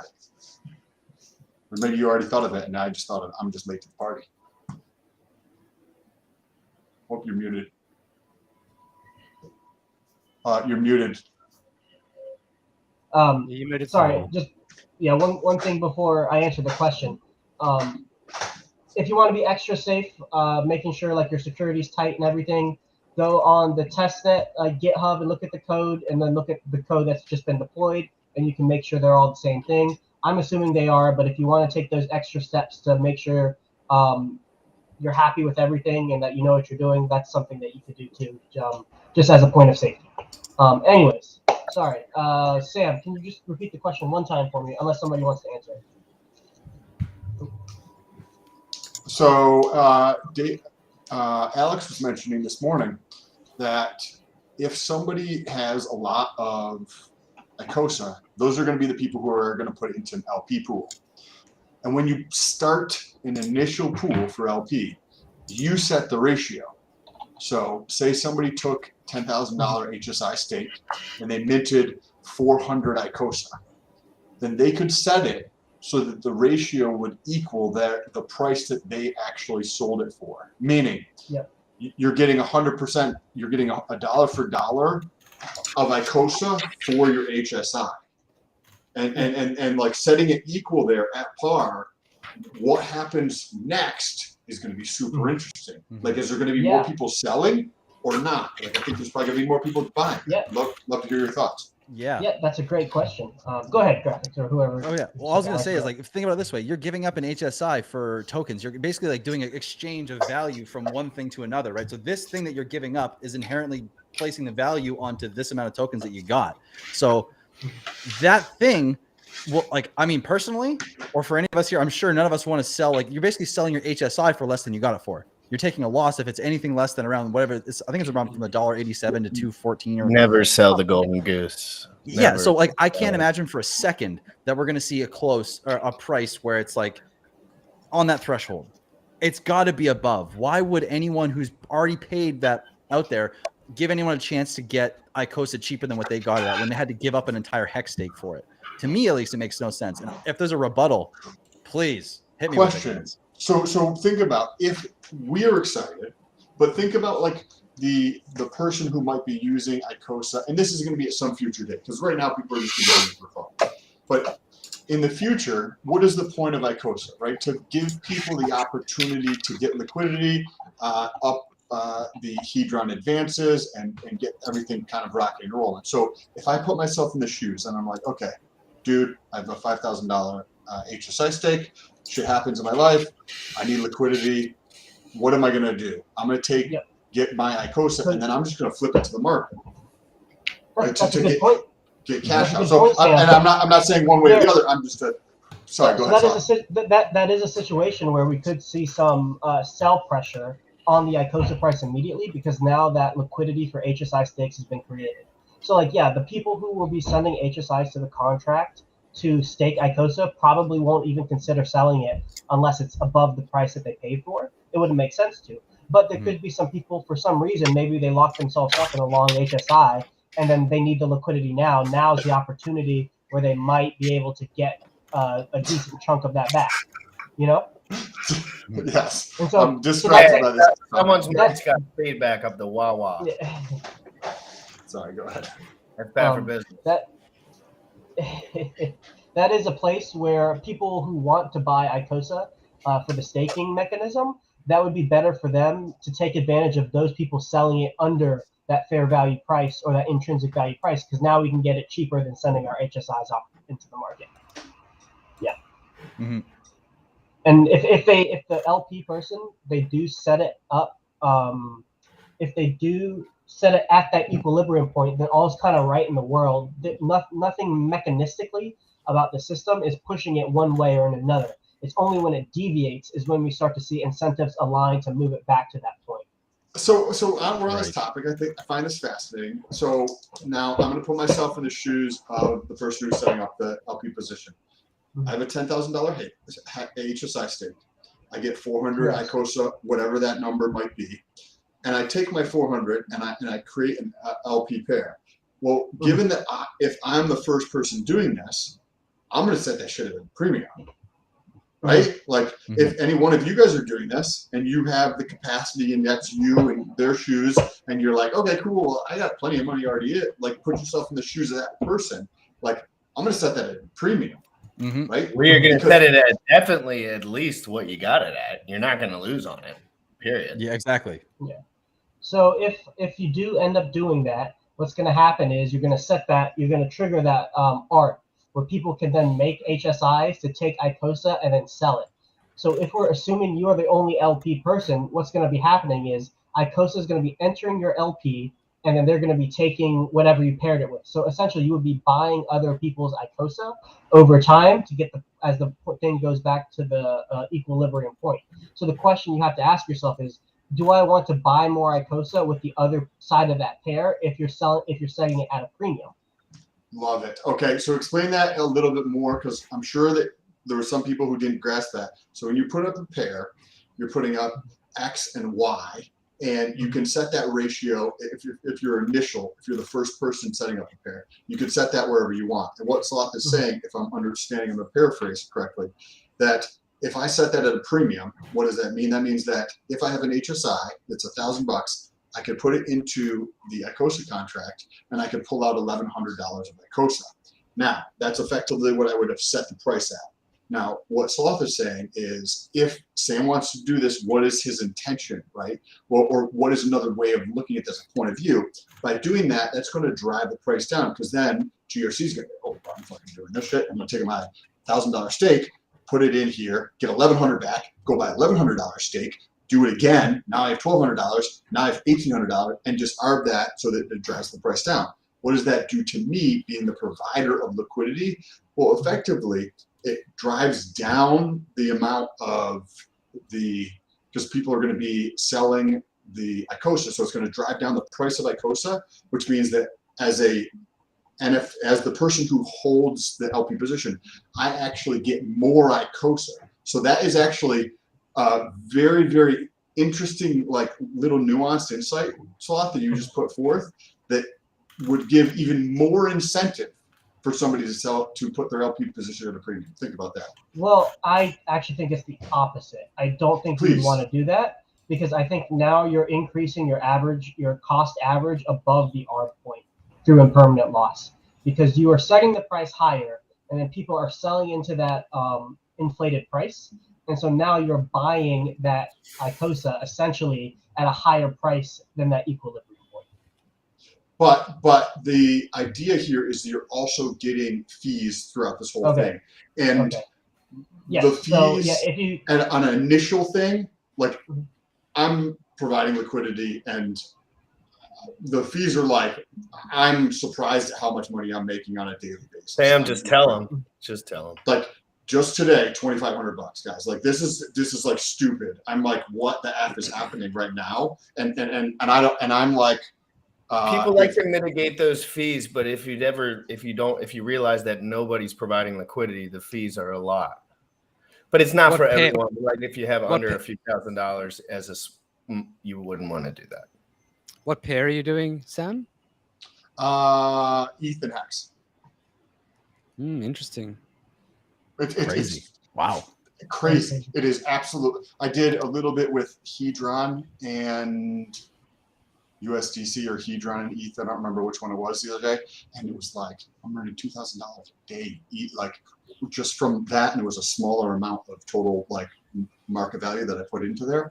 And because I knew that people were going to be excited about, like, all this stuff coming, and they were going to be buying and selling and buying and selling. Like, the people who know what's going on are going to be like, oh, I want more of this. The people who don't know and they see a price going up, they're going, oh, let me just sell this shit. Like, it's just dust in my account. Let me just try to sell this. The price is up, right? So there's going to be both those things going on. And did you use version 3?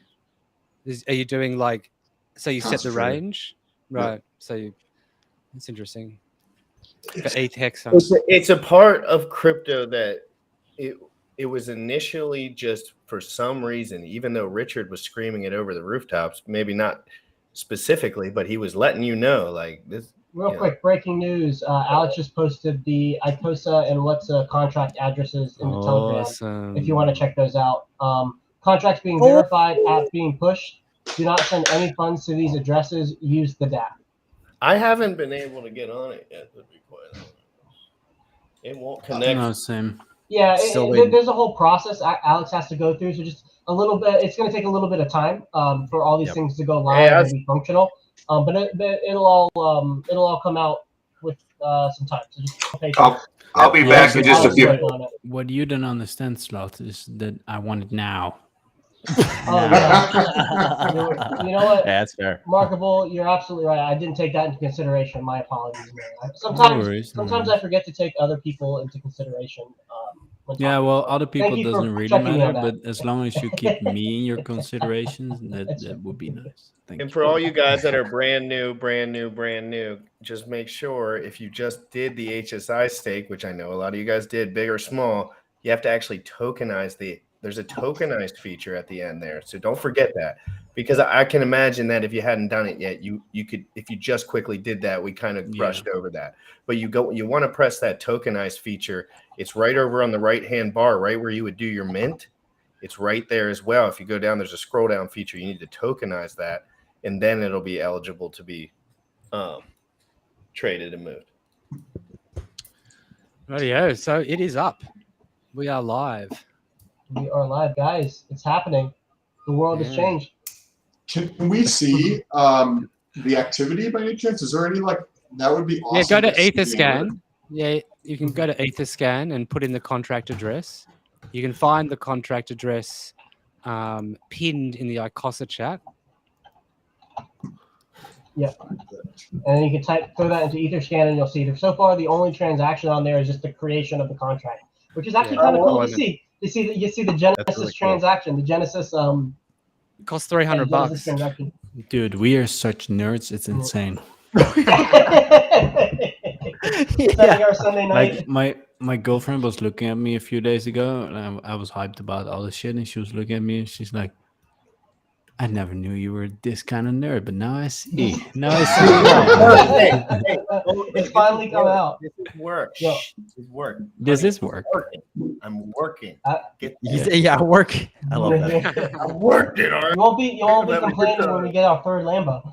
I'm grinding so hard. This is Hey man, nerds run the world. So I mean, oh, that's for sure. It doesn't really work when I tell my girlfriend, "Yeah, I'm working," and then she hears me laughing in this room and just shouting with the people. That's the soundproof score, bro. It's the best work ever. You got to soundproof it so you can be like, you open the door, you're like, send the money, send it.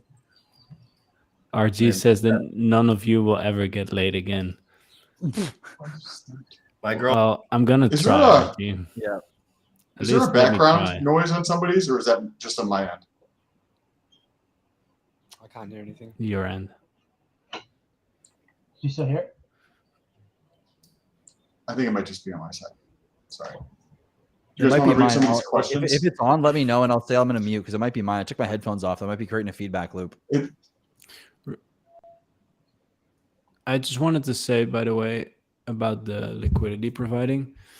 I didn't know a lot about it, and I know it can be a bit daunting for a lot of people. But for everyone that knows me, I'm a videographer, and I've been editing a very interesting course from Mr. Motley himself with Wendy's for Tendies.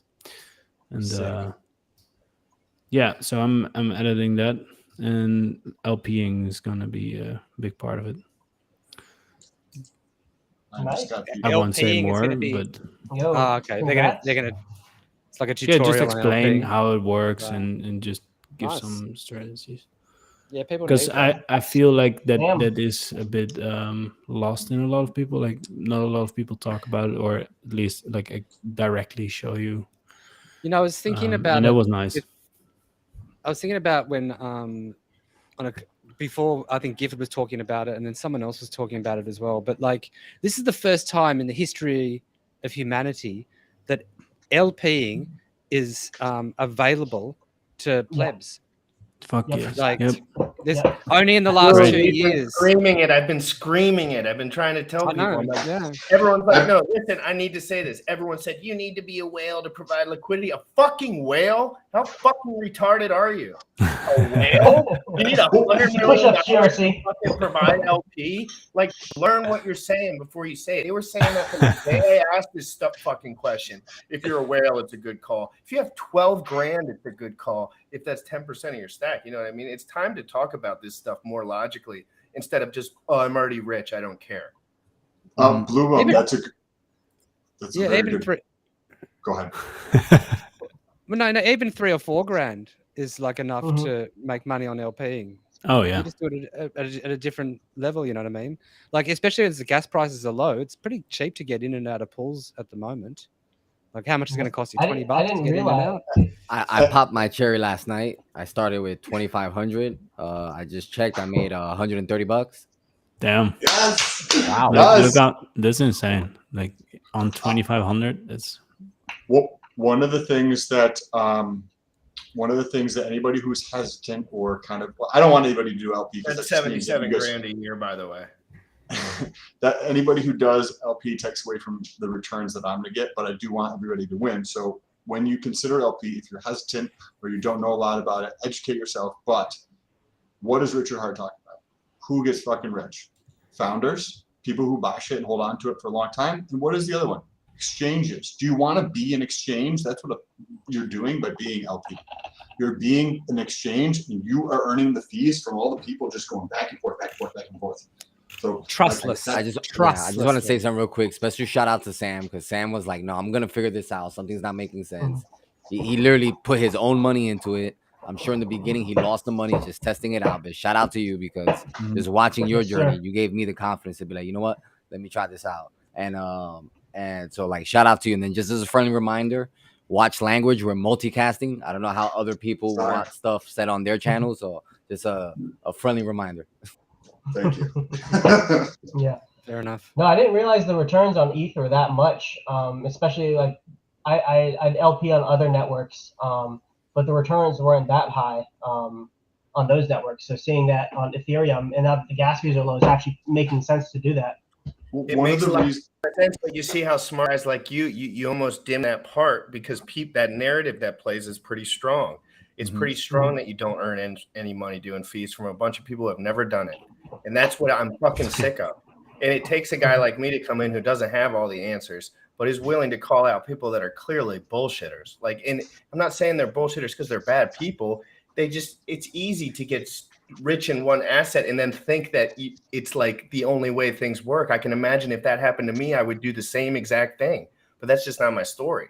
You know, I'm not there yet. Like, trust me, someone gives me $100 million, I won't be on this stream. Promise you. I promise you, I'll be chilling. Yeah. You know what I mean? So this stream is kind of chilling. Hey, 82. It's like 82 billion Hedron has already been staked. So it's looking like on the contract. How much? One of the 82 billion. Drop the address again for them, please. Somebody just asked for the address in the chat. The interesting thing It's about literally scrolling on the bottom of the screen. Oh, No, I meant. Can you copy that? I can't copy that though. No, Can you of put it in course the private chat? Yeah, I'll put the Etherscan. And people are suggesting that you use the DApp rather than the address itself. I've noticed. Yeah, don't use the address. Yeah. Yeah, go to that Etherscan website that I popped in, and then you'll see all the Hedron that's in the contract. And this is important for you guys to know. So when you stake Icosa, the coins are burned, and the reason why the contract can do that is because the contract can mint Icosa. So you're able to burn it and then remint it, kind of like hex staking.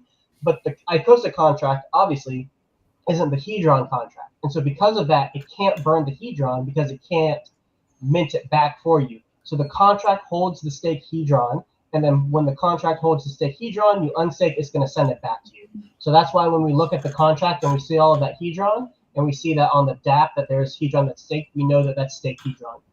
Don't send your Hedron to the contract. Do not send the Hedron to the contract. That is incorrect. You will lose it and never get it back. Stake it through the app. Okay, that just explains why you see a bunch of Hedron in the contract. But yeah, nearly 100 billion Hedron has been staked so far. Over now. I just looked from the thing he sent over. It said it was okay. It looks like we have 104 billion. Actually, now it's 104. People are flooding into this. Damn. I'm gonna see if I can get on. Right Guys, we have the entire day. Yeah, let me help some people out. If anyone's having issues on your keyboard, if you press F5, that will do a hard reload on your browser. If not, add question mark and like random numbers, hit enter, and then that will clear cache. Thank you, sir. That's a good tip. I want to highlight, or I want actually graphics. If you're still sitting there, like, can someone mention the time sensitivity of this, because it's not. I don't want everyone to freak out. Yeah. Like I've been talking to guys about this, so I might have better insight. Like, I'm not worried right now. Could somebody remind everyone that they don't have to be freaking the fuck out so that they can probably relax? We're all nerds and we just kind of want to learn, but really let them know about the time sensitivity aspect. Yeah, 100%. Sam, you got something? What's up, Sam? So I've got my little computer up here, and I'm in the DApp for Icosa. And on the left-hand side, if somebody wants to share the screen on here, we have Hex. Yeah, anyone has the ability to share, by the way. We have the icon. It says apps, and then it says Hex, Hedron, and Icosa. And has anybody gone through this yet? Played with this? Yeah, of course. Yeah. Yes. Yeah. So if I'm going to be, if I was going to stake Hex, I'm going to click. I'm sorry, stake Hedron. You're just going to click on the app that says Hedron, and then go through, and you can stake it through there. Yep. No, you do it through. Wait. So you do it through the Icosa is the staking of the Hedron. So you go to the Icosa tab, and it's on the right-hand side. You'll see Hedron staking, stake Hedron for Icosa, and that's where you create a new Hedron stake. Okay, what's the difference? Because I'm sure people are going to have this question. So when I click on the Hedron tab, it says Hex staking HSI encapsulated, mint all, and then create stake. So what is that utilized for? That means creating an HSI. Oh, so creating an HSI through the Icosa front end? Yes. Yep. Oh, interesting. Dope. But you can also create a native hex stake through there as well. If you're under the hex tab, you can just create a native hex stake under the hex tab, and you can also create an HSI under the Hedron tab. Yeah, so he made this platform so you can do everything on this platform.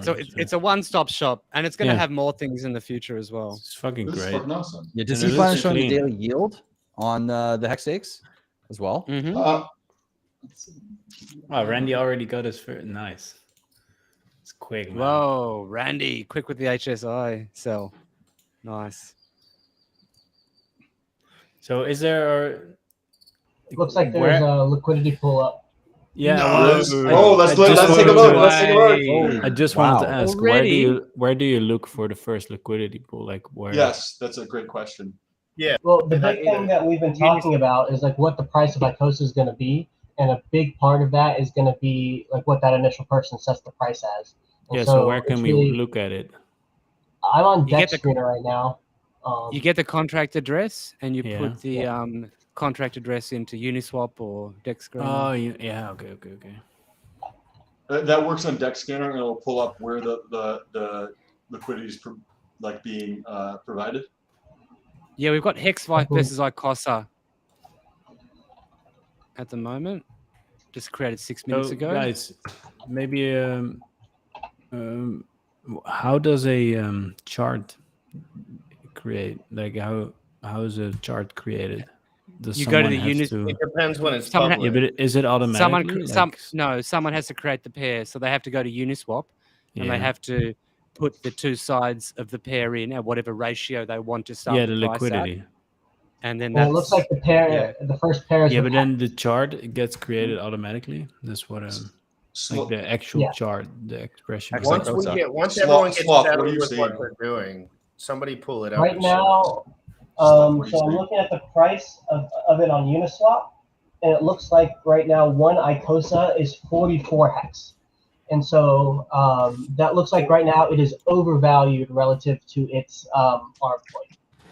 X is what, 6 cents? So that's $2.64 for an Icosa, right? It's about 6 cents for X. Okay, so $2.64 for one Icosa right now. What is the amount that was put into the LP? $44.70.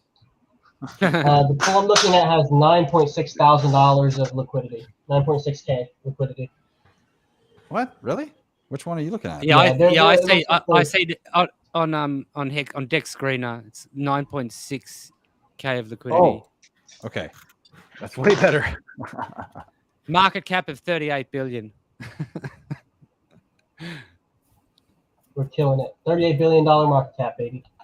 Yeah. Yo, this is so interesting to actually see the beginning of a coin, to learn how all that stuff works. It's really cool to be here. Yeah. Watching Hedron was fun, but this is way more explosive for some reason. I guess it's because it's like the staking feature, which keeps people in the game. I guess, yeah. But it's like, oh my god! I watched the Hedron price from the day one. I 10x'd all my stuff, and I was excited, but I didn't know, like, I was fresh. But this is like, oh my god, we're in a bloody bear market, and people are. I mean, we have 728 live viewers on this restream, and we're in a bloody ass bear market. You know what I mean? And I think it's really fun to watch. And I do feel some sort of like weird feeling about how dope it is. But I'm not thinking about the games at all. I'm just thinking about how amazing it is to be a part of this. Anybody see any good questions in chat right now? I know Bullish stepped away for a second, but let's see. Let me look, and I'll pull up any Let's look. questions. Let me look real quick. Where is the Icosa app? I just saw that question. 6 T shares gets you. Because it's not on the main site. App.icosa.pro. app.icosa.pro. Thank you. Catch that, guys? app.icosa.pro. That's the website to get to the DApp. It's not Okay, currently on. I'll here. I have the DApp up on my computer right now. I'll share my screen. And let's see. Is that? Is anybody else able to pull it up, or I don't think I have permissions to pull it up. For the DApp, I have it up. I can show you. Okay. Yeah. Yeah, it's not coming up for me yet. Not on this computer. Got it up. And just another reminder, RG just said, just chill, nothing to get excited about. Everyone just chill. Yep. Yep. Yeah, if somebody wants to go ahead and share the, if somebody wants to go and share the Icosa DApp live, we can kind of walk through each of the specific parts. And then I know GR's do a walkthrough, sending a HSI. I'm not gonna lie, I haven't been able to get it to work yet. If I'm being quite honest. You haven't been able to work. But again, I'm focusing on more than one thing. I have the HSI. It worked for me when I cleaned my cache. All right, I was frozen for a second. Let's try it now. We're now approaching 750. How's that, Bullish? Am I still?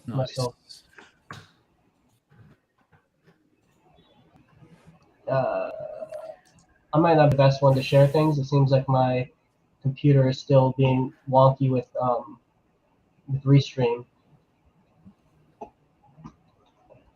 Oh man, am I frozen right now, guys?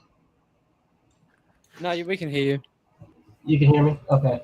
Yeah. You're good. The app's up. I'll take care of the bottom end of it. Be right back, guys. We'll wait here. But if your computer's being buggy, you're not going to be able to move through it. Yeah, I was sharing. I'll let somebody else take over here.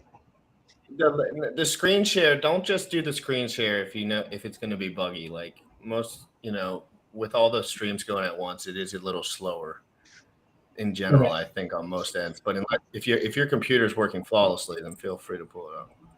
I'm gonna start going through the chat. See if any good questions. Don't want to ignore you guys.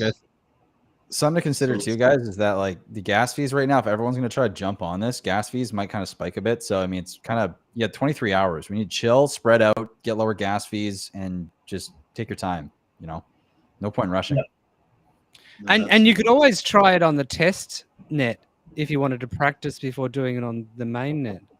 So yeah, you can still didn't go away. You can still use like the test net, like if anybody wants to practice before they do it with actual something of value. Can people hear me? Yeah, I can hear you. Yeah. Okay, cool.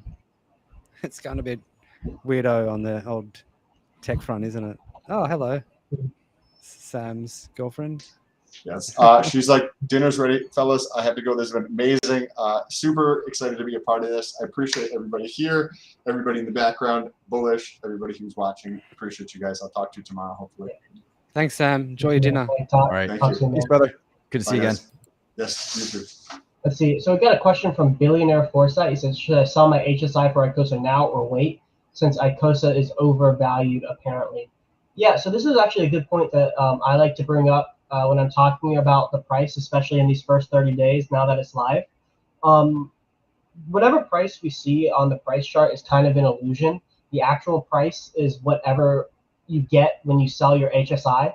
So like even if the price on the chart is like worse, it is like you get a better deal by buying it off the market. If you've already made that stake, like you can't liquidate the stake to buy it off the market. So like you're not able to take advantage of that price differential if you already have hex staked because it's locked. So you might as well just go ahead and sell it. That only really matters for new hex that you want to sell, a new hex that you want to stake to put into the Icosa contract. If you want to wait and see if you can get a better deal off the market, you can. And you have a whole 24 hours to wait to see if you could get a good deal off the market. But right now, from what I'm seeing, it's looking like the price is above its fair value at about 41 hex per Icosa. It's about $2.75. Yeah, But that's so very now thin that liquidity, so you can't pull that out like just as a heads up. exactly. Yeah. And then also if the price was under the point, then and there was only $9,700 worth of liquidity, you'd eat a lot of slippage if you're trying to buy. Like if you try to buy 10,000, like you wouldn't be able to get that price for the majority of the coins you're buying. So just be cognizant of that. It's almost like something in there is a stable coin, isn't it? It's like it's algorithmically incentivized to keep at a certain price level or a certain ratio. Yeah. And then it looks like Tiago, he posted a contract. If you're getting a contract from this chat, I'd be careful. If you want the contract, I would just go to the Telegram and look for Alex's message itself, and then copy that into Etherscan and make sure everything lines up. So do it from there. Don't get it from anybody in the chat, just to be on the safe side. Yeah, and there's also Crypto Vince just tweeted out as well, guys. There's a scam account of Alex's Twitter account telling you to send funds to an address. That's not him. Don't send any funds to any addresses. Just wait. Only get stuff from Alex himself. Make sure it's legit. And if you did everything, it's a great learning opportunity. Unfortunately, you paid for a lesson. Because you lost all your money, sir. But seriously, if you do something like that, seriously, you have to check. You really do have to check. This is your bank. This is your life. This is all your money. Please, God, look at the last 4 digits. Please pay attention to the little things and make that a habit. Because at the end of the day, it is a habit to pay attention to the little things. You could be fine for the next 3 months just kind of scanning through without a treasure. But your day will come if you don't pay attention closely. Because there's always room for attack if you don't have your 6 covered in crypto. I promise. Recently, one of my onboards got hacked, and it was because their seed phrase was digitally saved, and told them many times, but laziness. So guys, I've got a question. So in terms of let's keep it really vague. In terms of perception, like your percentage of economic energy that you have, that you're giving towards this, how are you splitting it in between the pools, like in terms of percentage of economic energy? As far as the staking in particular, or as long with the HSI buyback? Blue, can you say the question one more time? Sorry, I had my attention somewhere else and do want to be a part of this. Yeah, that's cool. So there are three pools. There's the Watson pool, there's the Icosa staking, and there's the Hedron staking.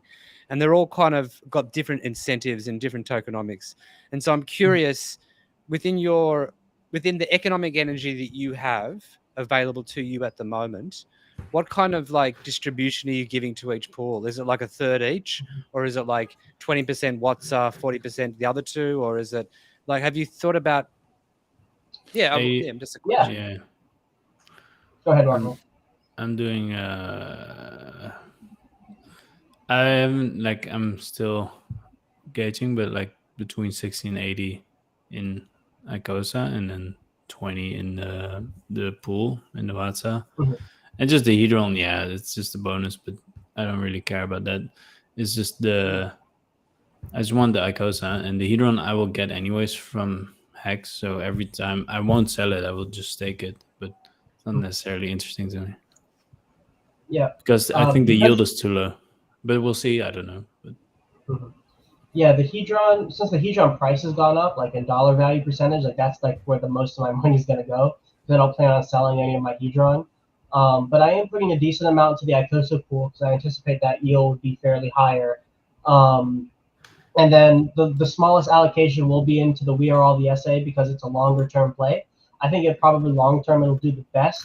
But because my funds are locked and I really don't want to have to cash out on any of that stuff, I'm kind of letting time inflate that bag more than my initial investment.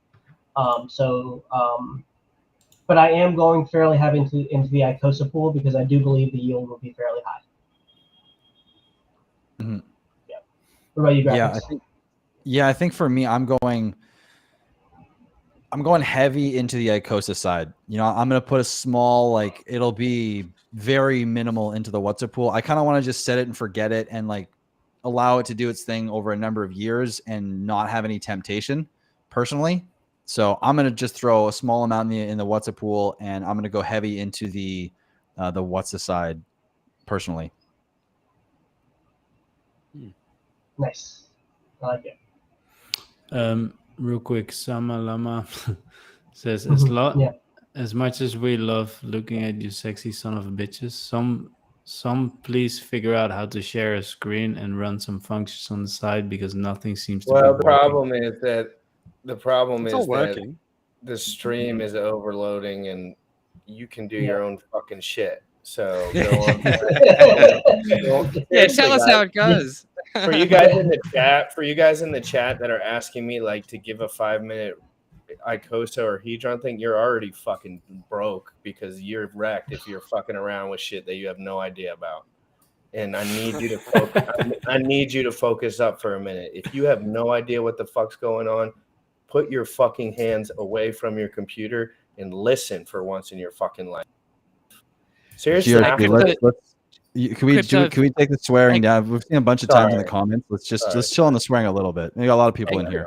I never Crypto file. Just refresh the app. Yeah. Just click refresh. Yeah, and so if somebody asks about like the bare basics of Icosa, basically all you really need to worry about up front before you do any kind of research is that you can just stake your Hedron, earn some Icosa, and if later you want to stake Icosa, you can earn Icosa and Hedron. So yeah, that's the bare basics of it, and then from there, just anybody, all of us up here, well, I guess except for Markable, but we all have videos and stuff and streams about Icosa. So there's plenty of resources out there to go ahead and do a deep dive, and the Telegram is a really great place. Yeah, if you go to the Icosa Telegram group and type in !pasta, all no spaces, you'll find a whole lot of different information that you can pull up. There's also a tokenomics. People have put in a ton of work to make this understandable. There's also, if you put in !media, there's a whole lot of people who have already done live streams, such as Cryptographics and Sloth, who did amazing, like, educational videos on all of this stuff. Yeah, I mean, you have to take the responsibility yourself, or you're not going to learn it. You know, learning is a process, and you get the understanding once you do the work. So go out and understand stuff. Mm-hmm. It's going to take time, honestly. Like, this is a complicated system, and I mean, like, it's going to come in layers. You might get the basics, then some else is going to click, and then you're going to have to go a little deeper, and suddenly something's going to click, and it might take a while, and then boom, you get the next layer, and it's deeper and deeper and deeper. And even for all of us here who've we've been diving in and really trying to get our hands into this and figure out what's going on, there's going to be more evolutions of this as well that are going to come out to understanding the system even more. And so what we're understanding, and for those who understand the system even maybe better than us, like some of the guys in the Telegram chat or Alex, I mean, like, there's evolutions that are going to come up that are still unknown. So this is a constant process. So just like keep learning, and you will get it, but you got to keep trying. So I will say the only time-sensitive thing in this whole system is the We Are All the SA pool that closes after 14 days. So if you want to, it's a little bit more advanced feature, but if you needed to start somewhere and you're worried about time, go look at that first. Cryptographics has great videos. I have some clips out there. There's a lot of resources, so start there. And then I got Gifford on tomorrow morning, so anyone who has questions in the morning after you wake up, like, Gifford's going to be on the show. We're just going to be talking. We're going to be answering questions. Yeah. That's it. That's it. Amazing. Literally, because Gifford's I've been watching Gifford for a couple of weeks now. Dude's a genie. Oh my God. And I really enjoy talking to him. And guys, remember what Sloth said. The most time-sensitive thing is the 14-day period. It's the what do they call it? A period of limited edition, not limited edition, whatever you call it. There's a 14-day period only. After that, done. Endo. That's why we're all really excited about getting a little piece of that pie, guys, because 14 days in a month, you're going to be like, damn, that 14 days was insane. You know what I mean? You're going to be like, we got in, we were paying attention, we had enough wherewithal to get in there. And I think it might pay off big time, but no expectations for me. I'm just watching. Just watching, and you're just putting out that daily content. Yes, I love it. 11 a.m., baby, every single day. I love crypto. It's really nice. It's cool to see this really feels very similar to the Hedron launch. I just remember like my eyes being glued to the screen of the price chart, just like what's the price going to be like? Because up until now, everything we've talked about has been hypothetical. You know, like everything has been qualified, but we don't really know. We have to wait, and then now, like it's here. We get to see the data that actually counts right in front of our faces. So this is awesome. Just real quick, the beached whale. You said the 14-day deal is the only thing you don't understand. Like Sloth said, he's got plenty of videos. I've got a video. It's like Hedron the Sleeping Giant Part 3. That's the one you want to go watch. It's all about the what's a pool. So go watch that one on my YouTube channel, Cryptographics. Also go to Crypto Sloths. I think you've got even some more in-depth stuff talking about the technical side of it as well. So bounce back and forth between both of ours, and you'll understand it today. What a bullish title on that one. Yeah, I tried, man. I tried to get people's attention. Like, hello. That got me jacked up. I'm like, ooh, you're right. Yeah, it's sick. Yeah, let's try to. It's All right, like, so it looks like we're going to transition a little bit into, I think, David Feeder's video that you did walking through the testnet. And so I think that would be a good resource. Give us a 20-minute break. We get some water, get a refresh, and then we'll hop back on and answer more questions. amazing. Let's get it. Peter here, back. Hey, Mexicans. How's it going? David Feeder here, back at you with another tutorial. And it's going to be on the test net for Pulse Chain. And there's a new expansion pack for Hedron, and it's called Icosa. So the website is Icosa, it's ICOSA.pro. And this is the website. It's got all the details. So you can definitely go ahead and read that and enjoy. And then the website for the demo it's actually app.icosa.pro.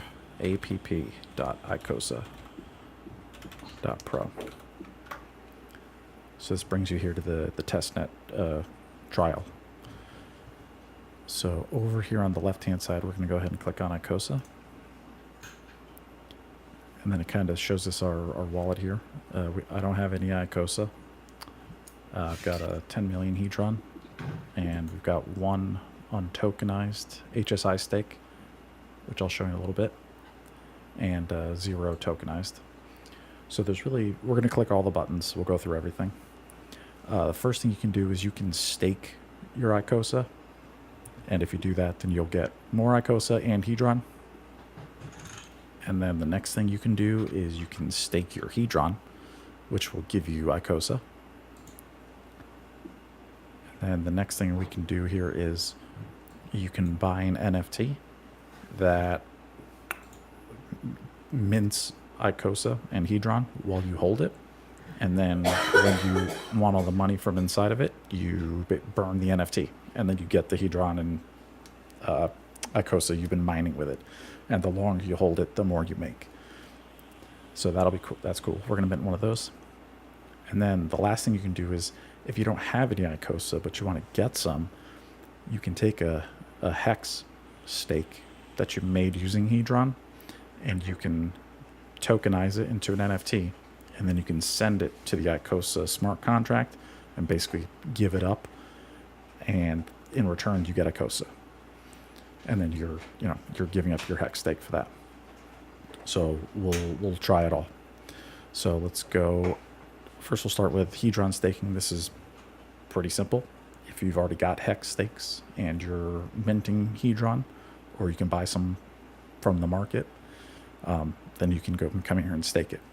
So what we'll do is, I do have some in this wallet, but I'm going to pretend you don't have some, and we're on the test net. So what we're going to do is we're just going to go to pulsechain.com, and then you're going to scroll down, and we're going to go to the trading, which is this is the testnet version of PulseX exchange. And then we're going to basically buy some Hedron. So I've already got 10 million. We'll buy another 5 million. All right, cool. So we'll swap some test pulse for Hedron.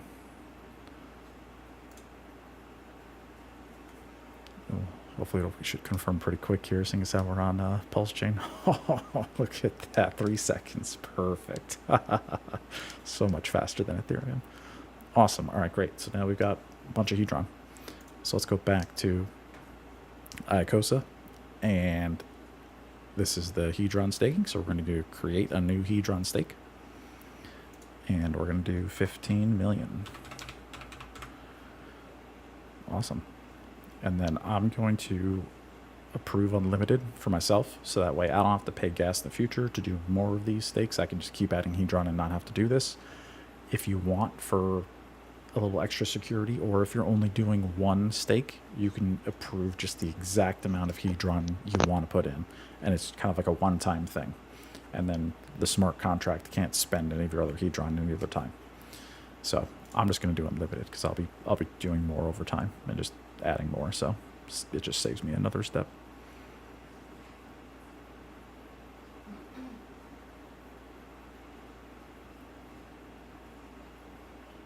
Okay, so now we did our approval, and now we're going to go ahead and stake the Hedron. We have Alex in the green room. Stand by 2 minutes. And now we do this one. Now we're gonna stake it. And then there are rules for how long. This is a little different than Hex. So for us, it's a minimum of 30 days that you have to wait. And then after that, you can undo your stake. Right? So it's not quite like Hex, because in this one you can keep it going even after the 30 days and just let it ride. You don't have to unstake it if you don't want to. There's no maximum in Icosa to stake your Hedron here, so you could just leave it and then come back years later, and then you've been mining the whole time. There's just minimums here. You have to do the minimum. The bigger you stake, if you're like a whale or a dolphin or a squid in Hedron, if you have a lot of Hedron, then this will be higher, and you'll actually get a bonus depending upon how much. So this is cool. All right, so that's it for staking Hedron. That's staked. You can come back later and you can always add more to it, and then after 30 days you can end it. If you end it now, it is emergency end staking. I think the penalties in this are even stricter than Hex, and you will lose. If I were to click that now, I'd lose everything. So careful with that. So this is kind of cool. This is We Are All the SA, which is the source address, which is like Hadron's version of the origin address, like in Hex. So what this is we're going to mint an NFT. It's like a one-time thing. It's going to be for 14 days only. You're going to put your coins in. I think it accepts a Hex, USDC, Ethereum, bunch of stuff. And then you get an NFT. And the longer you hold that NFT, the more Icosa and Hedron you're mining in that NFT. And then when you want to cash out, then you burn the NFT, you come back here and give it up, and then you get the Hedron and Icosa. But it's one time.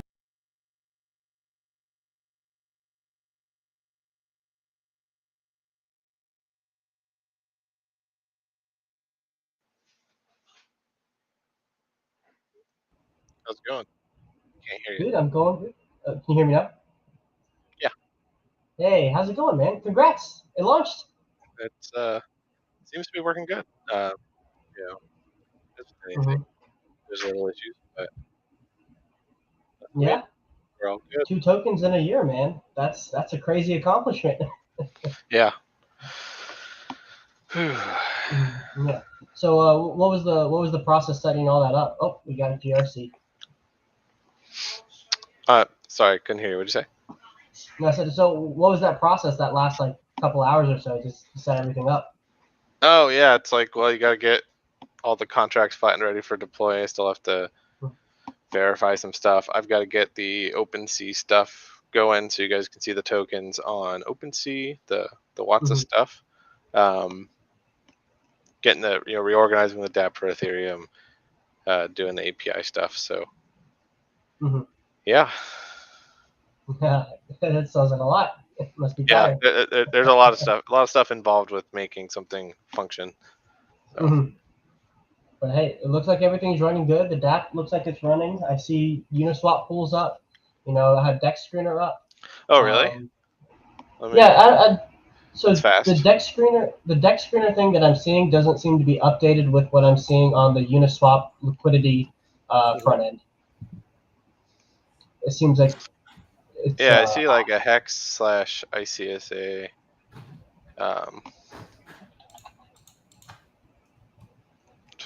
Price. Yeah, because in deck Yeah. screener I'm seeing something with only 10K liquidity, but the Hex Icosa pair on Uniswap has 90K right now. Yeah, it must take them a minute. To update. But I'm also looking at I think if you go to like the trading box on Uniswap, like the swap page, and I think if you just type it in, that'll be like the updated ratio with what's actually in the liquidity pool. Oh, that's a good idea. Let me try that. I just want to know what the USD trading price is at the moment. It looks like $2.13 on my end. Oh, so that's basically on par with a hex stake, roughly. Yep. It's a little bit above, but probably not sufficient to take advantage of in any significant way. Sounds about right. It's like what's the R point technically, like 2.08?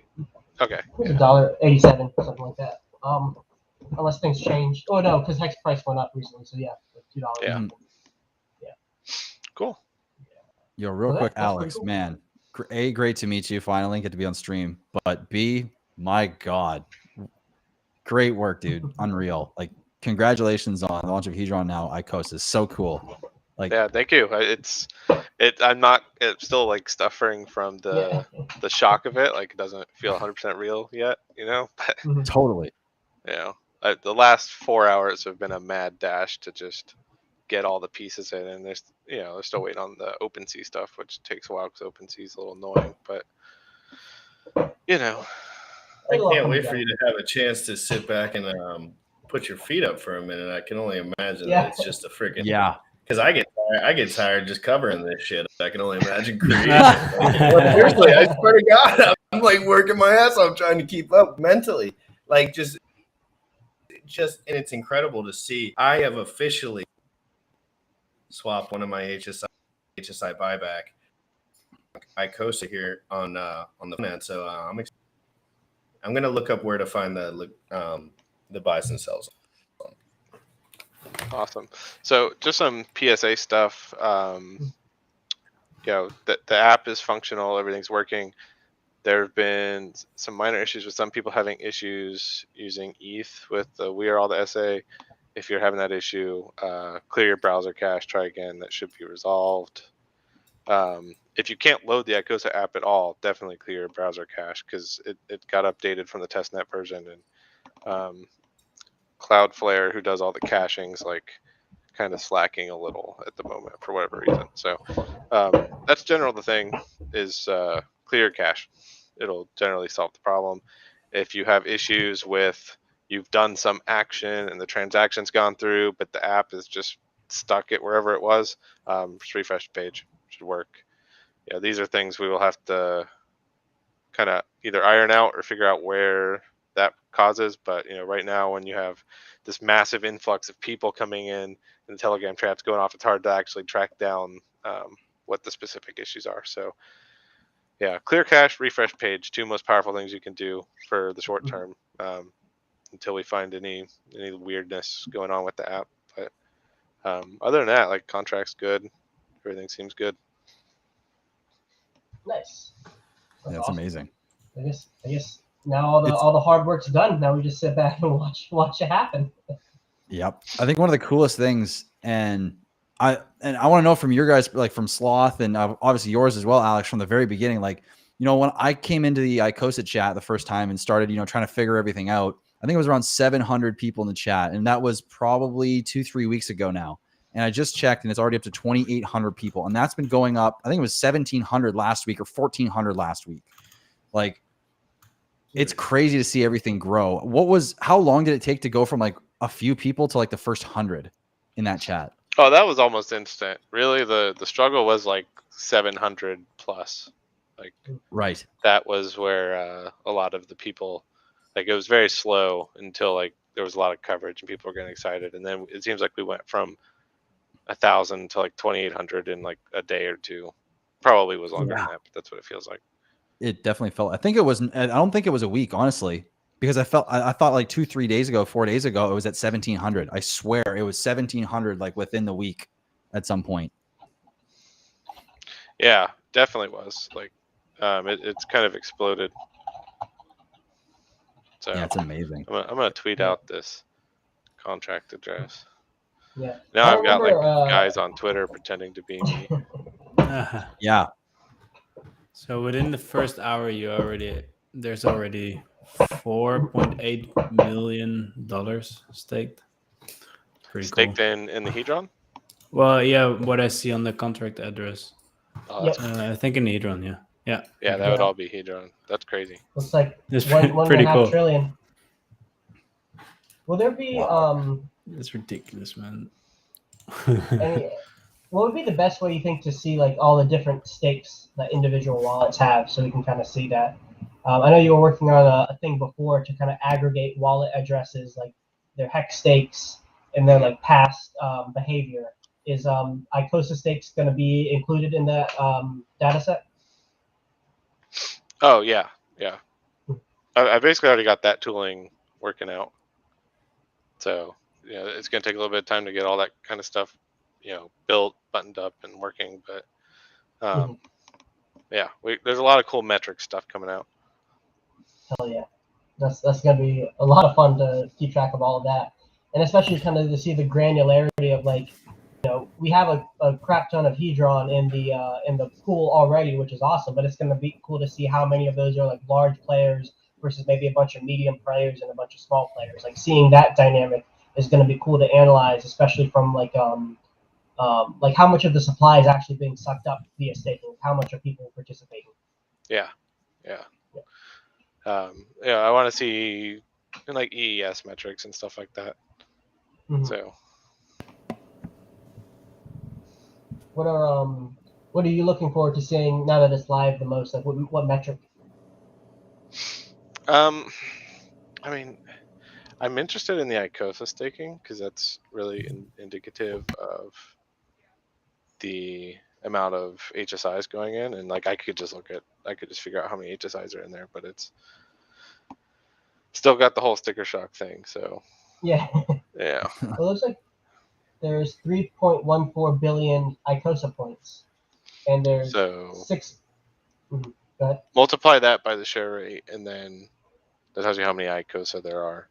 And then I guess multiply that by getting that back to US dollars is going to be a little complicated.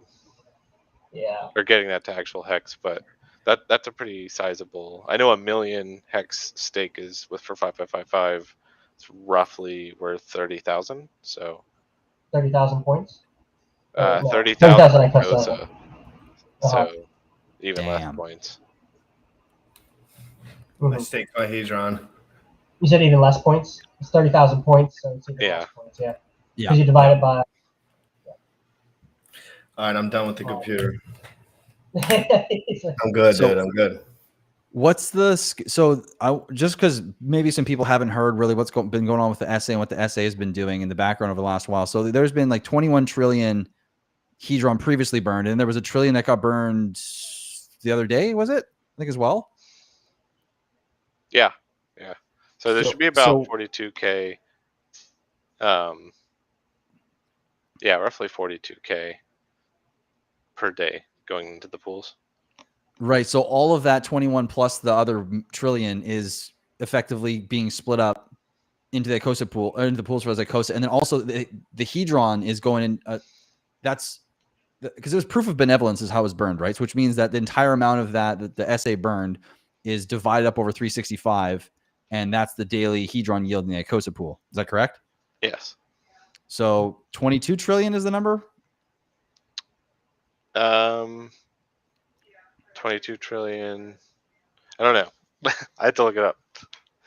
Yeah, let's just say it's 22 trillion divided by 365.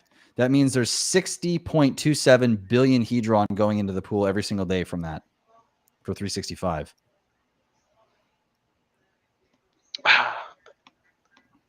Well, there's no Hedron going in the pool from the burning.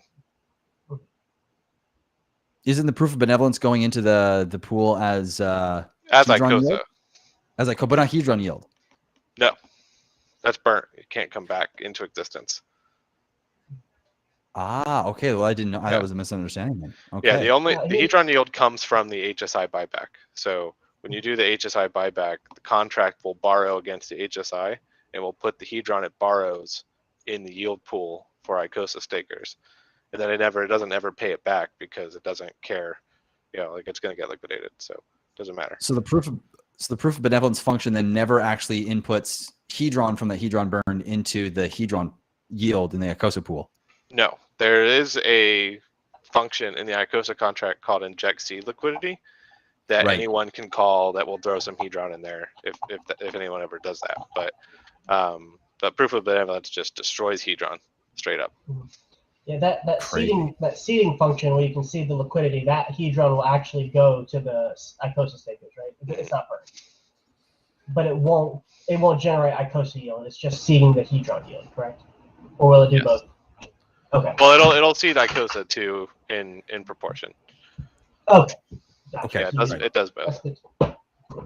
So that's crazy. That'll be a fun day if we ever see anybody use it with a large volume of Hedron, because we'll know we get a lot of yield coming out for however long they divvy it out for. But yeah. Is the I can't wait to see the Hedron whale bot start saying HSI sold to the X size HSI sold to the Icosa contract. That's gonna be fun to see on my Twitter feed one day. Yeah, sometimes you see some crazy large buys on there that you don't expect at weird times, and I have a feeling that you might with this too, because a lot of people are DMing me, which is interesting. Mm-hmm. Another thing I'm interested to see is how if people start adding a bunch to both their Hedron and their Icosa stakes when we get closer to day 91. Because if we see that there are a bunch of HSIs ready to go, all that Hedron being burnt is going to bump up the Icosa yield for the next day too. So there'll be like day 90. There's we've been talking about day 91, but there's also day 92 when we get another big payout. Mm-hmm. Yeah. Yeah. Yeah. It's going to be awesome to see all the stuff we've been seeing in testnet in action. Yep. And if you have anything you want to tell, Gifford's coming on the show in the morning. So if you guys have any news that that comes up in the 10 hours that you want to whether there's people being malicious or anything like that, you never know. I'm telling you, people, it gets crazy. Sometimes there'll just be a spam. You never can stop with that spam stuff, and you can actually protect a few people because sometimes new people really don't know how to not get scammed sometimes. So just telling them straight up, like you just did, you said there's a guy on Twitter impersonating me directly. If you have never seen something like that before, don't fuck around with Twitter at all. Oh, excuse me. Oh yeah. But just please keep it down. Try to take it easy. Keep your heart rate down when you're doing this stuff. There's plenty of days here to focus on what's going on. And I think it's important because guys, you know how guys get their heart racing. They want to act, they want to move. And I'm saying sometimes you just want to 14 days is for the mint phase on the NFT. You need to, that's the longest. You got 14 days just for the first thing to come up. So you just take it easy. Yeah. I know a lot of people are kind of probably racing into this at the moment. But the reality is anything that happens over the next 24 hours is all in the same playing field. So you have time to kind of just sit and watch. You don't have to be chomping at the bit to get in. Yeah. Remember when I said that there was 4.5 million staked? Now it's already 6. That's 10 minutes ago. Well, hey, that's $6 million. That's $6 million of sell pressure that doesn't exist for at minimum 30 days. Yeah, sure. Wow, that's so true. Yeah, and it doesn't look like we've gotten a big sell the news event yet. Maybe we've got it earlier today, maybe with that big 20% dump. But right now, the price is holding up pretty well. The Hedron price. Yeah, it's going to be super cool to see how this all plays out. Yeah. Yep. Would it be very, very crazy to see something go into price discovery that everyone fudded? And I'm not saying it will, but I'm saying we were looking at those floors earlier, or those buy walls earlier, and it started all the way over on the left.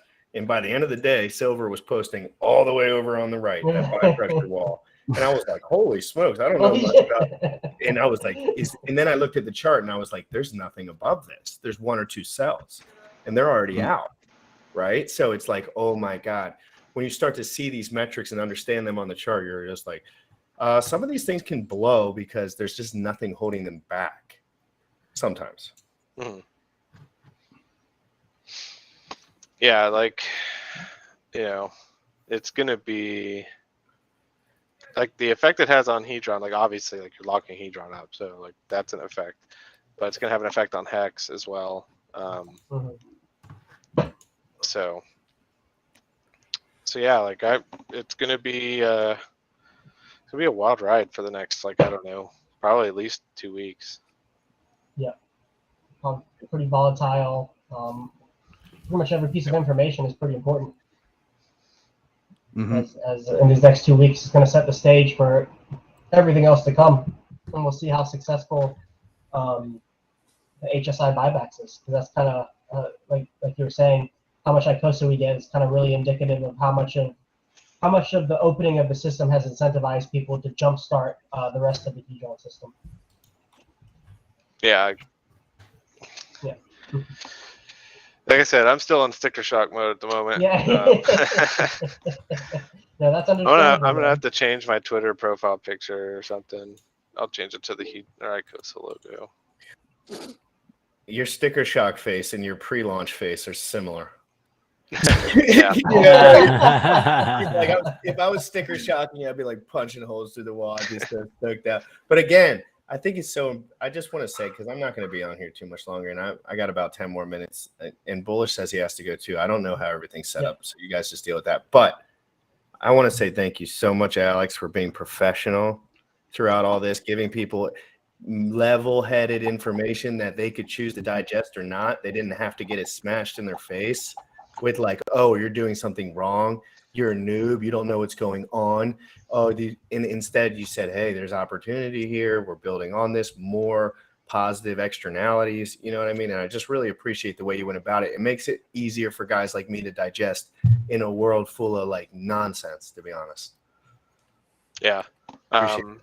Like that's the goal, right? Like, you know, we want to build cool things and we want to make them hopefully as easy to use as possible and get people up to speed on how they can interact with these protocols and, you know, do good things.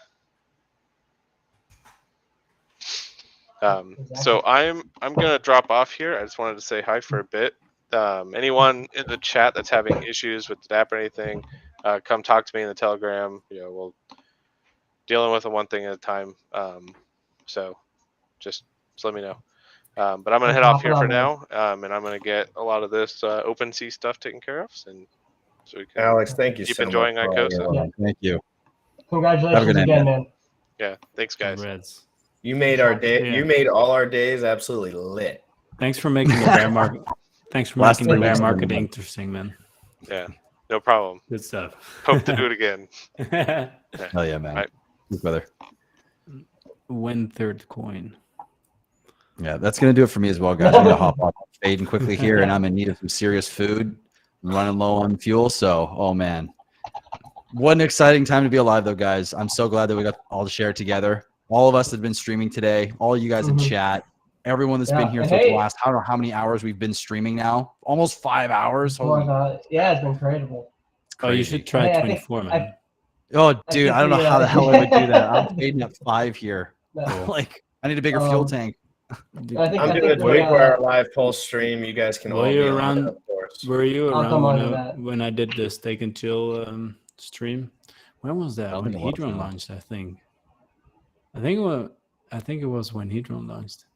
I can't remember, but I was just chilling for like 20 hours straight, just on playing chill music and just hanging out with the people. It was good, man. I think I remember that stream. It was pretty cool, man. I can't It do was, it yet. it was really chill. That's nuts. I think we've minted a new subclass of hex streamers, the Icosahedron streamers. I think Oh, yeah, for sure. Everybody, We have, actually, yeah. everybody who's participated in this is like the OGs of it, OG Icosahedron streamers. Oh, Definitely. Yeah. Definitely. And everyone here in chat. You're here with In us. the You're chat. the OG We're Icosa. all OGs. We're all Let's OGs. go. Hey, we fought the FUD. We fought the FUD. We fought the FUD. Yeah, we There's a did. song that was We like did. perfect for that line, but I can't. Oh, what is it? Anyways, okay, boys. Hope you guys have a great All right, night. peace out, Chat. graphics. Thank you guys. Good luck, everyone. Peace. Oh, that was it, Crypto Sloth. The Hex Logic said in chat, I was there on Steak and Chill. So the stream was called Steak and Chill.